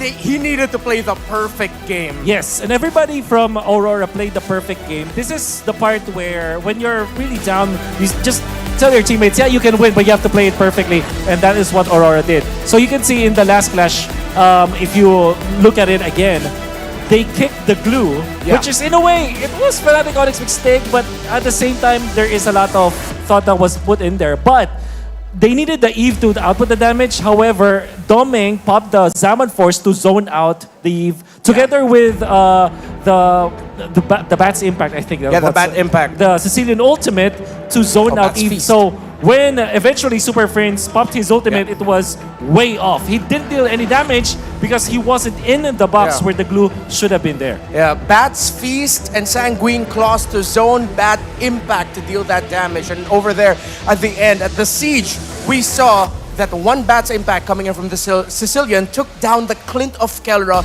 straight to 50%. Hopefully we get to do another one of these because I really want to see a Game 7. Aurora and Fnatic Onic Philippines are putting on a show. Panel, please explain to us what to expect for this next game. I would just like to ask our viewers, everyone watching right now on YouTube, Facebook, TikTok, Twitch, all the stuff, all the comments. Press 1 if you want Game 7 for this one. Press 1. I'm going to read all your comments later on. And also let us know why. Of course everyone wants Game 7, Rock. Do you guys want Game 7? I don't think everyone wants Game 7. Imagine if you're a super fan, you don't want Game 7. exactly. Because match point Fnatic Onic. I mean, imagine if you just tuned into the chat and there's all 1-1. You don't know what's happening. Mr. Consistent, by the way, attending his 4th straight M-Series appearance since M3. So this guy has been doing it year in, year out with different hairstyles, but the same chewed. Consistency is key for Edward. Yeah, and someone consistent who we all know is one of the greatest analysts is here with us right now. He's again. back. Wolf is here on the couch? Stop it.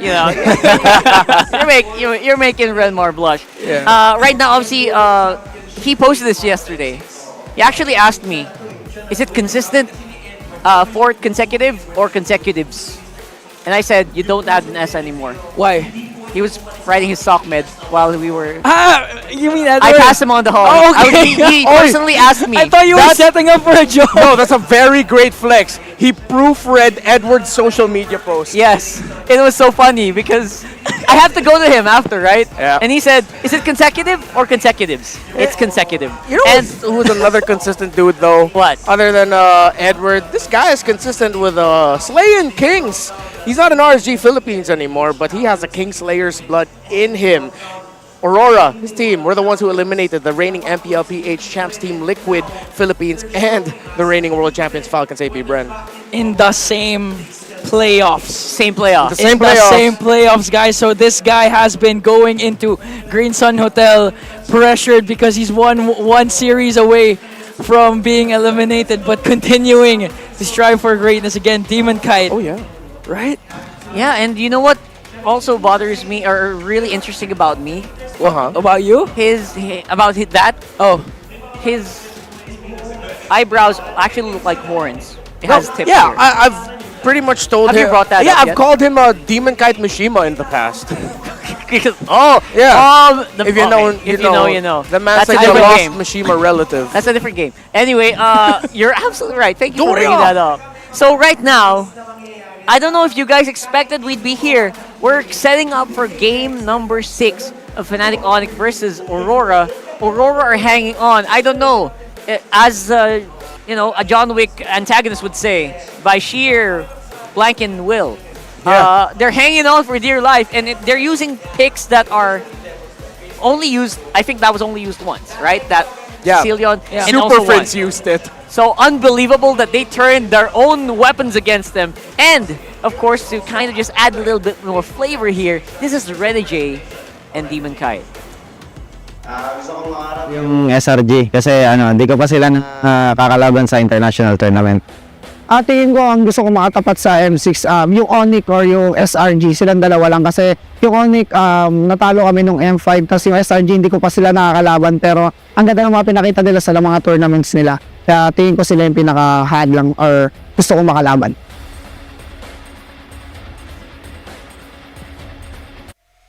You know, I don't blame him. Everyone wants to fight SRG right now. Gideon Q very eloquently said, it feels like SRG hasn't been given a proper opponent, in their own MPL, right? Yeah. And it feels like Gideon Q feels like SRG needs some real hard mode opponents. Yeah, I mean, like, even though Monster Vicious was able to end that MPL Malaysia streak for Selangor Red Giants earlier in the season, however, they are still like, because they are the MSC champions, they're one of the big bosses in MLBB esports today.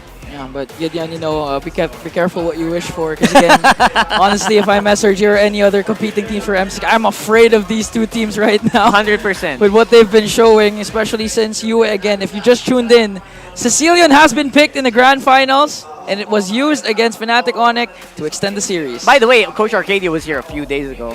Yeah. Just to bring that up, he was scouting, he was studying. I saw him. He was paneling, and I saw him really watching the games. He's a double agent. I knew what he was up to, and I love you, Coach. But hopefully we'll see you very, very soon. Yeah. Now, heading into the next one, Fnatic Onic Philippines cannot overheat. If you're going up against Aurora, you do not at all want to allow them to go into Game 7. That's all of the momentum already in their hands. For FNOP, they had that in their hands, but then they got greedy. They tried to end it. Kirk went behind enemy lines, didn't respect the glue, got taken out. And that became the theme. Them not respecting the reach of and the damage that the Sicilian already had, which is surprising to me because they played the Sicilian. Shouldn't they have been a little bit more familiar with facing off against that? They know how to play this hero. Super Prince was the first guy who brought it up in Season 14. Yeah, and right now, Aurora has selected the blue side, but I'm actually curious because so far it seems like blue side's not looking good. Yeah. What's actually the win rate for today? I believe blue side has lost 3 times. It's quite mixed. It's mixed. Yeah. I think it's 50-50 coming into game. You're right. Yeah. Interesting. All right. So that's something that Aurora has to overcome to bring it to a free to a game 7. It's starting to become more difficult. But then again, Aurora has already made a very difficult game work out for them. So I guess you can't really put anything past the Auroras right now. And the last game especially was like a signal from Aurora, like, okay, we can get outdrafted. We can absolutely get gob-stomped, lose the early game, make it look like we're going to lose this grand finals.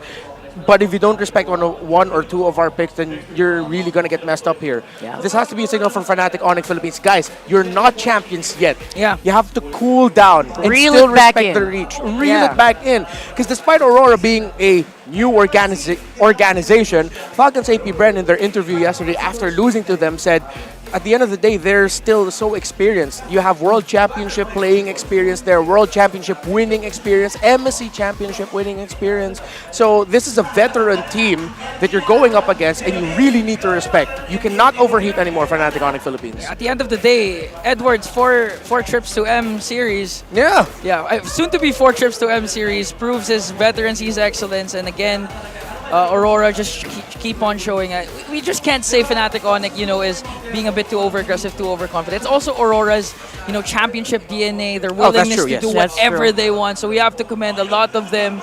And of course, UA once again with the Ceiling pick. And I think Renmar, it's really going to go to Game 7. You really think so? I mean, we really have to check the draft first, okay? But no, you're right. You're calling it. Or else? Or else Fnatic's going to win the championship. Yeah. Good. That's exactly how you should more with do your it. head shaving. That's how you do it. Crazy ideas of what to do. You're learning. I like the character Very development good. you've showed these playoffs, Ingan. All right, It's called veterancy experience from you guys. But you're not off the hook yet. Okay. So we're gonna get into the match draft very, very soon, and I want to know also what you guys think should be the big ticket bans. Show me the bans. Let's change it up a little bit. You guys watching, comment your top bans. What should be banned here? If you are first side Aurora or blue side Aurora, since you have more freedom to ban out, right? Compared to obviously red side, you have to ban Chip and sometimes Louis as well. Suyu, right? I think for blue side bans, they can go Fanny, Edith. They have to take away the. No, it's gonna be. RORA or FNOP taking out the Matilda. All right, I'm looking at Edith and Fanny as bans. Going over to the graph for game number 6 here, which again a lot of us didn't really expect would come here. We could see a bit of a change up. Again, I keep hearing Suyu over and over again, especially here in the arena. Whoa! You see it. See it. Right there. Okay, Edith. Gatot Kacha. Harith for Aurora. Suyo Gatot Kacha for Fnatic Onic Philippines. Louis, Fanny, Eve. Oh yeah. Almost got your whole free picks. Yeah, almost got it. Like Ian was the one who called the Louis, called the Fanny and the Eve. I thought it'd be an Edith, but hey. Yeah, Edith would have been a great one. Yeah, But they pick it up. Of course, FNOP would take away the Matilda. Now FNOP, Suyo, Gatot, Vexana. Okay. So Aurora actually gave the Suyo to Fnatic Onic Philippines. Edith, Harith, Alpha. Dang. That's a darn good first 3 picks, Aurora. I think they have a very solid control, especially in early to mid. Gatot Kacha, you can't really destroy. Suyu's gonna go crazy, and of course, this Vexana is gonna stop any big death ball compositions from going wild as well. The thing I like about what Fnatic Onic did, because literally the Gatot Kacha is their flex pick. Because so far, all throughout this series alone, both Brusco and Kirk has used the Gatot Kacha. So in terms of winning the XP lane matchup, they can actually adjust to whatever Kirk prefers going up against an Edith, considering the fact that Kirk knows how to play the Edith. This is one of his best hero, if not the best. So let's see how Fnatic Onic swerves this kind of lineup. Because a while ago, if you recall, when they picked this Gatot Kacha, their last pick was actually a Phoveus that they swerved into. That Aurora definitely didn't expect. That's why they were able to take. I forgot what game was that. Was it game 3 or 4? Game 3. Yeah, game 3. Well, it could have been 4, yeah. 4. That's right. And we are getting into the second ban phase here. Beatrix is going to get banned out by Aurora. Rafaela and Faramis are banned out by FNOP. So that should be something. Yay! That should be something, right? I've missed this. I missed this. Rome for... Oh, What? Oh, wow, they're hammering down on the Keldra picks. Yeah, could be tough to Lunox here of your Kelra. Alice? Still got the Claude, but you don't see enough picks right now. You can pick your Roamer now. Oh, sorry, EXP laner. I really think this is going to go into the hands of Brusco. Right, we got Hylos open. We got Moskov locked in for Kelra. We're going to leave their roamer / XP laner for last year for Fnatic Onic. So, Aurora, oh, wow, okay. I'm quite sure this Edith is an Edward pick. So right now for Aurora, the Tig... Mid-Tig, sorry. Roam. Roam Tig and, sorry. Tig still open. Tigger Cho. Tig Cho. And then Aurora. Aurora. You call it. I'm thinking Renegade Tig here. Yeah. I'm calling it Renegade Tig. 2 options for each. Tig Cho, Aurora, Zask. I love the Zask throw there. That actually does feel like it can kind of... Oh! Renicho. Oh, you called it! So Renicho and Aurora for you. And I know, if you did your homework, if you're FNOP, these are very common Aurora picks. This is not looking good for Fnatic Onic TH. What's a good thing to pick here for last, though, for them? Phobius. Oh, no, but it's the Alpha. They have to think, are they willing to get the Phobius? Or... do they go utility here? For Rome and just switch Kirk up to the Gatot Gacha? Something that won't be immediately cancelled out by Aurora. The Frigid Glacier, Pride of Ice. What if they just end up going Tig? Oh no, but there'll be Purifies there. And big ticket ultimates against lineups that have like a second life, like an Aurora, shouldn't be. Yeah, you're gonna get punished, right? Ruby. Yeah. That's Ruby Rome. Yeah, this is an answer to the Cho, answer to the Harith, but Ruby into the Edith doesn't have the most glowing record. That's right. It's maximum disruption here. That's being presented by FNOP against Aurora with a very, very good swing pick. You know, it's funny. I was thinking about Ruby and Edith, right? How they fare against each other, whether what position. They're very 50-50 in their record this season. Similar to this game, it's a tough call. 50-50 for me. For me, Game 7. You think? You really think we have a Game 7? I mean, it's not far. Again, toss a coin, maybe throw it over, and we'll see. Leo and Naisu give us game number 6 here in the Land of Dawn. Defiant to the end, the light refuses to die. One game at a time. No other team has pushed the league's top seed like Welcome to Mobile Legends. Taking them through the ringer. That's what Aurora's done, and it looked like it was almost done business the previous game. Looked like a 4-1. Looked like at that point, but hey, that's not the case because now we're here in Game 6, and you got to give it up to Aurora for what they did. They dug down, made it work, and now with this lineup, Leo, I like both of them, and I have to agree with Renmar. At this point, I'd say 50-50 because both of them have their strengths in the early game, and both of them have their strengths as the game scales up. Look at this too. I mean, even in essence, this is Renegade picking up the Cho, which he loves to use. Should be able to get out. Kirk charging up the Unbreakable, but won't find anyone. I'll tell you now, even before that whole skirmish, I'm actually feeling Rora's draft. Especially in that last pick, where it looks like Brusco and Coach Wynot discussed a little too long exactly what the roamer was going to do. Yeah. So, Coach, there's a Cho over there. There's an Aurora. What do I do? What do I do? Do I take like no, BJ, you got a Ruby, and I think it's a solid compromise until we see it pay off. So right now, I'm feeling more Aurora, and maybe we do go to game number 7. 30 seconds until the turtle spawns, lower quarter of the map. So far, yeah. Is it just me, or is it because of the back and forth nature of this bout that we witnessed? But neither team crossing the river too much. Like neither swarming the opposing jungler. It's a little more like in check, you know, except for that. Edward flickering on in. They want to lock him down. They're going to go for Brusco first. Fight still breaking out. Keeping him. That's the Soul Sever we've seen before. This time from King Kong. Looking for more after that double. He's going to start up the turtle here. Renegade just given the vision. I don't think they can do anything about it.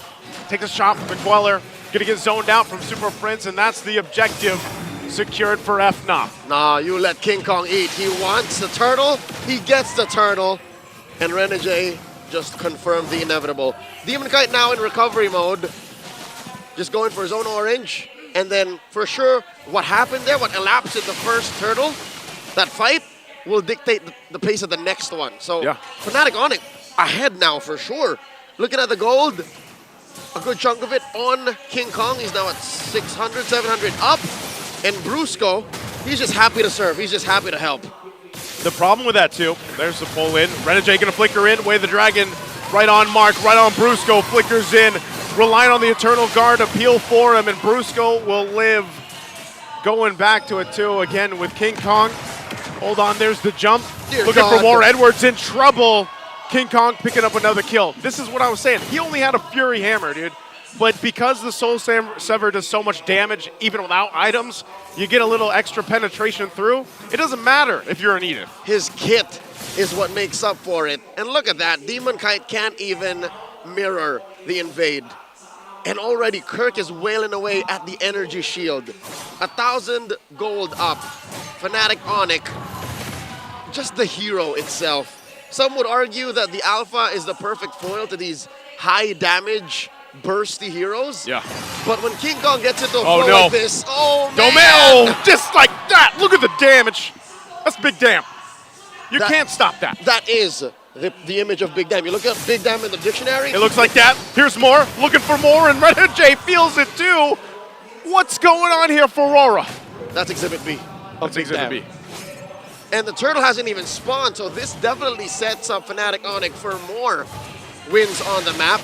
They're at 2,500 gold up already. 4 minutes in. Demon Kite just built his War Axe. Edwards in trouble. AOG! AOG running the mark. Spear of Alfred to answer. Again with the Soul Sever. He's going to jump in under the turret. Kirk finally goes down. They're going to battle it out. They lock down King Kong. Won't get away from the Hitman. Looking to turn the tide here, Aurora. They take a little bit of poke damage. Brusco and Super Prince here, but they might be able to take this turtle. Huge bounty. Huge bounty on King Kong. And now suddenly Aurora in control. Second turtle going over the Northern Lights. Renegade just doing work. Keeping him at bay. Might be looking for more. Again with the kick. They go in. Demon Kite. Who's he going to be able to get? Again, he gets pulled this time by Brusco. Could be in trouble. The Soul Sever going to be used, and Demon Kite left to the whims, and Renegade tries to help out. King Kong still alive. They lock down Kirk. Kirk looking for more, but they'll disengage. This is now a battle in Game 6. It's a fight. Aurora may have overstayed their welcome, maybe 5 seconds too long, a few feet too deep into Fnatic Onic's jungle. And what did that get him? Well, to be fair, Demon Kite is closer now to King Kong. What is that, like 600 gold in between? Yeah. It definitely was much worse like 2 minutes ago. He made some big moves, and they had to. Like, that whole thing, the way they responded down at the bottom lane, kind of started them getting back into position. So this is exactly what Aurora needed because, you know, just a little bit ago, the lead was already ballooning past the 2K mark. Yep, approaching 3. And with Doming here, picking up the Starlium Scythe, I'd reckon Renegade might want to start picking off random heroes hanging out up top and serving up a kill to Doming so that they can make some leeway there. King Kong coming out of the bush. I'm not so sure if Fnatic Onic knows that there's 4 members of FNOP on the upper quarter of the map. They make a concealed play. Is this wise to try and kill Kirk? He's a chunky boy. They might try to trade around here. Kirk just going to AOG on out. The turret, though, is going to be taken. Meanwhile, up top, Domeng was forced out of lane, so it's going to be a trade across the map for the tier 1s. All right. Bottom goes over to Fnatic. Top lane to Aurora. And now they set up for the final turtle. Upper quarter. Brusco and King Kong holding this bush.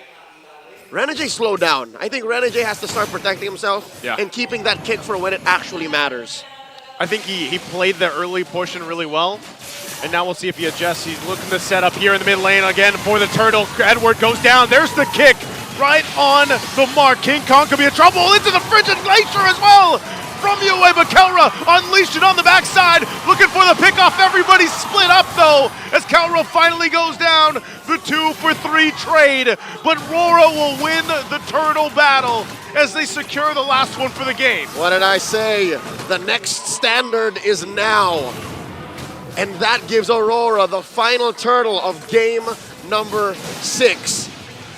Suddenly, Fnatic Onic lead, kaput, nada, zip. And they're pushing up top. Bottom lane is still in control. Yep. And suddenly, Fnatic Onic have to check bushes now more often. It's clear that Aurora are in the driver's seat. And I'm not going to say it's all Renegade, but he played a big role. Anyone who says otherwise is wrong. He's played a massive role in this. And what you're noticing is he's angling those kicks right on the mark towards Yue. A lot of times if he's kicking one, it makes FNOP respond, and then they get set up into a frigid glacier. Like, that is as choreographed as it gets. I mean, look at him right now. He's providing a ton of vision too. He's fine. Might actually go in for something, not committing to it. But this is what has to be handled here. FNOP has to be able to go ahead and contain what Renegade's trying to set up. He forces out so much for so little. It's economically unfair for Fnatic Onic to respond to Renegade, but that's what he does. That is what the Hitman does best. He did it yesterday against Falcons. He did it the other day against Blacklist International. Yep. 8.5 minutes in, the Lord is spawning in the upper quarter, and they're making sure that the long lane is He's good. gonna get pulled. I'm offended. They're tired of Renegade dancing in front of him now. King Kong jumping towards Yue, looking to crash him down. They'll take out Yue in the exchange.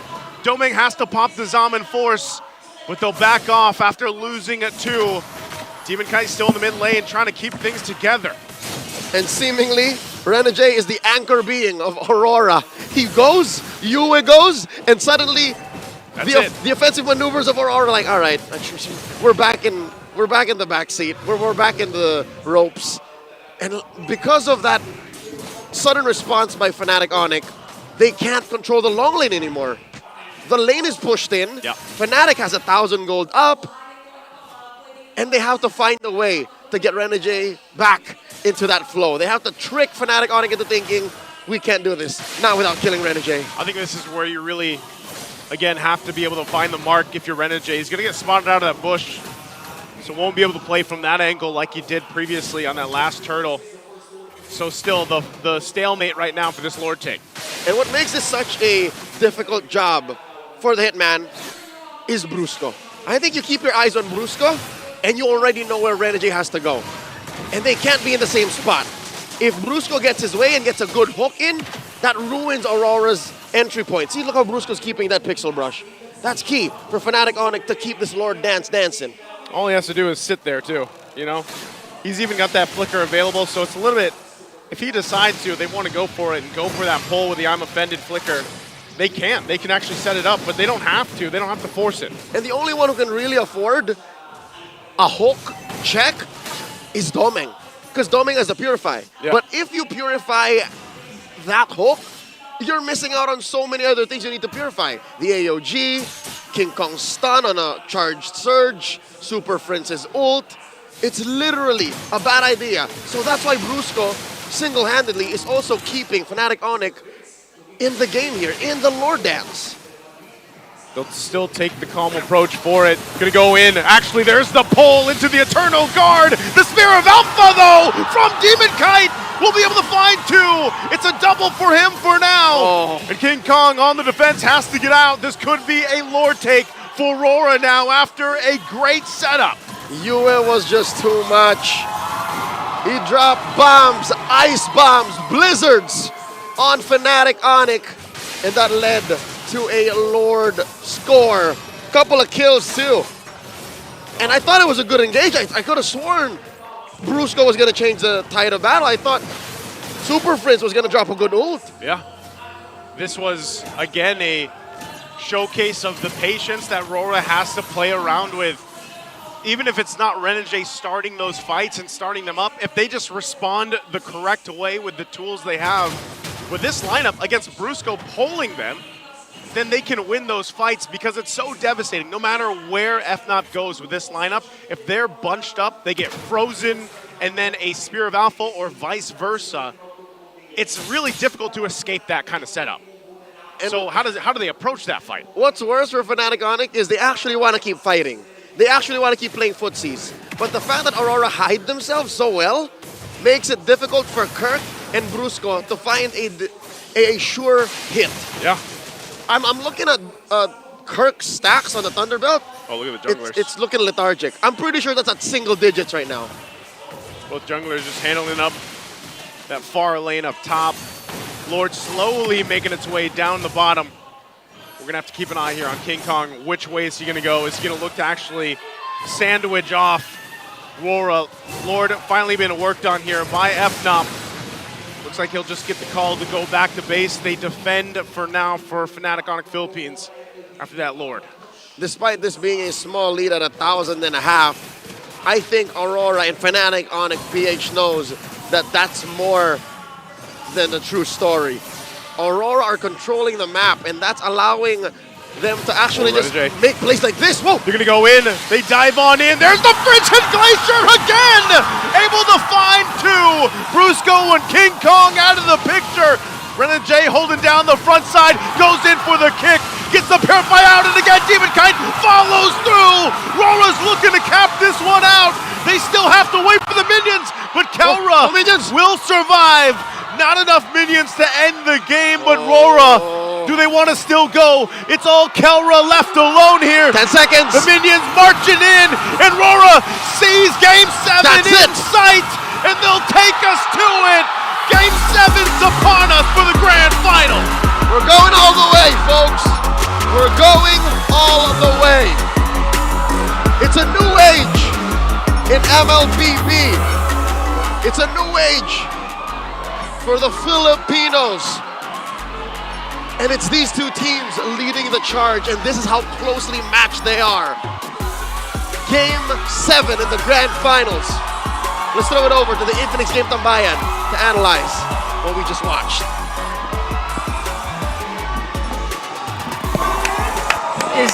Let's go! Is there like any way we can just not analyze it, just look at the screen like I told you, Game 7. Game 7, Can you help me get that? Can you help me get that? Can you help me get that? I'm gonna get this thing. I'm gonna get this thing. Show that off. Show that off. These two are putting on the greatest grand finals we've had in recent memory. We haven't had a Game 7 since Season 7. Man, imagine last season was a sweep by TLPH. Now it's literally 50-50 Renmar. I told you that draft, man. Scrap the regular season results. This Toss a is coin. something. Toss a coin. Toss a coin. The boy who lived is not allowing Aurora to die. The boy who lived. The boy who lived. Yue. Game number 5 Sicilian. Game number 6 Aurora, and so clutch. These two. That is what the world is facing. These two. The boy who lived, of course, compounded by the smiling demon right there on your screens. One of the most consistent alpha games we've seen all playoffs long. And this man had a wide smile on his face, because every time Kirk and Brusco entered, Demon Kite was watching out. Melt the frontliners of FNOP, and they have nothing left. And it was easy for Demon Kite to do this because he was reserving the Spear of Alpha for... Wait. Look at that man. Look at that. Exactly. It was easy for Demon Kite, to save the Spear of Alpha for those crucial initiations wherein Kirk and Brusco was going in because of the aggression of Renegade and, of course, Yue. We've seen the Jeet Kune do not even the Way of the Dragon, just paired up with the Frigid Glacier. Like, those moments... Oh my goodness. All right. I just don't understand it. Sorry, brother Demon Kite. Love you, but this is Renegade's game. Not for me, it's Yue. Yeah, I mean, Yue obviously, right? But if Renegade didn't play the way that he played today, and obviously Yue, I was already counting on Yue to be like this anyway. Yeah, now again, I was talking about this earlier where that would, this was a very 50-50 draft. That really just boiled down to who would execute it better, and you saw lapses across all positions.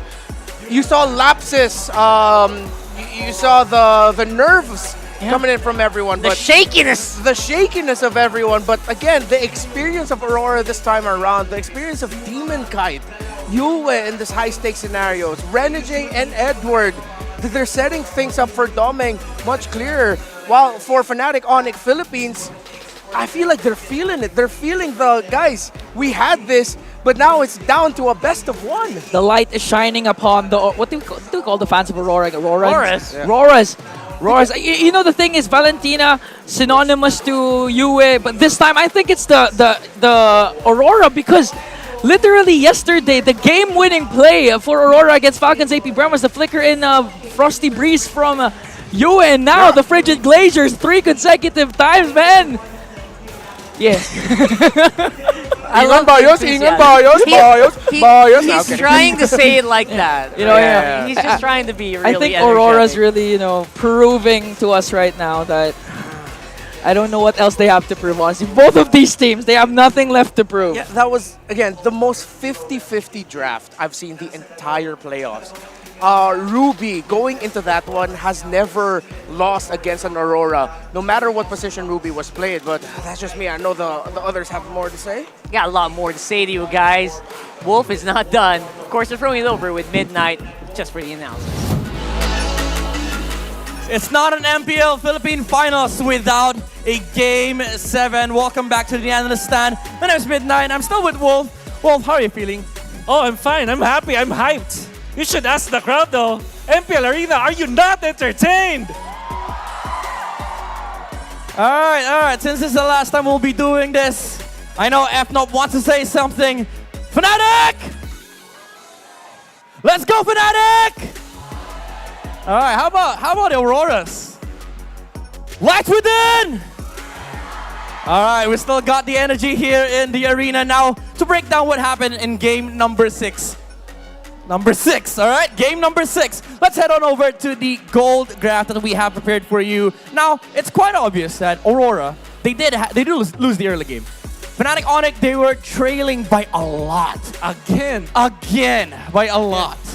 I think at this point, Aurora members are mountain climbers. So now many times they climb mountains of gold in order for them to take it back. However, I still feel that it's the chemistry of Aurora that allowed them to be this way. For example, whenever Edward jumps, there's always the follow-up from the Alpha. And when the Alpha jumps, there's an eventual follow-up coming out from the Aurora, from Yue, which kind of makes me think, okay, maybe the members of Aurora know each other so much, they probably finish each other's sentences. Yes. Because that's what we felt like in that game. The wombo combos from Aurora were perfectly executed. Yeah, it's a back and forth battle between Aurora and FNOP. As you can see, both sides held the gold advantage. Even by the 11th minute, FNOP was still holding the gold advantage over Aurora. But what they didn't hold was a team fight advantage. As Wolf has mentioned, it's always the layering of spells, the jumps coming out from Aurora MLBB, and of course the true damage coming out from Demon Kite. As it's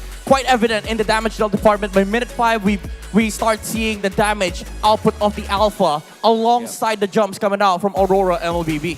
Yeah. And the fact that Demon Kite landed big ultimates in the latter portions of the game, which, by the way, is not easy to do, especially against a team like Fnatic Onic, who knows how to read the map so perfectly well. They know how to position themselves around each other, and constantly being caught by the jumps coming out from either Edward or Demon Kite, allowing for Yue to deal the most damage in the end. Yeah. That really speaks volumes on how much Aurora's chemistry between their players is. Just look at the damage output coming out from Yue and Demon Kite. 9.7k on both players, mind you. Minute 5, minute 11, it's been Demon Kite and Yue. And come to minute 13, the last hour of this game, the Harriet was able to put the final damage, the final nail in the coffin to get to Game 7. Now here we are.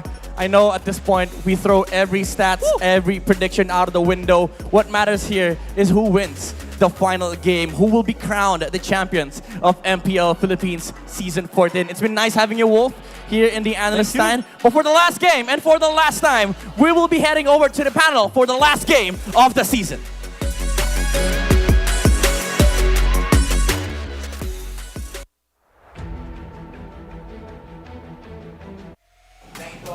Can't believe it. One whole season accumulates to one of the most exciting, the closest grand finals we've had in a long time. Love the stat you brought up. We haven't seen a Game 7 in years. Since Season 7. Years, bro! Seven's the lucky number for this whole day, literally. Yeah. MLBB being nominated for 7 awards. Now we're on a Game 7. Last Game 7 was literally Season 7. Yeah. And What else? Chantel's casting. So you know. Chantel's casting. Oh my goodness, Chantel and her curse, man. And you know, I'm sure the mirror curse is also kind of there somewhere. I don't know if what he did. Yeah, there's so many watch parties going on, man. Too many watch parties. I don't know if Gideon's streaming. I don't know if Trex is up. If Steph, anyone are is you missing here? this, I don't know anymore. What's up? What's up, you guys? If I miss any other casters from all over the world, we love you all. Sorry, but we love y'all. I'm sure the people in MENA are, I'm pretty sure they're seeing this right now. The MPL MENA casters are seeing this. That's right. Yasu, Yasu. Jonas. Everybody all over the world. Yeah. All the way in Singapore. I know Deadeye's probably watching as well. For sure. JC, you know? Share it, y'all. Let's break everybody. Let's break PCUs. Let's break peak concurrent viewership. That's right. Viewership. All right, all together, guys. Everyone watching right now, help us out. We want this to really be the biggest one. Yeah. We want this to be the biggest MPL Philippines season. So go ahead, share it with your friends. I know we don't usually say that here. Share it with your friends. Send it to the group chats. First time in a long time, Game 7 in MPL Philippines. And it's insane. The last time we had a Game 7 in the MPL Philippines, the two players who were involved in that are here. Edward and Kelra. Oh my goodness. You can't write it any better. Reincarnation of Season 7. So guys. Absolute cinema. Absolute cinema. That's like this beats Roman Reigns versus Cody Rhodes in WrestleMania 40 and 41. This beats Stone Cold versus The Rock in WrestleMania 19. Ali versus Frazier in the Thrilla in Manila. Michaels versus Taker. The Lakers versus Boston Celtics, Game 7. Paul This is versus one of the KSI. greatest sports events of all time. This beats Mikasa versus Aaron. Yeah. Yes. Oh, yeah. Beats everything, basically. Beats everything, bro. Yeah. We're going into it. We have a VTR, by the way, from Kelra. Possibly the last message here. Gusto ko mangarap talaga yung Onic Indo. Kasi gusto ko makita yung kung gaano talaga sila kalakas pagdating sa stage. Gusto ko sila makita, lalo na si Kyrie and si Chewe.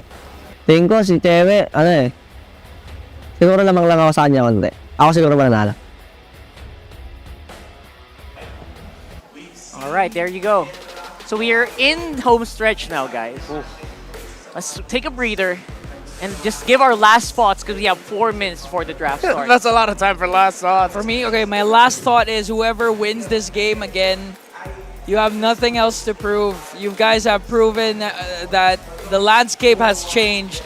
Both of you guys have beaten titans, renowned champions, decorated coaches and teams. So right now, it's all about... I don't know. It's all about. Dude, you were in a good role. I know. But at this point, again, you guys, RORA, Fnatic, whoever wins, the fans won, everyone won. Game 7 in a lot of years. But now, I'll say this now. He's running out of energy. The last time we had a Game 7 Drink something. was the dawn of a new era, wasn't it? Right. Yes. When VYs moved to Blacklist, when Execration then came out of nowhere. A big change. After Falcons, then after Bren Esports won the World Championship and even failed to make it into the next, Essentially, it was from the start of the Philippine era. Yeah. Yes. Right, that time, the last time this happened. Yeah, in this dawn of a new era, it's welcomed like, guys, it's been a long time since you've had a Game 7. 7 seasons and running. Let's put on a show. And there's so many stories going on behind it. The kings of the regular season, as it stands right now, Fnatic Onic Philippines going 13-1, have to go up against a Kingslayer. You have Edward the last to... Again, there it is. Exactly, Renmar. That's what I was talking about. You called it. Man, you have You're a right. legit... Good memory. You have a SSD in your brain. 2 terabytes with what you say. All right, so the Hopefully last I get time... the call to M6. What's up, y'all? We have to read it, of course. The last time the MPL PH Grand Finals went to a full Game 7 series, good memory from Renmar, it was Season 7. 7-7-7 between Blacklist International and Execration, and Edward won that for the free. At that point, my hairline was still here. Still lower. It was Right. lower. Yeah, and 7 seasons later, it's like up here now. And it was also when it was season 7. Edward and Keller was also 7 years old. Okay, they weren't that young, Okay, dude. that young. They were Keller was that maybe young. 16, 15. No, Keller was 14, 15. 15, right? Yeah. So that was a long time ago, and that was the beginning of like the Philippine era. Like I mentioned, Yeah. that was the beginning where teams were really taking the game super seriously, and the other countries are starting to notice as well, and we were making them notice. Wait, guys, you mentioned that during that time it was the start of the Philippine era, right?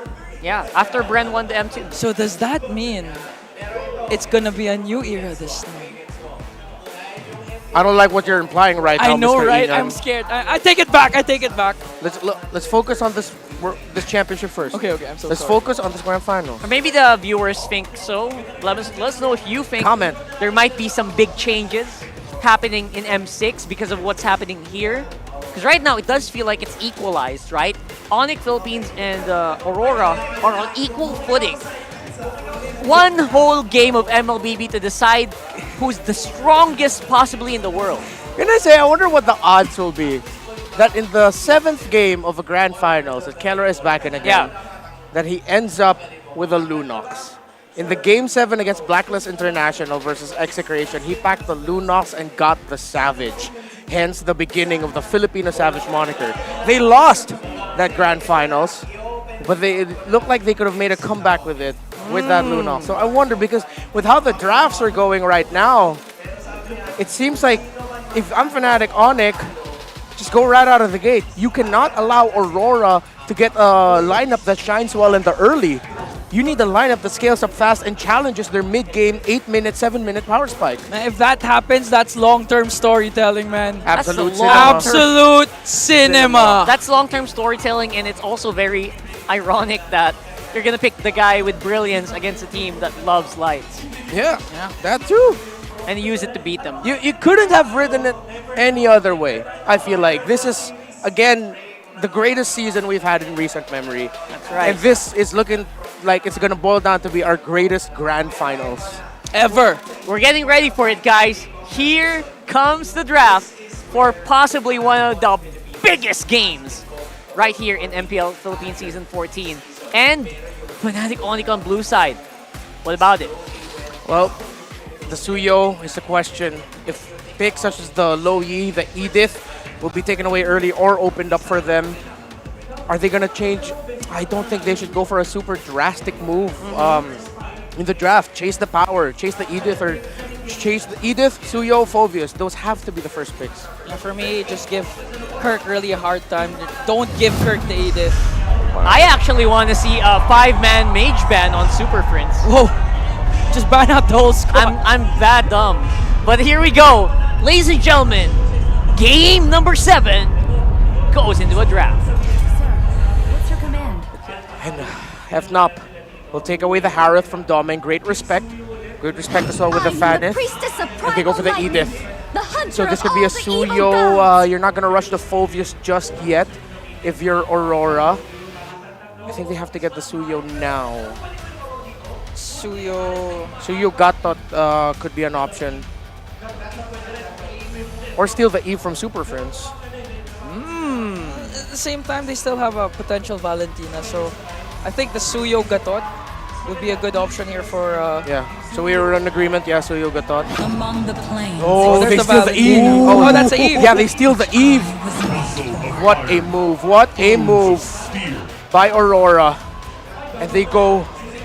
They said Suyo later. No, I think that Demon Kai doesn't want to go for Suyo. I think he wants to go for Alpha.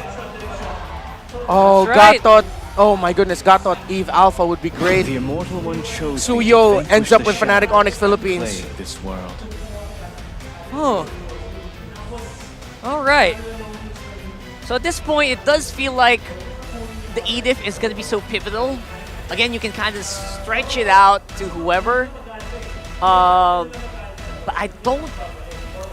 It's starting to look like Aurora might slide into a bit of a composition that relies so much on the death box. Yeah. And that might be a double-edged sword. Do you get your mid right now? Do you just go Valen? And Tide wait for no Beatrix so early on. That's okay. A big power play, FNOP. But this is what we said. They needed a pick that shines at the 7th and 8th minute mark that counters the power spike of RORA. But the difficult thing about this is you still have the Ling available and the Alpha for RORA. Alpha might actually have a harder time. The Ling will be able to decimate. But nope, they still fall with that. I think Alpha's a good answer because then you mentioned it again.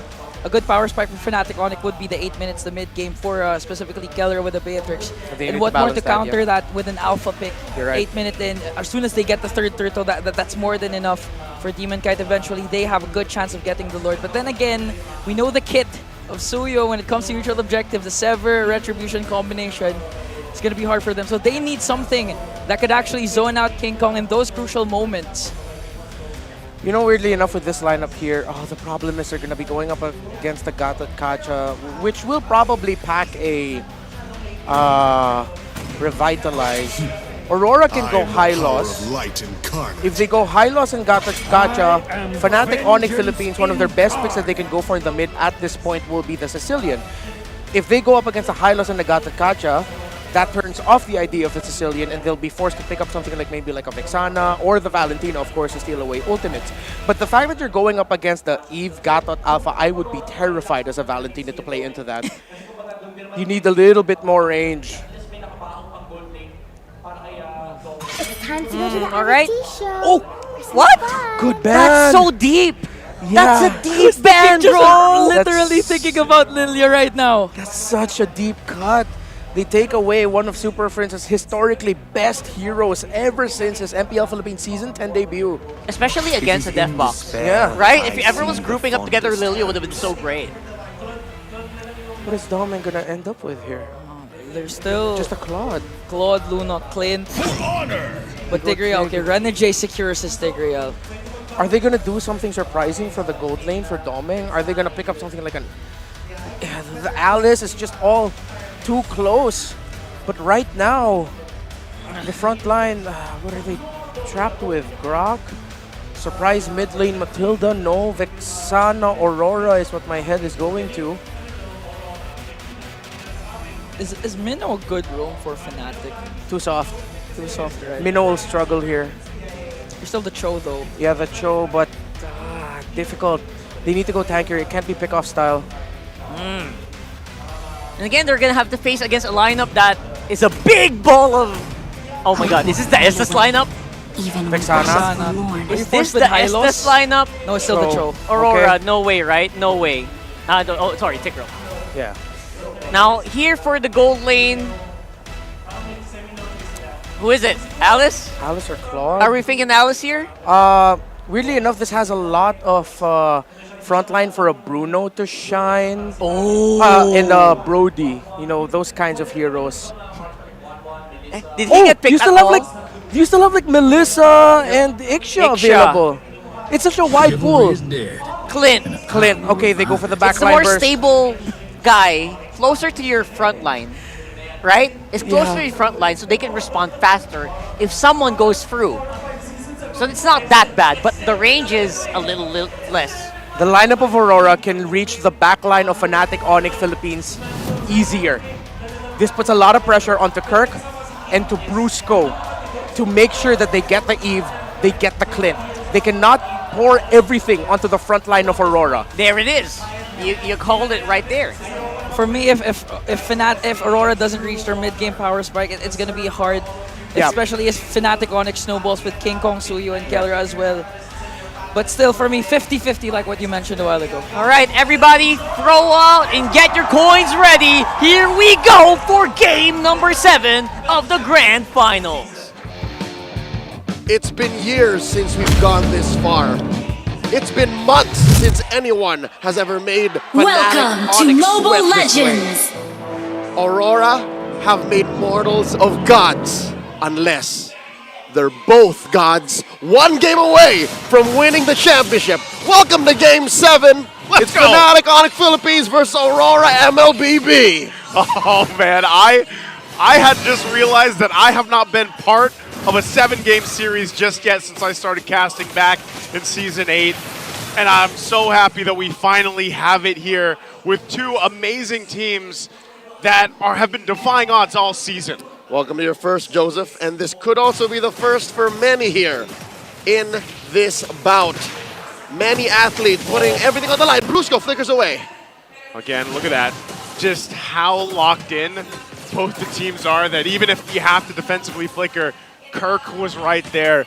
The other thing that I'm excited to see and point out is as we get a glimpse right now of the gold lane, is it's a classic matchup, right? This isn't the Magic gold lane matchup we see a lot of times. Both Marks people. It's both Marks people. I love it. It's what they need to do. And between them, they're both capable of playing these two marksmen, right? You've seen a Clint in Kelra and a Beatrix in Doming. Now Kirk gets pushed in deep. King Kong reciprocating the action, taking that small camp away. And Renegade just chasing. Renegade just clearing out. Brusco living in Demon Kite's face. I wonder how this feels too for Renegade, you know, just he got his hands finally on the Tigreal here, but Brusco is playing his signature hero on the other side. And you know that with that Tigreal, you have a couple options. Either you respond to when Brusco sets things up, or you can also be the guy on Tigreal and be a little aggressive. There's the flicker. Good dodge there coming out from Demon Kite. First turtle for the taking here. They're going to start it up. AOG! Getting in position. There's a jump. Not connecting, but Demon Kite will get the turtle. King Kong goes down first. And now looking for more. They're on the hunt. Brusco should be able to get away, but RORA comes out with a win in that one. 2 minutes in. First turtle down. Brusco protecting King Kong's orange buff. It's very rare that you see King Kong cornered like this. It's been a while since we've seen King Kong get deprived of his resources this early on. And Demon Kite commits Grand Theft Orange. 1,000 gold ahead now is Aurora. Joseph, I hate to say it, but is Fnatic Onic running out of tank in the gas right now? I think it's more so this, Leo. They haven't been tested like this. Like you said in your intro and in the game, when was the last time Fnatic Onic went through this kind of testament through a series, especially this long? That's where it really comes down to even the mental endurance of the players here. Then this might be their true test. Look at King Kong slow rolling his theft of the orange, taking a small camp along the way. Edward catches him. Still a little baby there. RWM. Gonna be able to get out. Knock up through Kirk. Oh no, he's in trouble! King Kong gets punished again! And Demon Kite says, get out of my jungle! They've cornered the beast and slain him twice now.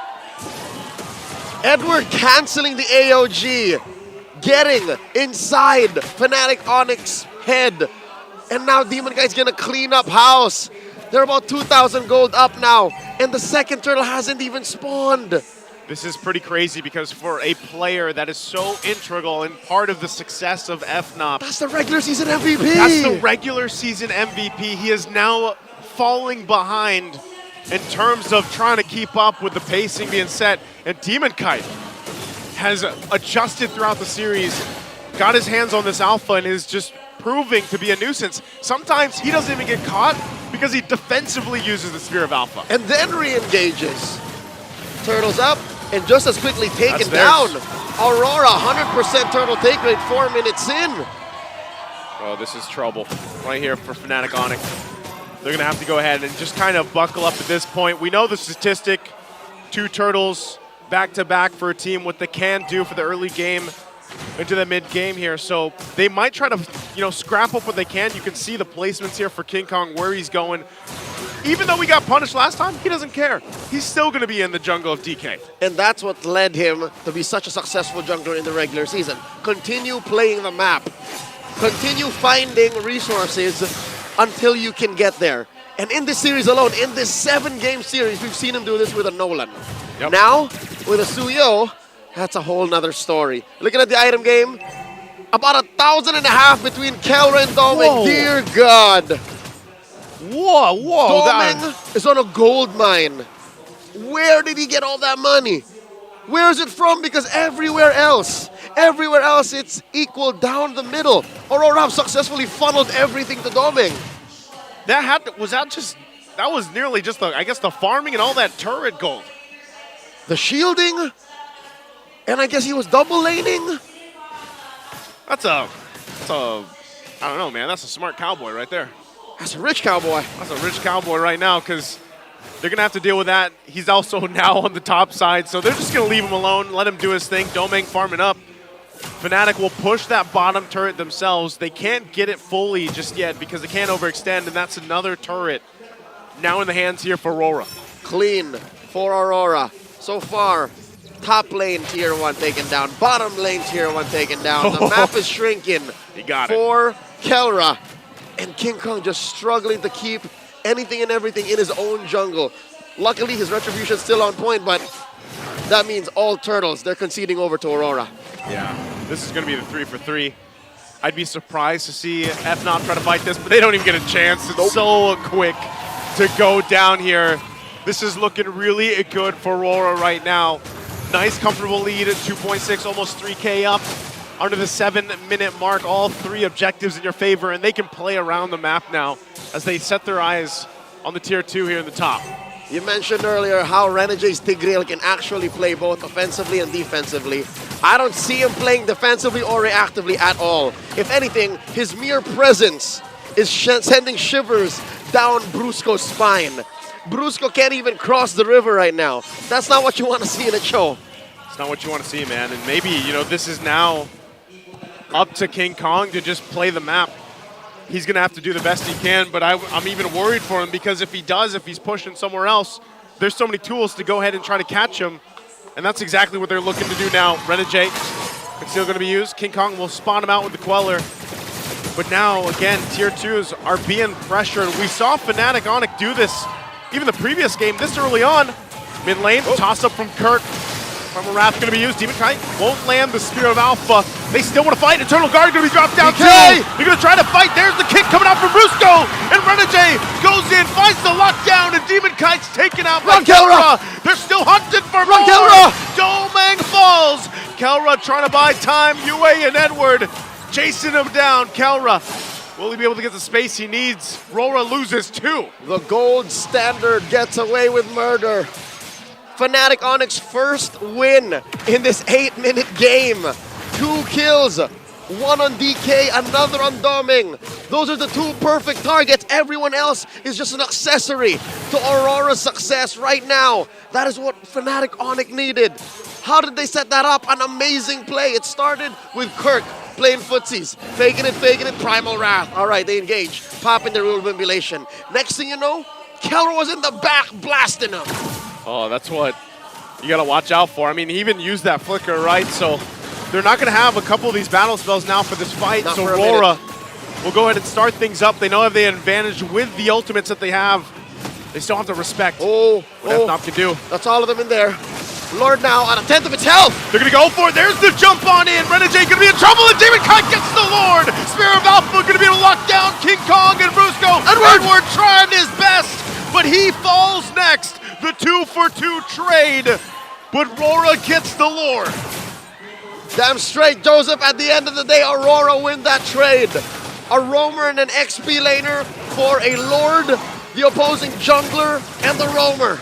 The math checks out. Aurora maintaining composure, recovering from that 2 free kills that Fnatic Onic scored about a minute ago. Looking at the items, luckily, Kelra has been farming up. He didn't die in that exchange, so he's now just down about just under 1,000. Yeah, he's still got some catching up to do. I think there's a future here. I think if some way, somehow, the Sonics just pour everything on the gold standard, on the Filipino Savage, he can get over his trauma from losing to Edward 3 years ago. He can get over his trauma losing to Demon Kite 2 years ago. It's got to come here, now, culminating in this moment. They're all going to have to lock in here on the defense. Even if it's this first Lord here, they should be able to work through it. Another turret going down. Fnatic Onic holding on to what they can. Holy Shield still actually up here on the top side as they clear out the minions and keep the shields alive for now. Even in mid, key use of the magic flare. King Kong in no man's land. He's in the pixel brush. Oh, he gets spotted. Yue spots him out. Luckily, tricks. A quick tap of the surge will get him out of there. But if it was any other position, Yeah. If it was in the big river brush, they could have flickered in and caught him. I guess King Kong is in a, in a way, if he's got to take a little bit of a risk, make some plays and move around the map, he's going to do it. He's going to have to act as a threat magnet. If he's not in the base and he's not where Aurora can see him, that means he's up to shenanigans. So Aurora have to clamp down on that. How much they give to stop that depends on Aurora, how much they're willing to. Because right now, that's all King Kong can do. He can't join fights. He can't front. He can deal some level of damage, but he's not as big a threat as Demon Kite. Demon Kite is a wall. Demon Kite is a house compared to King Kong. I would say if they can dodge, like one of the biggest things obviously is the Avatar of the Guardian from Edward, but even the Spear of Alpha, man. The Spear of Alpha, if it catches multiple members from Fnatic Onic, they're in trouble. And that's why they have to almost utilize, like even the Eternal Guard, if it's dropped down at the right mark to kind of help peel if they need to or initiate, that's what's gonna help them win the fights. Oh wow, slow push up top. Couple of rogue minions left over by Fnatic Onic. Popping that holy shield too. There is some hope. Sonics all around the world watching. Fans in the Philippines, fans in Indonesia, fans all around the globe. Watch closely. This Lord Dance might be the last. Purple getting secured here by King Kong first. Lord, you're down to 10. Are they going to get there in time? Brusco jumping in the back. Demon Kite will get the Lord in the exchange. They're trying to run for it. They cover down the fire. Brusco flickers on out. No one goes down, but Demon Kite finally a Domeng flickers forward and gets Kelra. The 1-for-1, but the objective here for Aurora. It's the same situation. Deja vu. One might argue a 1-for-1, but Aurora walks away with a big one. The Lord, the enhanced Lord, marching through mid. No holy shields, and they have to defend the hard way. They're going to be able to clear this out. Kelra will be back up in time. What does Aurora still want to look for? Or is that all they're going to get? Brusco. Check Brusco. Might try to make a play, goes in. Not going to be able to find the connection. Brusco's in trouble. UA again, turning things around. And now without Brusco, they might lose the base turrets next. It was too risky an angle. Not enough of a distance to come in and catch a good side. And now Aurora sending a wave down bottom. Fnatic Onic defending for their life. They need to hold out. They need to extend this 4 or 5 more minutes into the next Lord. They keep it together. Base turrets still up. A little bit of a desperation trying to set things up. It didn't work out that time, Leo. Brusco believes that you miss 100% of the shots you don't take, and he took his shot. And he is not throwing away his shot. He's young, he's scrappy, and just like everyone else in his team, he's hungry for this victory. Grand Theft Purple by Demon Kite. Slowly but surely ballooning this lead up to 1,000. Approaching 1,500, 14 minutes in. About a minute until the next Lord spawns, lower quarter. Luckily for Fnatic Onic, that is the long lane for them, wherein it's the softer side of the inhibitor. So, you know what? Maybe Brusco should save those big ticket kicks for the Lord fight. I agree, and I think that last attempt, knowing that they could have just gone for it, maybe something happened, but if we saw a preview of the Lord fights like the last one, what do they have to change here? Because it didn't go that well for them. Start it before the Lord begins. I think Fnatic Onic have been relying on the turn a little too much, and Aurora have smarted up to it. Aurora said, enough is enough. You've turned on too many people in the regular season already. They just press the gas. They just press the gas. They lean into it. And Aurora are so good at the turn. They're so good at welcoming Fnatic Onic into their own pit, into their own ring. And that's what this lineup was made to do. The Tigreal, the Eve, the Gatot, the Alpha. Dude, all Doming needs to do is clean up all these criminals. Yeah. all these rogues. All these rogues.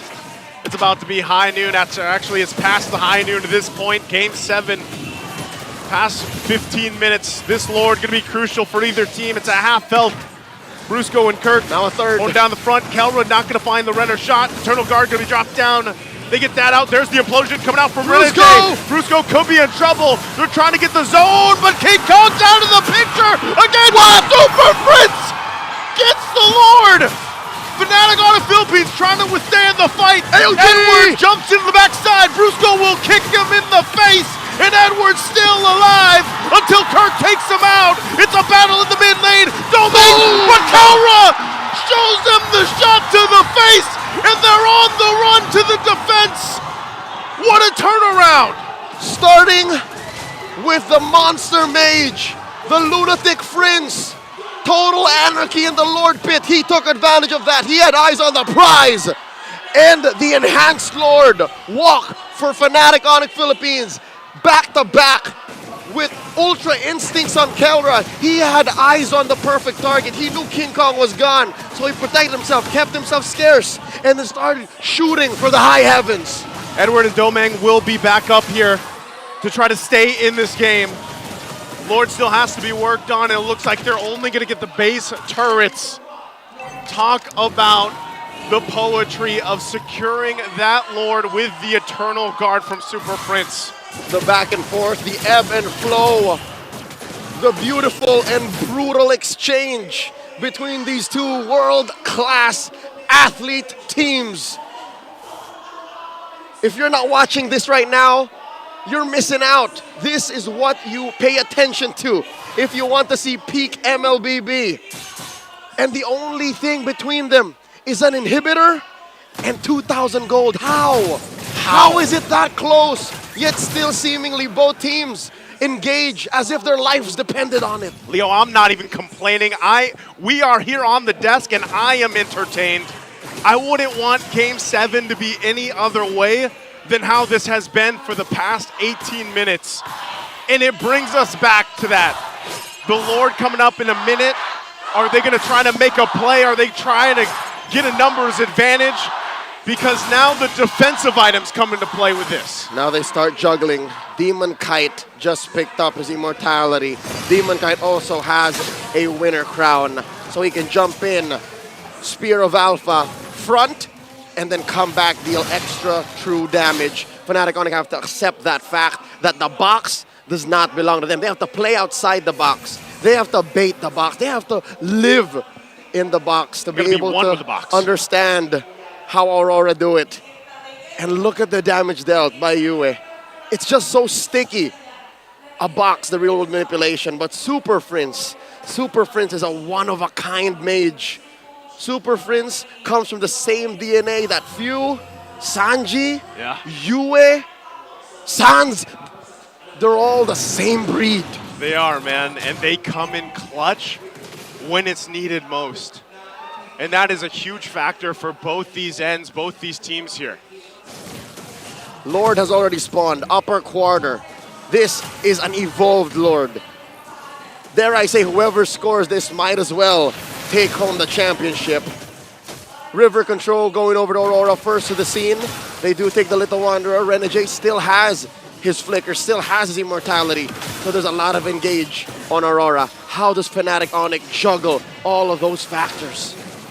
Can really be either team here that decides to start things up.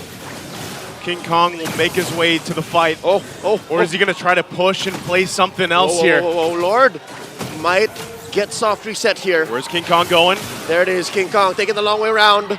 Flanking from the east. Domin can't see. Demon Kite either. Renegade pushing them back in. Lord down to a 10th. It's down to the 10th. He might be too late. Lord already secured the jump in from Edward. They might call the fight. King Kong, is he going to go for Domeng? Takes off a couple shots. He gets the Wind of Nature out, but he'll disengage. The timing wasn't right for FNOP. Fnatic took a second too long. They had the set up. King Kong couldn't get there safely and fast enough to be able to get the pincer. Aurora scoring the Lord. No casualties either side. Not even a flicker spent by Aurora. There was one on Kirk in trying to jockey for position. Looking at the items, both marksmen refuse to go barefoot. Both marksmen understand that rotations are the name of the game. It's the map. And what's King Kong doing? What is this? Joseph, is he back? Is he going for the back door?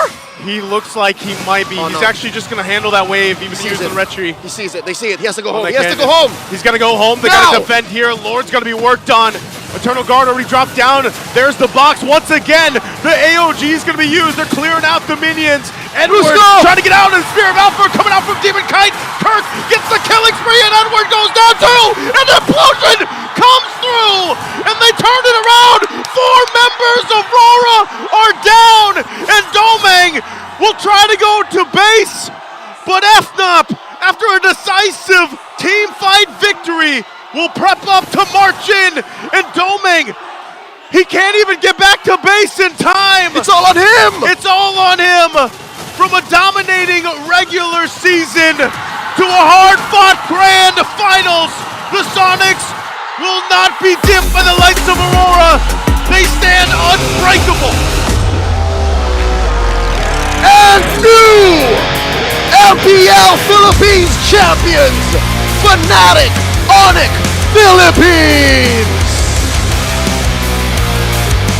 I said it before and I will say it again, Leo. They are too damn good.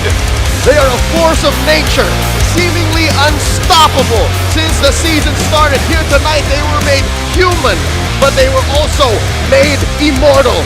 Tonight, they claim their kingdom. Kelra is now crowned. Kelra finally got the coveted championship he's been after for so long. Golden. Super Prince. Golden. Kirk. Golden. Brusco. Golden. King Kong. Golden. And let's not forget Kelra. The Filipino savage, the gold standard. Through the leadership of Coach Hayes and Coach Why Not. Spider Miles ever the supportive teammate. And their management led to this moment. What a run, what a season, what a grand finals we had here, man. So good, so competitive. Even on the other side, you gotta see it, you gotta love it. They are the heralds of the new age of MLBB. They are the new standard bearers of the Philippine play style. These two took us to Game 7. Aurora MLBB, a threat on the world stage. No one can take that away from them. Oh, man. Again, Aurora, they were doubted throughout the regular season, and look how far they came. The only team to bring a team like this, Fnatic Onic Philippines, the distance to make them sweat. You gotta give a round of applause to them because boy, oh boy, I can't wait to see them in M6. Tonight, the light did not die. The light will shine bright once more in Kuala Lumpur for M6. And now, Fnatic Onic Philippines will get their moment. It's been an honor to be at your service. Naisu and Leo bringing you the action, and on behalf of all of the English talents, Rockhart, Renmar Santa Cruz, and Ingan, we hope you had enjoyed. MPL Philippines Season 14 champions, Fnatic Onic Philippines! Fnatic Onic Philippines, step forward and claim the trophy that's rightfully yours. In 3, 2, 1, congratulations! Fnatic Onic Philippines! The Sonics are standing tall and proud. This title and trophy was destined to be theirs. To present the awards, please welcome to the stage Mr. Marlon Marcelo, Executive Director from the Philippine Esports Organization. He will award the Sonics, who faced every match with positive winning mindset.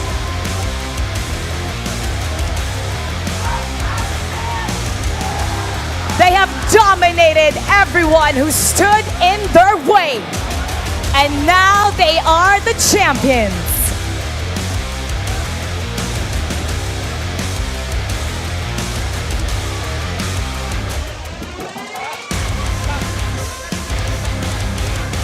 They will now be awarded with their medals. Calra,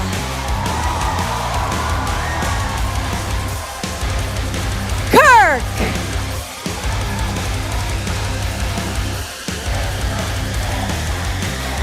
King Kong,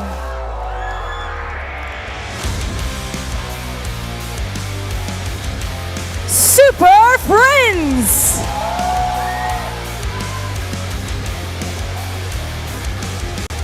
Brusco,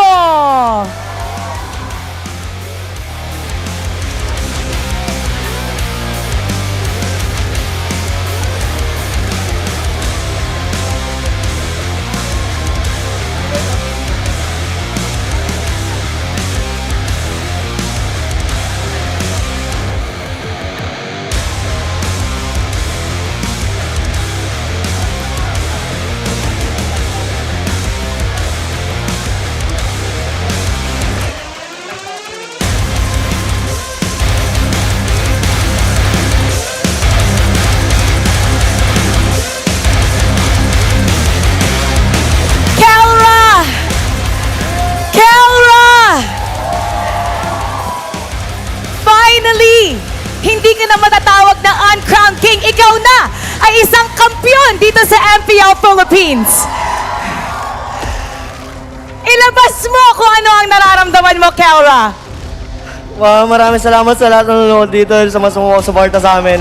And also yung family ko na mga nagsupport.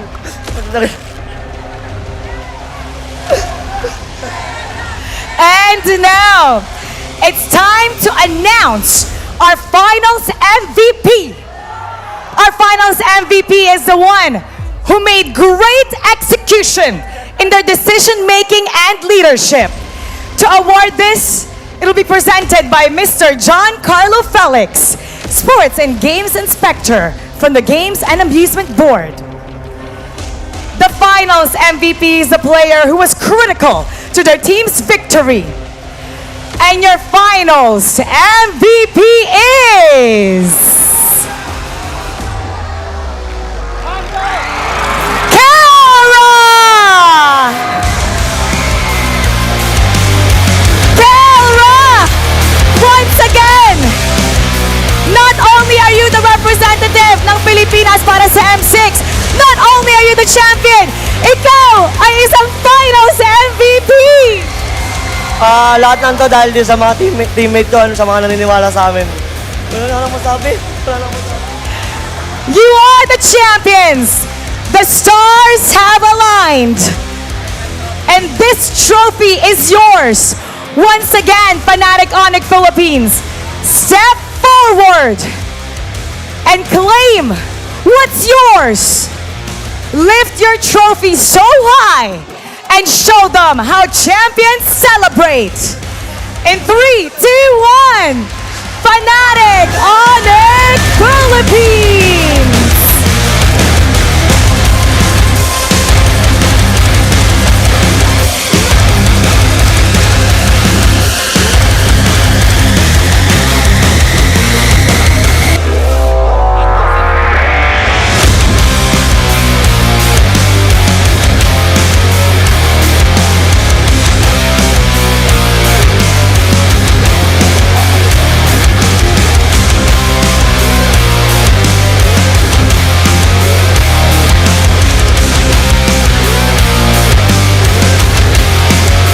Congratulations once again to our finals MVP Calra and our champion Fnatic Onic Philippines.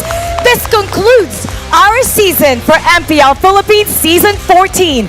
We have crowned a new champion and they will represent us in the M6 World Championship.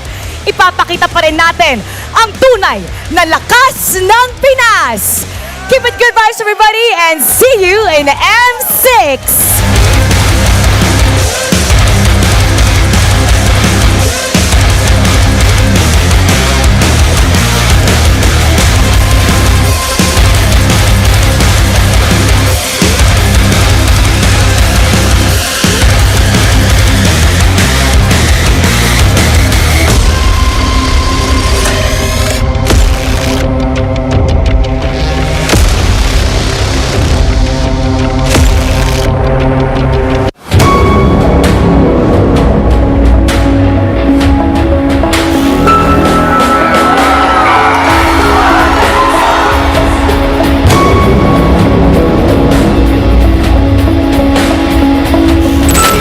Johnny ba, nandun yung wall. Pero sinalubong na! Sinalubong na! Fnatic Onic nagbe-base lang at sila magwawagi sa serye na ito!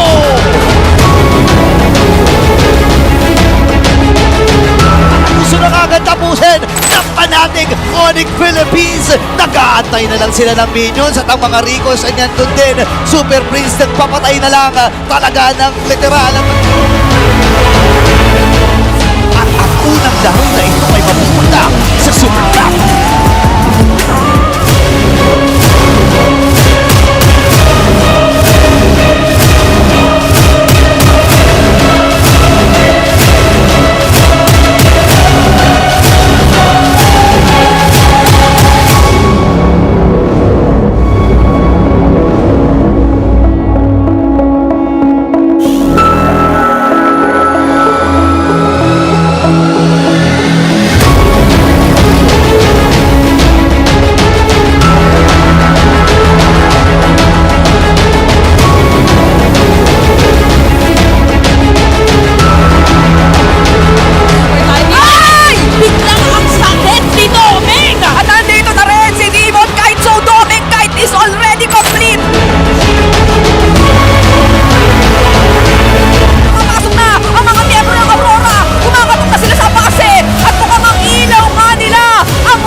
Two of the best teams have been decided. They fought with passion and determination, game after game, minute after minute, eliminating their opponents to stand here today as their MPL Philippines Season 14 Grand Finalists. Oras na para itanghal natin ang pinakamalakas sa Pinas!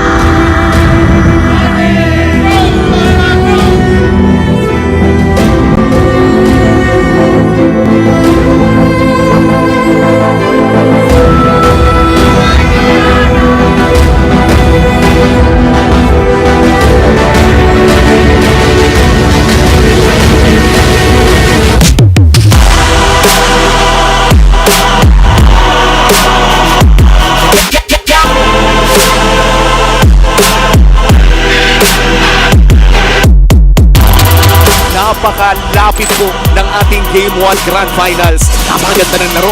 At nandiyan ang asaman po, Spear of Ice! Super Prince, hindi na makakadash away. Merong free hit para rin kay Edward. Habang si King Kong, hindi pala jungle yung pina-farm. Yung base pala ng Aurora. 2-0 para sa Fnatic Onic Philippines. Kailangan daw nilang depensahan, pero hindi yata magpapadepensa dito. Aurora, unti-unti nawawala yung buhay na base. At ang sagot naman ng Aurora, kami naman sa game number 3.